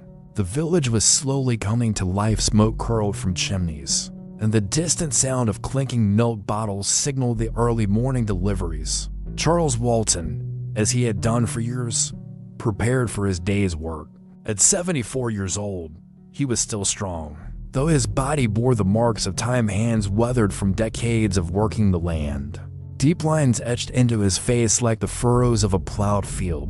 He lived simply, without excess, a quiet man who kept mostly to himself. That morning, he dressed in his usual work attire, a thick woolen coat, heavy boots laced up tightly, and a flat cap pulled down to shield his eyes from the pale February sun. His tools were simple but well used, a slash hook, curved and sharp, meant for cutting through thick hedgerows, and a sturdy pitchfork, its wooden handle worn smooth from years of labor. At around 9 a.m., Charles left his small cottage, giving a brief farewell to his niece, Edith. He walked with a slow but steady pace through the village, passing familiar faces. Some nodded in acknowledgement, others averted their gaze. Lower Quinton was the kind of place where people talked, but not always out loud. The land Charles was heading to was known as Hill Ground, a patch of farmland on the slopes of Meon Hill, a place steeped in history. Some said it was cursed. Others whispered about its ties to ancient witchcraft. There were stories, of course, stories of black dogs, spectral creatures that appeared before tragedy struck. Superstition clung to this land like mist in the early morning hours. As Charles made his way up the path, the ground was still damp from the night's frost. His breath came out in small, visible puffs. Somewhere in the distance, a crow caught a single, jarring sound that seemed to linger in the air. By noon, Charles had settled into his work, trimming and clearing hedgerows with precise, practice movements. The rhythmic sound of his slash hook cutting through overgrown branches blended with the rustling wind. Occasionally, he paused, wiping sweat from his brow despite the chill in the air. And then silence. A stillness fell over the field, an unnatural kind. The kind that makes the hairs on the back of your neck rise. The wind had died. Even the birds, which had been singing just moments before, had gone eerily quiet. Somewhere behind him, twigs snapped. Charles turned. No one was there, but someone was watching. Somewhere beyond the hedgerows, beyond the gnarled, ancient trees that lined Neon Hill, something waited, something approached, and before the day was over, blood would stain the earth. The grim discovery. The sun had long begun its descent, casting a golden haze over the rolling fields of Lower Quinton. The village, usually still and quiet by late afternoon, was alive with a different kind of energy, one fueled by unease. Edith Walton paced outside her small cottage, her eyes flicking toward the distant fields where her uncle, Charles Walton, had gone that morning. The sky had begun to bleed into shades of deep orange and violet, and still, there was no sign of him. Charles was a man of routine. Every day, he would return home by 4 o'clock sharp, wash his hands in the stone basin by the door, and sit down to a modest supper with Edith. But now, the hour had stretched past 5, then 6. The cold February air had begun to settle over the village, and with it, an unsettling silence. Something was wrong. Edith wrapped her shawl around her shoulders and hurried toward her neighbor's house. Harry Beasley, a longtime friend of her uncle, opened the door to find her breathless, her face etched with worry. "Uncle Charles hasn't come home," she said, her voice laced with fear. "He went to work in the fields this morning. He should have been back hours ago." Beasley frowned. Charles was old, but he was strong, and he had never failed to return home before. Without hesitation, he grabbed his coat and lantern, and together, they made their way through the dimming village toward the Firs, the farm owned by Alfred Potter, the man who had hired Charles for the day's work. They found Potter outside the farmhouse, leaning against the gate, smoking a cigarette. His expression twisted into something unreadable when he saw them approaching. "Still out working," he said, furrowing his brows. "That's strange. He should have been done hours ago." Potter flicked his cigarette into the dirt, and the three of them, now accompanied by another farmhand, began the slow climb up toward Neon Hill, the field where Charles had been tending to the hedges. The closer they got, the heavier the air seemed to grow. The wind had died, leaving only the crunch of boots against frost-bitten earth. Shadows stretched long and thin over the field, twisting in the fading light. Then, they saw it. At first, it was just a shape, something dark and unnatural against the patchy grass. Edith's breath hitched in her throat. Beasley raised his lantern. The warm glow illuminated the nightmare before them. Charles Walton lay sprawled on the cold ground, his limbs unnaturally splayed. His throat had been savagely slashed open, a deep, jagged wound that gaped like a second mouth. Blood had pooled beneath him, soaking into the earth. His pitchfork, his own tool, had been driven through his body, pinning him to the ground. The tine stabbed deep into the frozen soil on either side of his gaunt, weathered neck. And then, there was the slash hook, the very tool he had carried with him that morning. It was still embedded in his chest, its curved blade disappearing into the torn fabric of his coat. Blood had dried around the handle, dark and crusted. Edith let out a strangled cry and stumbled backward, her hands clapping over her mouth. Beasley swore under his breath. Potter, who had been standing rigidly beside them, muttered something incoherent. His fingers twitched at his sides. Then, they noticed something even more unsettling. A symbol, a crude cross carved into Charles's chest, deep enough that the skin had curled away from the edges of the wound. It was unclear if the mark had been made before or after his death. Was it a message, a ritual, or something more sinister? The wind howled suddenly, as if the land itself had something to say. The branches of the bare trees surrounding the field shuddered, casting spindly shadows that crawled over the dead man's body like grasping fingers. A black shape darted past the edge of the clearing too fast to be fully seen, but large enough to be noticed. A dog. No, something else. Potter swallowed hard and took a step back. We should get the police," he stammered, his voice breaking the unnatural silence that had fallen over them. But no one moved. Not at first. They were frozen, caught in the weight of something that felt bigger than just a murder, bigger than just a crime. Finally, Beasley turned, gripping Edith's arm and pulling her away. As they hurried back toward the village to summon the authorities, one thought hung heavy in their minds, one that no one dared say aloud. This was no ordinary killing. This was something far, far worse. The investigation begins. The murder of Charles Walton sent shockwaves through the small village of Lower Quinton. News of the brutal slaying spread quickly, turning the once peaceful countryside into a place of whispers and fearful glances. By the time Scotland Yard was called in, the air was thick with unease. Detective Chief Inspector Robert Fabian arrived on the scene with a team of officers. As his boots crunched against the damp earth, he took in the grim surroundings. Meon Hill loomed in the distance, shrouded in a dense, eerie mist, as if nature itself was reluctant to reveal what had happened here. The crime scene was undisturbed, a frozen moment of violence. Walton's lifeless body was still pinned to the ground by his own pitchfork, its rusted prongs buried deep in the cold soil, holding him in place like some macabre offering. The slash hook, its curved blade glinting faintly in the pale light, was still lodged in his throat. The wound jagged and cruel. Blood, darkened by time, had soaked into the grass beneath him, forming a stain that refused to be washed away by the evening rain. Fabian's sharp eyes swept over the surroundings. Something felt wrong. It wasn't just the brutality of the crime, it was the stillness.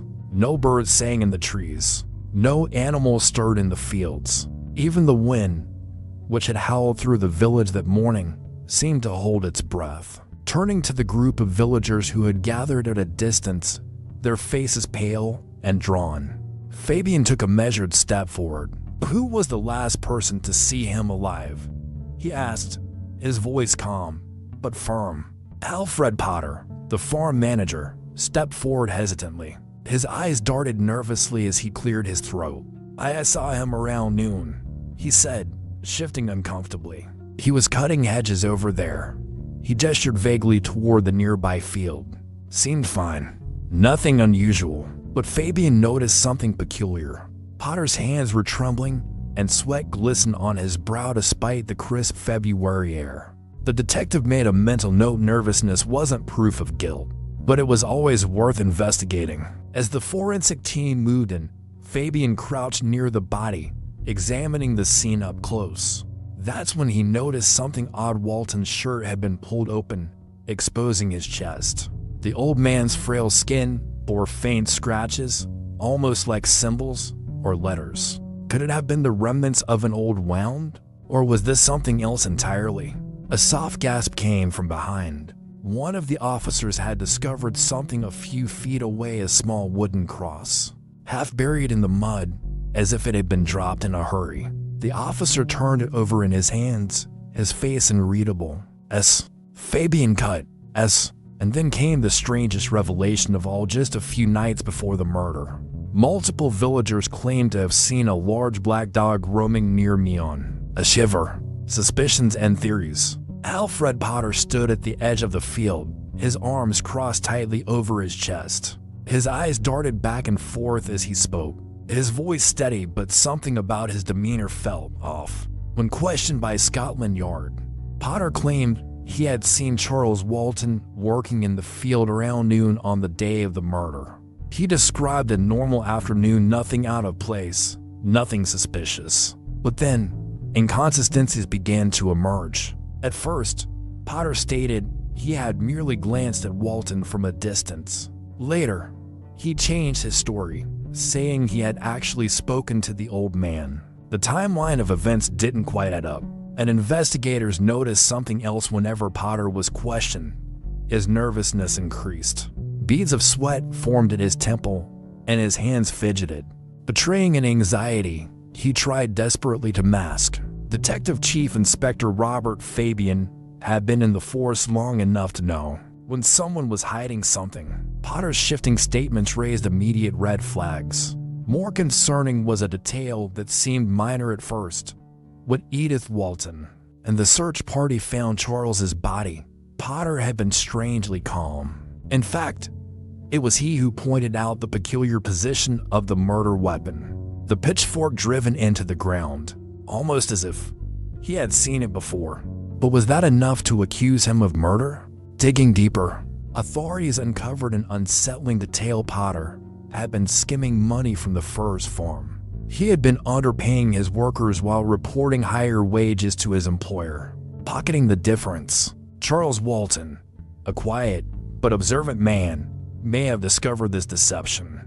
Was he silenced to keep a secret buried? Local gossip hinted that Walton and Potter had disagreements over wages, though no outright arguments were ever witnessed. Still, the possibility lingered. Could financial fraud have led to murder? And then, there was the sheer brutality of the crime. It wasn't a simple attack. It was overkill. The way Charles Walton was left pinned to the ground, the slash hook embedded deep in his neck, suggested something personal or something ritualistic. There was no sign of robbery. Walton's few personal possessions were untouched. No evidence of a struggle, which meant either he knew his attacker or he was caught completely off guard. The violence of the murder was excessive, almost theatrical in nature. This was not the work of someone who simply wanted to silence an old man. This was a statement, the shadow of witchcraft. As investigators combed through the gruesome crime scene, an unease settled over the village like a thick, choking fog. It wasn't just the brutality of Charles Walton's murder that unsettled them, it was how he had died. The way the pitchfork had pinned him to the frozen earth, its rusted prongs driven through his neck as if to ensure he would never rise again. The deep, jagged slash across his throat.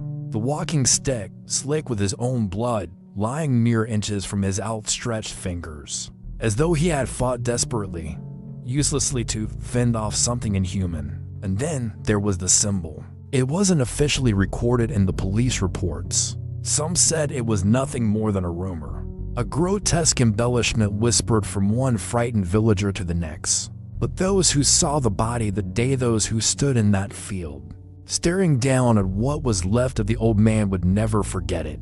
A crude, uneven cross carved into his chest. To some, it was a mark of religious significance. To others, a signature, a sign left by the killer to mock those who found him. But to the villagers of Lower Quinton, it was something else entirely. A ward against evil, a symbol used to trap a witch's soul and prevent it from taking vengeance. In the days that followed, fear crept through Lower Quinton like an invisible predator. It was the kind of fear that didn't speak aloud, that moved in silence through the winding lanes and ivy-covered cottages. Doors were locked before nightfall, candles burned late into the night, and in the fields beyond the village, the black dogs returned. To those unfamiliar with the legends, they were just stray animals, large, shadowy creatures that roamed the countryside, their eyes glowing like embers in the moonlight. But to the people of Warwickshire, they were something else entirely. Omens, harbingers of death. For centuries, stories of these spectral hounds had haunted the region. They were said to appear before tragedy, their howls echoing through the night just hours before a death occurred. Some believed they were the spirits of the damned, cursed to wander the earth for eternity. Others claimed they were the very embodiment of the devil himself. And Charles Walton? Well, they said he had seen them before. It was a story that had been whispered among the villagers long before his death. Decades earlier, when Charles was just a boy, he had encountered one of these black hounds while walking home from work. The great beast had stood in the middle of the road, its eyes burning with an unnatural glow. And as young Charles stared, frozen with terror, the creature vanished into thin air, leaving only the sound of its low, guttural growl lingering in the air. That night, Charles's mother died. It was said that from that day forward, Charles had been marked by the creatures that roamed Meon Hill, marked by something older than the village itself. Scotland Yard's finest detectives weren't interested in folk tales. They dealt in facts and evidence, things that could be measured and proven. But as Chief Inspector Robert Fabian walked through Lower Quinton, he could feel it.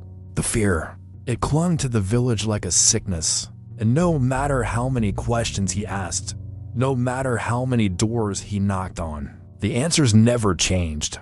They didn't see anything. They didn't hear anything. They didn't know anything. Fabian had worked enough cases to recognize when people were afraid, when the truth was being buried beneath layers of superstition and silence. And this was unlike anything he had encountered before. It was as if the entire village was keeping a secret. Or maybe they weren't afraid of what had already happened. Maybe they were afraid of what would happen if they spoke the truth. Because if Charles Walton had truly been marked, if he had truly been the victim of something beyond the grasp of law and logic, then perhaps, just perhaps, his death was only the beginning. The murder of Charles Walton remains a chilling enigma. No arrests, no confessions, just an old man brutally slain, and the village wrapped in whispers of the supernatural. Was it a ritual killing? A crime of opportunity? Or something darker, something lurking beyond the veil of logic? Detective Fabian left Lower Quinton without answers, but with an unease that followed him for the rest of his life. He would later write that this case was like no other, a mystery that felt unnatural. And to this day, if you visit Meon Hill, the locals will tell you there are places you shouldn't go after dark. Some wounds, they say, never truly heal. So, what do you think happened to Charles Walton? Was it a simple, brutal crime? Or does this case hold something far stranger? Drop your theories in the comments below. I read every single one. And if you love unsolved mysteries and eerie true crime stories, make sure to subscribe and hit the notification bell so you never miss an episode. Don't forget to like this video if you found it intriguing. It really helps more people discover these mysteries. Thanks for watching, and until next time, stay curious and stay safe.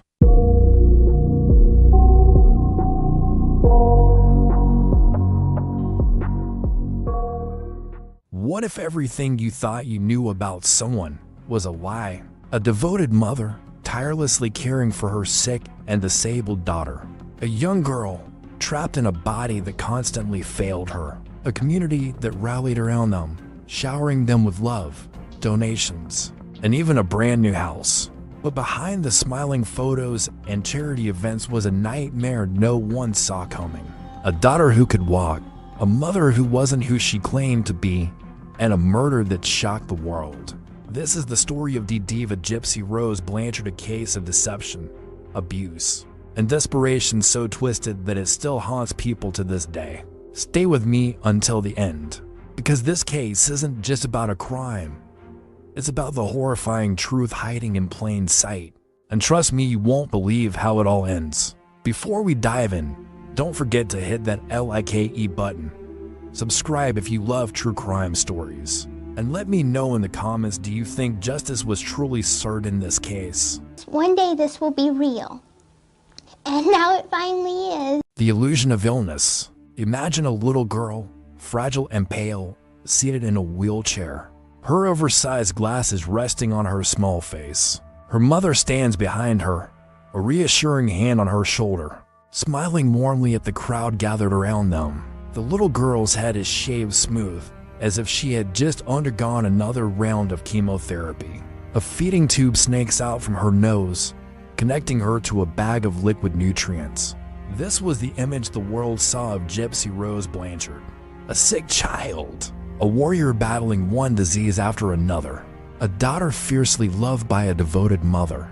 But if you look closer, if you really look, you might have noticed something was off. The house they lived in, a small pink home built by Habitat for Humanity, had its walls covered in medical posters. Inside, shelves overflowed with pill bottles and syringes. Hospital beds and oxygen tanks filled Gypsy's bedroom, reinforcing the idea that she was in constant need of medical attention. And then there was Dee. Dee Blanchard carried herself like a saint. She had the soft, soothing voice of a mother who had spent years comforting a sick child. Her hands, always fussing over Gypsy, adjusting her oxygen tube, wiping her face, making sure she looked sick enough, never rested. She recited Gypsy's medical conditions like a well-rehearsed script: leukemia, muscular dystrophy, epilepsy, asthma, vision impairment, hearing loss, severe allergies, and even brain damage. "She's been sick since she was just a baby," Dee would say, her voice heavy with sadness. Doctors didn't think she'd live past 5. People listened with wide eyes, their hearts breaking for this poor little girl. Charity stepped in. Make-A-Wish gave her dream trips to Disney World. Celebrities sent her gifts. Doctors, though puzzled by the sheer number of illnesses Gypsy supposedly had, didn't question Dee's authority. After all, she was her mother. Who would know better than a mother? But Gypsy wasn't sick, not even a little. At home, behind closed doors, the illusion began to crack. Gypsy could walk perfectly fine, in fact, but she had been taught from an early age that if she stood up in front of people, there would be consequences. Dee kept a firm grip on her, reinforcing the fear with subtle punishments. If Gypsy ever questioned her illnesses, Dee's soft, loving voice would turn ice cold. "You are sick," she'd whisper harshly. "And if you ever try to walk, people will know you're lying, and we'll lose everything." Everything: the free house, the charity money, the medical perks, the admiration. For Gypsy, the line between truth and fiction had been blurred so much that she wasn't sure what to believe anymore. Sometimes, late at night, she would tiptoe to the mirror and examine herself. Her legs looked strong, her skin looked healthy, nothing about her looked sick. But then, she would remember how doctors nodded solemnly when her mother spoke, how kind strangers donated money for her treatments, how everyone believed the story'd accept her. Was it possible that everyone else was right and she was the one who didn't understand? Dee's control went beyond the medical lies. She kept Gypsy locked in a world where she was completely dependent. She homeschooled her, if you could even call it that, keeping her education at a second-grade level, just enough for her to read simple books and understand basic conversations. She convinced doctors that Gypsy had the mental capacity of a child, making sure they never spoke to her alone. She controlled what Gypsy ate, when she slept, who she spoke to, and even what she wore. She dressed her in babyish clothes, decorated her wheelchair with stickers and pink ribbons, and forced her to carry stuffed animals like a toddler. To the world, Gypsy was a forever child, frozen in time. To Dee, she was the perfect source of endless sympathy. And to Gypsy, she was a prisoner. But prisoners, no matter how tightly locked away, always dream of escape. And one day, Gypsy would find her way out. But at a terrible, terrible cost. The breaking point. By 2012, Gypsy had discovered a world beyond her mother's control: the internet. Late at night, when Dee was snoring in the next room, Gypsy would sit in the dim glow of the laptop screen, her fingers trembling as she explored a life that had been denied to her. She joined online forums, created secret social media accounts, and for the first time, she spoke to people as herself. No wheelchair, no feeding tubes, just Gypsy. And then, she met Nicholas Gottajohn. Nick wasn't just an escape, he was an obsession. The two met on a Christian dating site, and what started as flirty messages quickly spiraled into something deeper, darker. Nick had his own struggles. He was socially isolated, diagnosed with autism, and harbored violent sexual fantasies. Gypsy didn't just accept his darkness, she embraced it. They created an elaborate fantasy world together, one where Nick had multiple alter egos, including a protective vampire-like persona who would do anything for his princess. For the first time in her life, Gypsy felt like she had power, and she wanted more. By 2014, Gypsy had tried escaping before. She had stolen her mother's phone, attempted to reach out for help, but every time, Dee reeled her back in with threats, manipulation, and sheer force. The police had even been called once by a skeptical doctor, but Dee always had an answer. Always had the medical records, the tears, the lies. Gypsy realized something horrifying. No one would ever believe her. If she wanted to be free, there was only one way. She has to die, she whispered to Nick in an online message. Nick didn't hesitate. It was a humid summer night in Springfield, Missouri. Inside their pastel pink home, filled with teddy bears and medical supplies, Dee slept soundly in her bed. Gypsy left the door unlocked. Nick arrived, carrying a knife. Gypsy hid in the bathroom, hands pressed over her ears as the walls of her world shattered. The sounds of the struggle were muffled, but unmistakable: the rustling of sheets, the sharp intake of breath, the sudden thud as Dee realized what was happening. She fought hard, but Nick was stronger. He stabbed her 17 times. The air was thick with the scent of blood, the echoes of gasping breaths, and then silence. Gypsy didn't cry. She didn't run. She stepped out of the bathroom, stepping over the lifeless body of the woman who had controlled her entire existence. She didn't feel guilt. She felt relief. Gypsy and Nick fled to a motel, where they celebrated their victory with fast food and sex. For the first time in her life, Gypsy could eat whatever she wanted, go wherever she pleased. She thought she had one, but freedom built on blood never lasts. The next day, Gypsy made a mistake. She posted a chilling message on Facebook from her mother's account. "That bitch is dead." It was meant to be a final act of defiance. Instead, it led the police right to their doorstep. Gypsy's world crashed down faster than she could have ever imagined. And in that moment, she realized her nightmare wasn't over. It was just beginning. Legal proceedings and incarceration. The moment the gavel struck, sealing Gypsy Rose Blanchard's fate, the courtroom held its breath. But was this justice, or something else entirely? The trial of Gypsy Rose Blanchard was unlike any other. It wasn't just about a murder, it was about deception, manipulation, and years of silent suffering that no one had noticed. As the courtroom filled, the air was thick with tension. On one side sat Gypsy, small and frail looking, her brown eyes darting around the room. She was no longer the sickly, wheelchair-bound girl the world had been led to believe she was. Now, she was standing on her own, literally and figuratively facing the consequences of a crime that, to some, was an act of liberation rather than murder.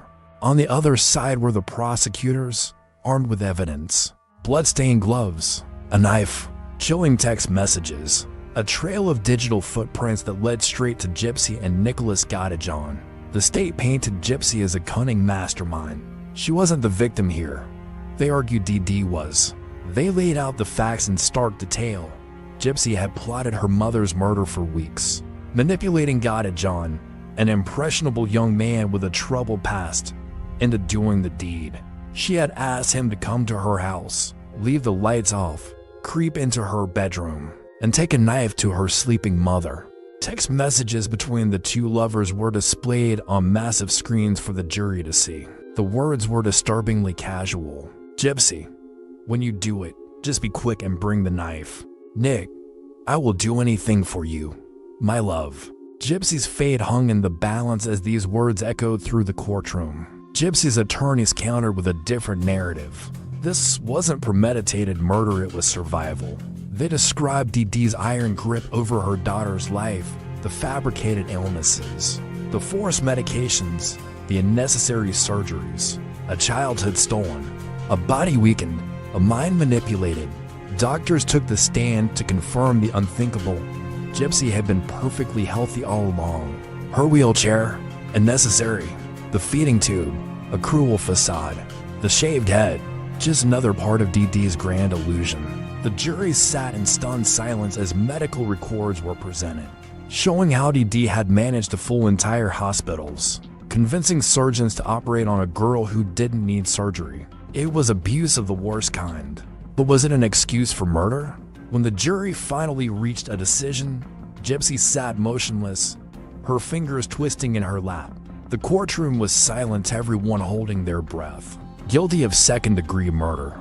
The sentence, 10 years in prison. For many, it was shocking. Some believed she deserved a harsher sentence after all. She had planned the murder. Others saw her as a victim who had suffered enough. But there was no such mercy for Nicholas John. His trial, held separately, was much more straightforward. The man who had actually wielded the knife, stabbing Dee Dee to death in her own bed, showed little emotion as his own verdict was read. Guilty of first-degree murder. Life in prison. No parole.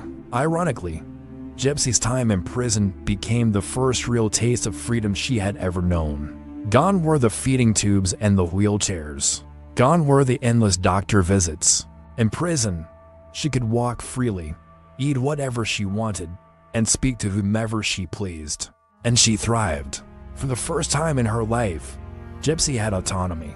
She enrolled in classes, read books, made friends. Her letters to the outside world revealed something unexpected. She was happier in prison than she had ever been in her mother's home. "I feel more free in here than I ever did with my mom," she wrote to a reporter. But the world wasn't done with her story just yet. Because when Gypsy Rose Blanchard walked out of prison in 2023, her life took an even more unexpected turn. Life after prison. The cold steel gates of the Chillicothe Correctional Center slid open with a slow, grinding motion. For the first time in 7 years, Gypsy Rose Blanchard stepped out not as the frail, wheelchair-bound girl the world had once pitied, but as a free woman. The Missouri sky stretched wide above her, an endless blue she hadn't seen without the shadow of prison walls since she was 24. The December air was crisp, carrying the scent of damp earth and distant pine, a stark contrast to the sterile, controlled environment she had called home for nearly a decade. She inhaled deeply, as if trying to take in the very essence of freedom itself. Cameras flashed, reporters shouted questions. Their voices blended into an incoherent hum as she stepped forward, gripping the hand of her husband, Ryan Anderson. He had been her support system during her final years behind bars, her confidant, her lifeline to the outside world. Now, they walked together into an uncertain future. The transition wasn't easy. After 7 years of strict routines, whispered conversations in dimly lit prison corridors, and the ever-present weight of institutional control, the real world felt almost unreal. The motion of a car moving freely down the highway made her stomach lurch. She wasn't used to the speed, the unpredictability of traffic weaving in and out. The hum of an engine was different from the cold, mechanical clanking of prison gates. The houses lining the streets weren't made of concrete and barbed wire. They had porches, wind chimes, Christmas lights flickering in the dusk. They felt alive. One of the strangest moments came when she stepped into a Walmart for the first time. The automatic doors whooshed open, revealing endless aisles of choices. Bright fluorescent lights buzzed above. The sheer variety of toothpaste, cereal brands, shampoo bottles, it was overwhelming. In prison, choices were limited to a few basic commissary items. Now, faced with rows upon rows of products, Gypsy hesitated, her fingers hovering over a bottle of vanilla-scented body wash. It smelled like childhood, like something Dee Dee might have picked for her. No matter how far she ran, Dee Dee's presence lingered in the smallest details. The way the overhead lights flickered in a dim hallway reminded her of late nights in hospital rooms, staring at Dee Dee's silhouette as she whispered to doctors about another fabricated illness. The smell of microwaved oatmeal took her back to mornings where her mother spoon-fed her, smiling sweetly, the back of the spoon scraping against her lips just a little too firmly, a silent warning to play along. Personal life and motherhood. When Gypsy Rose Blanchard stepped out of prison on the cold December morning in 2023, the world she once knew had changed. The air felt different, crisper, freer. The sky, stretching endlessly above her, no longer felt like the limited view she had from behind metal bars. Cameras flashed. Reporters clamored for a statement. But in that moment, all Gypsy could think about was the simple, quiet fact: she was free. But what does freedom really mean when you've never had it before? In the months following her release, Gypsy found herself navigating unfamiliar territory, dating, making independent choices, and living life on her own terms. She reconnected with Ken Urker, her former fiancé, someone who had stood by her side even while she was incarcerated. Their love story had started years before, written in letters, built on late-night calls and shared dreams of a future beyond prison walls. Now, with no barriers between them, they embraced the reality of being together. Ken wasn't just another relationship. He represented something Gypsy had never truly experienced: unconditional love, without manipulation, without control. For the first time, she wasn't someone's puppet. She wasn't under her mother's watchful eyes, nor the scrutiny of prison guards. She was just Gypsy, but there was something more, something that would redefine her existence forever. On December 28, 2024, exactly 1 year after her release, Gypsy gave birth to a baby girl, Aurora Raina Urker. Imagine that moment: the sterile scent of the hospital room, the beeping of monitors, the gentle hum of nurses moving about, and then the sound that changed everything: Aurora's first cry, piercing the air, filling Gypsy's heart in a way nothing ever had before. As she held her daughter for the first time, her fingers trembling, she felt an overwhelming wave of emotions: relief, joy, fear. Could she be the mother she never had? Would she break the cycle? In that quiet hospital room, she whispered to her newborn, "You are safe. I promise you will always be safe." It was a promise not just to Aurora, but to herself. Gypsy had spent her entire life being controlled, first by DD, then by the justice system. But as a mother, she had the power to do things differently. She and Ken set up a home filled with warmth, laughter, and love. A home where Aurora would be free to be herself, to grow, to question, to live without fear. No unnecessary doctor's visits, no fabricated illnesses, no lies. But society wasn't quick to forget Gypsy's past. Rumors began circulating online, with Child Protective Services investigating her. Was her baby at risk? Could a convicted felon be a fit mother?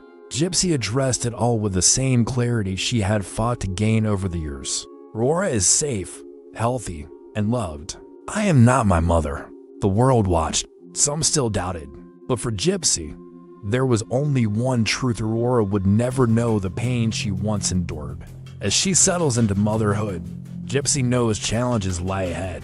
She is still on parole until June 2025, still rebuilding a life that was stolen from her. But she is no longer the frightened girl in a wheelchair, nor the inmate behind bars. She is Gypsy Rose Blanchard, a mother, a survivor, and for the first time, the writer of her own story. A life reclaimed. The early morning light spills through the curtains of a modest home in Louisiana. A soft pink glow washes over the nursery, where tiny stars are painted across the ceiling. A white crib stands in the corner, rocking ever so slightly as a newborn shifts beneath a floral blanket. In the quiet of the morning, Gypsy Rose Blanchard sits in a rocking chair, cradling her daughter. Her fingers trace small circles on the baby's back, feeling the rhythmic rise and fall of her breaths. For years, Gypsy dreamed of freedom, not just from prison, but from the invisible chains that had bound her long before her mother's murder. Now, at 33 years old, she's finally living a life that is truly hers. No more feeding tubes, no more wheelchairs, no more forced hospital visits. The world outside is vast and unpredictable, but for the first time, she gets to decide how she navigates it. Despite her release, Gypsy is not entirely free, not yet. She remains on parole, a lingering reminder of her past. Every check-in with her parole officer, every requirement she must fulfill, serves as a tether to a life she's still trying to move beyond. But compared to the life she once knew, this is liberation.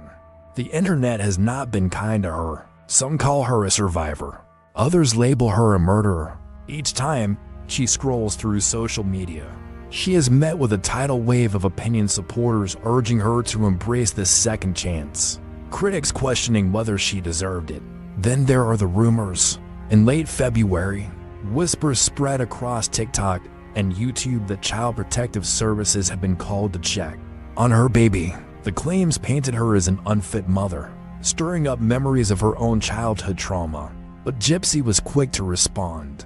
No, CPS was not at my house. Aurora is very safe and healthy.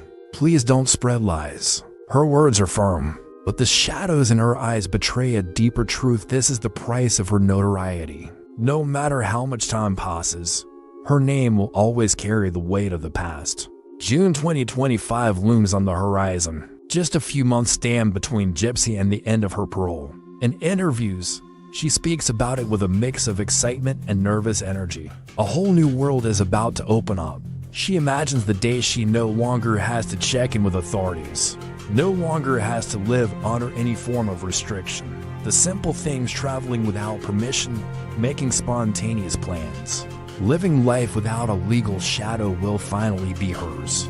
But freedom is a double-edged sword. Without the structure of parole, the choices will be entirely hers to make.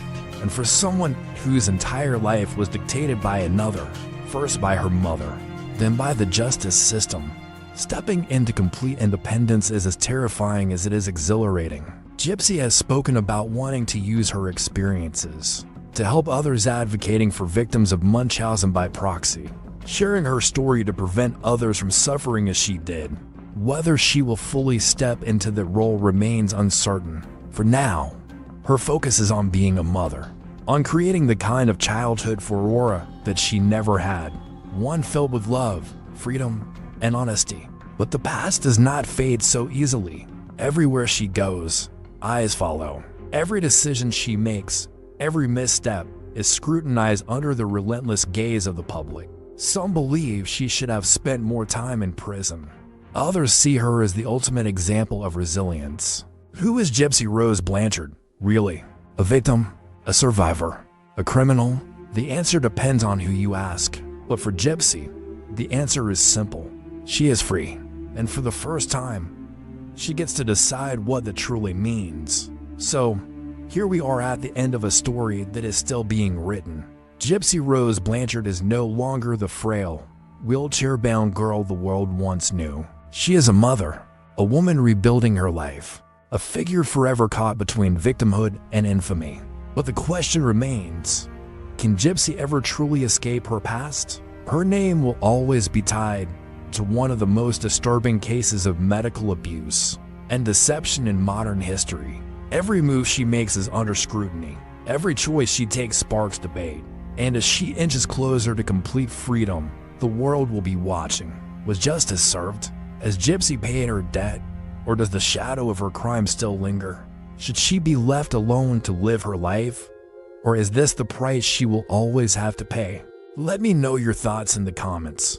And before you go, don't forget to hit like, subscribe, and turn on notifications so you never miss a deep dive into cases like this.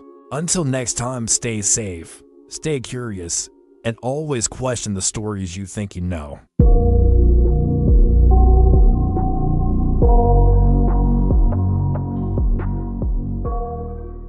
They say love can drive people to do unimaginable things. But what if that love is twisted into obsession, deception, and murder? A devoted husband, a beautiful wife, a trusted friend, and a cold-blooded crime that shocked the nation. Tonight, we unravel the chilling case of Brenda Andrew, the woman who went from suburban housewife to the only woman on Oklahoma's death row. What really happened that night? Was it a tragic home invasion? Or a carefully orchestrated murder fueled by greed and betrayal? Before we dive in, make sure to hit that like button if you love true crime stories. Subscribe for more deep dives into the darkest mysteries. And let me know in the comments, do you think justice was truly served in this case? Now, let's begin. The illusion of a perfect life. Oklahoma City, early 2000s. A picturesque suburban neighborhood lined with well-manicured lawns, towering oak trees, and neatly parked cars. The kind of place where people greet each other with warm smiles, where kids ride their bikes in the cul-de-sac until the streetlights flicker on. At the heart of it all was the Andrew family. Rob and Brenda Andrew lived in a charming two-story brick home, a classic. all-American house with white shutters and a wraparound porch. From the outside, they seemed like the ideal couple. Rob was a respected advertising executive, known for his charisma and sharp business acumen. He was the kind of man people trusted, the kind who showed up early to work and never forgot a colleague's birthday. Brenda, on the other hand, played the role of the devoted wife and mother. She was strikingly beautiful, long dark hair, a dazzling smile, and an effortless charm that made her the center of attention at PTA meetings and neighborhood barbecues. Together, they had 2 children, Tricity and Parker, who attended a nearby private school. From the outside looking in, their life was the picture of success. Rob had a stable career, Brenda was a stay-at-home mom, and their children had everything they could ever want. The American dream in motion. But, as we all know, appearances can be deceiving. Behind closed doors, the cracks in their marriage were deepening. Rob was a man of routine, pragmatic and level-headed, while Brenda thrived on excitement and attention. He spent long hours at work, striving to provide for his family, while she grew restless, longing for the kind of passion and spontaneity their marriage no longer had. Over time, their conversations became transactional, discussing schedules, bills, and parent-teacher conferences rather than their hopes and dreams. Rob, ever the optimist, believed they could work through it. But Brenda, she had other plans. In the quiet hours of the night, when the house was still and the children were asleep, Brenda sat in front of the bathroom mirror, staring at her reflection. She wasn't the same woman she had been when she married Rob. The excitement had faded, the thrill of romance dulled by years of domestic routine. She wasn't ready to settle into a life of quiet contentment. She wanted something more, and soon, she would find it. It started as a harmless flirtation, a lingering glance, a playful joke, a conversation that lasted a little too long. James Pavitt, an insurance salesman and longtime friend of the family, was charming and confident. He knew how to make Brenda feel seen, appreciated. Unlike Rob, who was consumed by work, James gave her his full attention. He listened when she spoke. He flattered her. He made her feel alive. What began as innocent banter quickly escalated. Secret meetings, whispered phone calls, stolen moments behind closed doors. Brenda was intoxicated by the danger of it all, the thrill of sneaking around, the rush of knowing she was wanted by someone new. She convinced herself it was love, but in reality, it was something far more sinister. Because James Pavitt wasn't just a man drawn to Brenda's beauty. He was a man with connections, a man who understood the power of persuasion, and, most importantly, a man who knew how to exploit a weakness when he saw one. As the affair intensified, so did the whispers of something darker. What if Rob was no longer in the picture? What if Brenda and James could be together without obstacles, without secrets, without the burden of a failed marriage hanging over them? What if there was a way to make all of this go away? Brenda Andrews' perfect life was about to take a dark and irreversible turn, and it would all begin with a single, deadly plan: the unraveling. It was a crisp autumn evening in Oklahoma City, the kind where the wind carried a quiet chill through the streets, rustling the last of the dying leaves. Inside the Andrew household, the atmosphere was anything but peaceful. Rob Andrew had been lured back to the home he once shared with his wife and children. He had been hesitant after all. Things between him and Brenda had soured beyond repair. Their marriage had crumbled under the weight of infidelity, mistrust, and mounting tensions. But Brenda had insisted. The furnace needed fixing, she said, and for the sake of their children, Rob agreed to meet her there. The house itself, standing at the end of a quiet suburban street, bore no signs of the storm brewing within. The warm glow of the porch light flickered slightly, its buzzing barely audible against the backdrop of the night. Rob pulled into the driveway, his tires crunching over the scattered leaves. He had no idea that he was walking into a trap. Inside, Brenda waited, but she wasn't alone. James Pavitt, the man who had been a friend to both Rob and Brenda, stood in the shadows. He was no longer just a family friend, he had become Brenda's lover, her confidant, and, most chillingly, her accomplice. In his hands, he held a 16-gauge shotgun, its cold metal gleaming under the dim light. As Rob stepped inside, the door clicked shut behind him, sealing his fate. Brenda greeted him with a strained smile, her eyes flickering toward Pavitt. There was a moment, a heartbeat of hesitation before the air was shattered by the deafening blast of a gunshot. The impact was immediate. The first shot tore into Rob's body, sending him crashing backward. Blood splattered across the beige carpet, staining it deep crimson. He gasped, his body convulsing as he struggled to process what had just happened. His own wife, the mother of his children, stood before him, watching. Another shot rang out. This time, it was final. Rob collapsed onto the floor, his breath hitching before fading into silence. The scent of gunpowder hung thick in the air, mixing with the metallic tang of blood. But Brenda wasn't done yet. In a calculated move, she turned the gun on herself just enough to graze her arm, creating a superficial wound. It had to look convincing. It had to look like a home invasion gone wrong. She needed to be the victim, not the mastermind. When the authorities arrived, Brenda was hysterical. She painted a scene of masked intruders, of chaos, of a robbery that ended in bloodshed. She clutched her arm, her voice trembling as she recounted a story carefully woven with just enough truth to sound believable, but something was off. Detectives noted the inconsistencies. The crime scene didn't align with her version of events. The forced entry seemed staged. And then there was Pavitt, the man whose presence in Brenda's life had become impossible to ignore. The unraveling had begun. The fugitive lovers. The moment the gunshots echoed through the Andrews home, Brenda, Andrew, and James Pavitt set a plan in motion, one they had rehearsed in whispers and exchanged glances for months. Rob Andrew lay lifeless on the floor, his blood pooling across the beige carpet, seeping into the fibers as silent testimony to the violence that had just unfolded.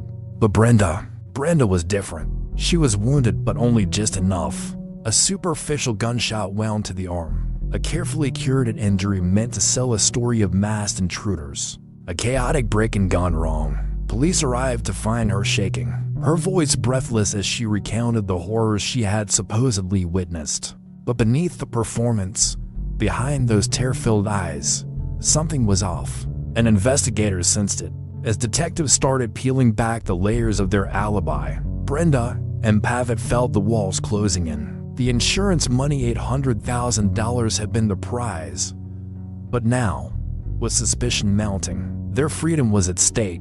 The local news had begun covering the case extensively, and murmurs of foul play grew louder with each passing day. So, what do you do when the heat turns up?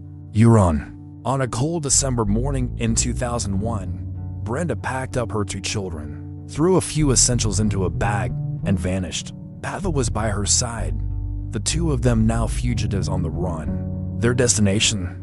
Mexico, a place where the sun beat down relentlessly, where new identities could be forged, and where, in their minds, the law wouldn't reach them. But running isn't just about crossing borders. It's about erasing the past hiding in plain sight. In the weeks that followed, they drifted through small towns, paying in cash, changing motels frequently, keeping the children distracted with promises of adventure. Brenda played the role of a mother shielding her kids from the chaos, while Pavitt, he was the enforcer, always scanning the horizon for signs of trouble, signs that their fantasy of escape was about to shatter. And it did. Their disappearance had set off alarms not just in Oklahoma, but across the entire country. News stations plastered their faces across television screens, describing them as armed and dangerous. The FBI got involved, their names creeping onto wanted lists. Airports, bus stations, even Border Patrol, everyone was watching. Then, a tip. A former acquaintance had recognized Brenda in a small town near the Texas-Mexico border. She was different, her hair darker, her clothes plainer, but it was her. And with that single sighting, authorities knew where to look. On February 28, 2002, the run came to an end. As they attempted to cross back into the U.S., officers surrounded them, guns drawn. voices sharp with authority. Pavitt barely flinched. But Brenda? Brenda looked caught like a cornered animal, realizing the game was over. The children were taken into protective custody. Brenda and Pavitt were arrested on the spot. No more lies. No more running. The trial of the century was about to begin. And the truth?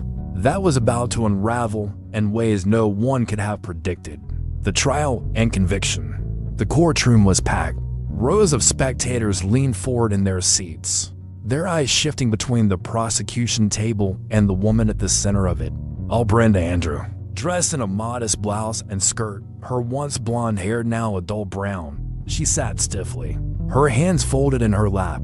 Her expression was eerily composed. No tears, no visible remorse, just a cold, calculating stare as the prosecution laid out its case. At the other table sat James Pavitt, her former lover and alleged accomplice. He looked far less composed. His eyes darted around the room, his jaw clenched tight. The tension between them was thick, but they avoided looking at each other. The state wasted no time painting Brenda as a master manipulator, a woman who used charm, sex, and deception to get what she wanted. They played recorded phone calls, displaying transcripts on the screen for the jury. Conversations between Brenda and James dripped with flirtation. But underneath the surface, there was something darker, a hint of planning, of calculation. Then came the forensic evidence. A ballistics expert took the stand, detailing how the shotgun shells found at the crime scene matched the gun James Pavitt owned. The prosecution's voice was steady, methodical as they laid it all out. Rob Andrew was shot twice, once in the stomach, once in the neck. The shots were precise, deliberate, personal. Then came the witness testimony.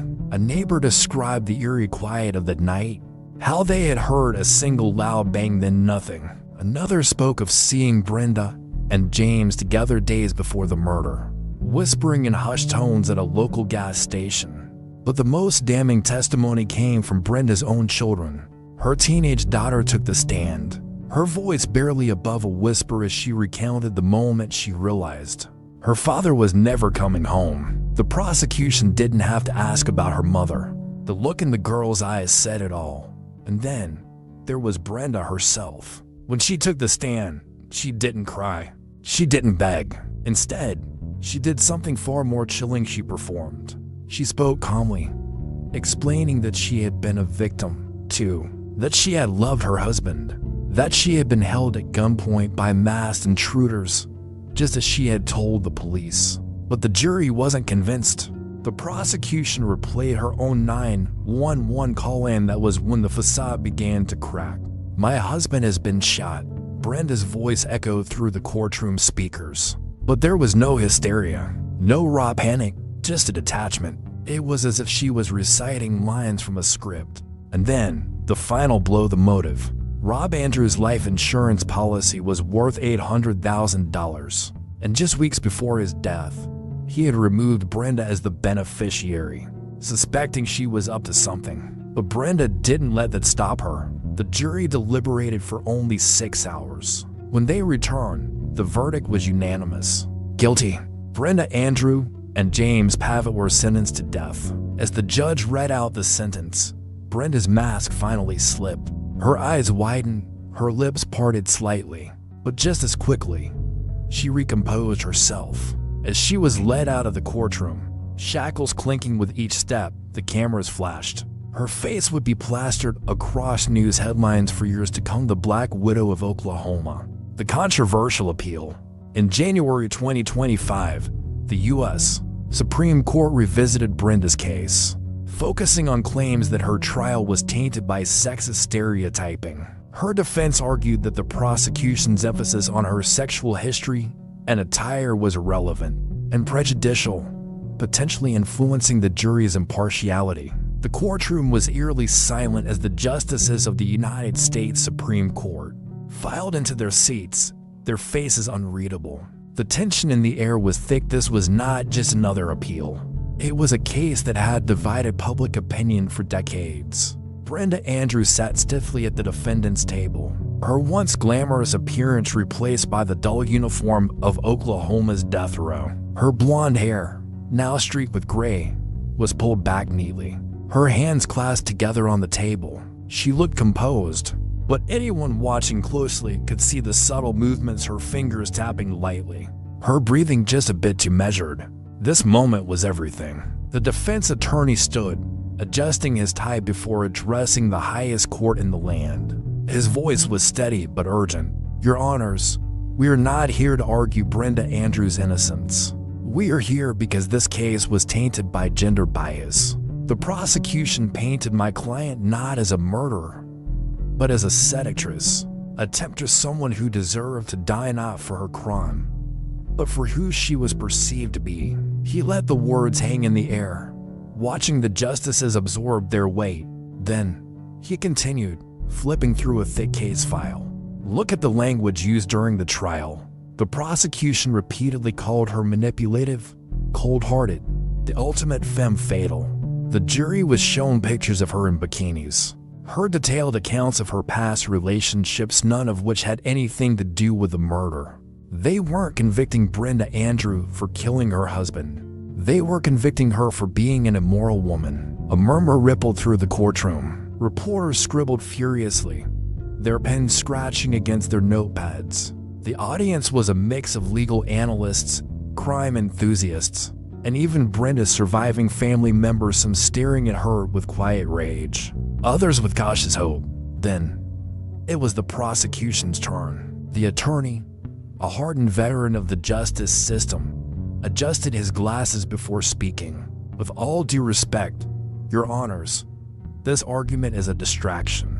Brenda Andrew wasn't convicted because she wore a bikini or had affairs. She was convicted because she planned and carried out the execution of her husband in cold blood. She lured him into a trap, she watched as her lover pulled the trigger, and she fled to Mexico with her children in an attempt to escape justice." He stepped closer to the bench, voice unwavering. The evidence was overwhelming. The insurance policy, the murder weapon, the testimony from those who saw her and James Pavitt together. If we retry this case, if we open this door, are we setting a precedent where every woman convicted of murder can claim gender bias simply because of the way the prosecution framed their argument? Justice isn't about how we perceive someone, it's about what they did. Silence. The Chief Justice leaned forward, his eyes piercing through both attorneys. "Then tell me, counsel," he said slowly, "if Brenda Andrew had been a man, would the prosecution have focused so much on her personal life, on her sexual history?" The prosecutor hesitated. It was only a fraction of a second. But in a case like this, it mattered. Brenda Andrews' attorney seized the moment. "This isn't about giving her a free pass," he said, his voice gaining momentum. "It's about ensuring that justice is served fairly. The law must apply equally, whether you are a man or a woman. If we allow the kind of rhetoric used in her trial to go unchallenged, we are setting a dangerous precedent, one that allows emotion and prejudice to override facts." For the first time that day, Brenda Andrew lifted her gaze from the table. Her blue eyes locked onto the justices. There was no pleading, no desperation, just a quiet intensity, as if she, too, was waiting to see if the system would judge her fairly this time. The gavel struck. "The court will deliberate." And just like that, the fate of Brenda Andrew was once again left hanging in the balance. The road ahead. Brenda Andrew sits in her dimly lit cell, the cold steel of death row pressing in on her from all sides. The air is thick with the weight of time, each second stretching endlessly as she waits for the next turn in her legal battle. The faint hum of flickering fluorescent lights echoes through the corridor, casting long, distorted shadows on the cracked cement floor. For over 2 decades, she has lived with the label of a cold-blooded killer. The woman who once played the role of doting wife and mother is now a convicted murderer, sentenced to die for orchestrating the brutal execution of her husband, Rob Andrew. When the U.S. Supreme Court ruled 7-2 in favor of Brenda's appeal, it sent shockwaves through the legal world. The decision didn't declare her innocent, nor did it wipe away the gruesome details of Rob's murder. But it did call into question the fairness of her trial, specifically how the prosecution painted her as a manipulative seductress, using her sexuality as a weapon to sway the jury. The argument that the case against Brenda wasn't just about murder, it was about perception. During the original trial, prosecutors paraded evidence of her affair with James Pavitt, emphasizing not just her betrayal, but her appearance, her clothing, her demeanor, her relationships. All of it was used to craft an image, the femme fatale, the Black Widow. But was that fair? The Supreme Court thought there was enough doubt to reconsider. Legal experts, journalists, and armchair detectives alike have been dissecting the ruling ever since. Some see it as a necessary step toward fairness, proof that gender biases still play a role in high-profile cases. Others argue that Brenda is exactly where she belongs, on death row, guilty beyond a shadow of a doubt. But in legal circles, one question remains. Would a man have been treated the same way in court? Prosecutors built part of their case on Brenda's behavior, not just her actions. The tight skirts, the flirtations, the dangerous allure. They argued she used seduction to manipulate Pavitt into murdering her husband. But critics of the trial say that had the roles been reversed, had it been a man sleeping with a woman to get her to pull the trigger, his sexual history wouldn't have been paraded in front of the jury the same way. Now, thanks to the Supreme Court ruling, Brenda has a chance to challenge the narrative. Brenda's legal team is now preparing for a new round in court, where they will argue that her trial was tainted by unfair prejudice. If they succeed, she could be granted a new trial, one that focuses solely on the evidence, not on how she dressed or who she slept with. But there's no guarantee she'll walk free. The state of Oklahoma is still determined to see her executed, and prosecutors will fight tooth and nail to keep her conviction intact. For Brenda, the road ahead is uncertain. She has spent more than 20 years behind bars, watching the outside world change while she remains frozen in time. If a new trial is granted, she will once again face a jury, but this time with a chance to reshape her story. But whether the public will ever see her as anything other than a murderer, that's another battle entirely. So, was justice truly served? Did Brenda Andrew receive a fair trial? Or was she sentenced not just for murder but for being a woman who defied expectations? With the Supreme Court's decision, her fate hangs in the balance. Will she walk free, or will the state of Oklahoma ensure she remains on death row? One thing is certain. The road ahead will be long, controversial, and full of twists we may not see coming. What do you think? Was Brenda Andrew unfairly judged, or does she belong exactly where she is? Drop your thoughts in the comments below. If you found this case as chilling as we did, don't forget to like this video, subscribe for more deep dives into true crime, and hit that notification bell so you never miss an update.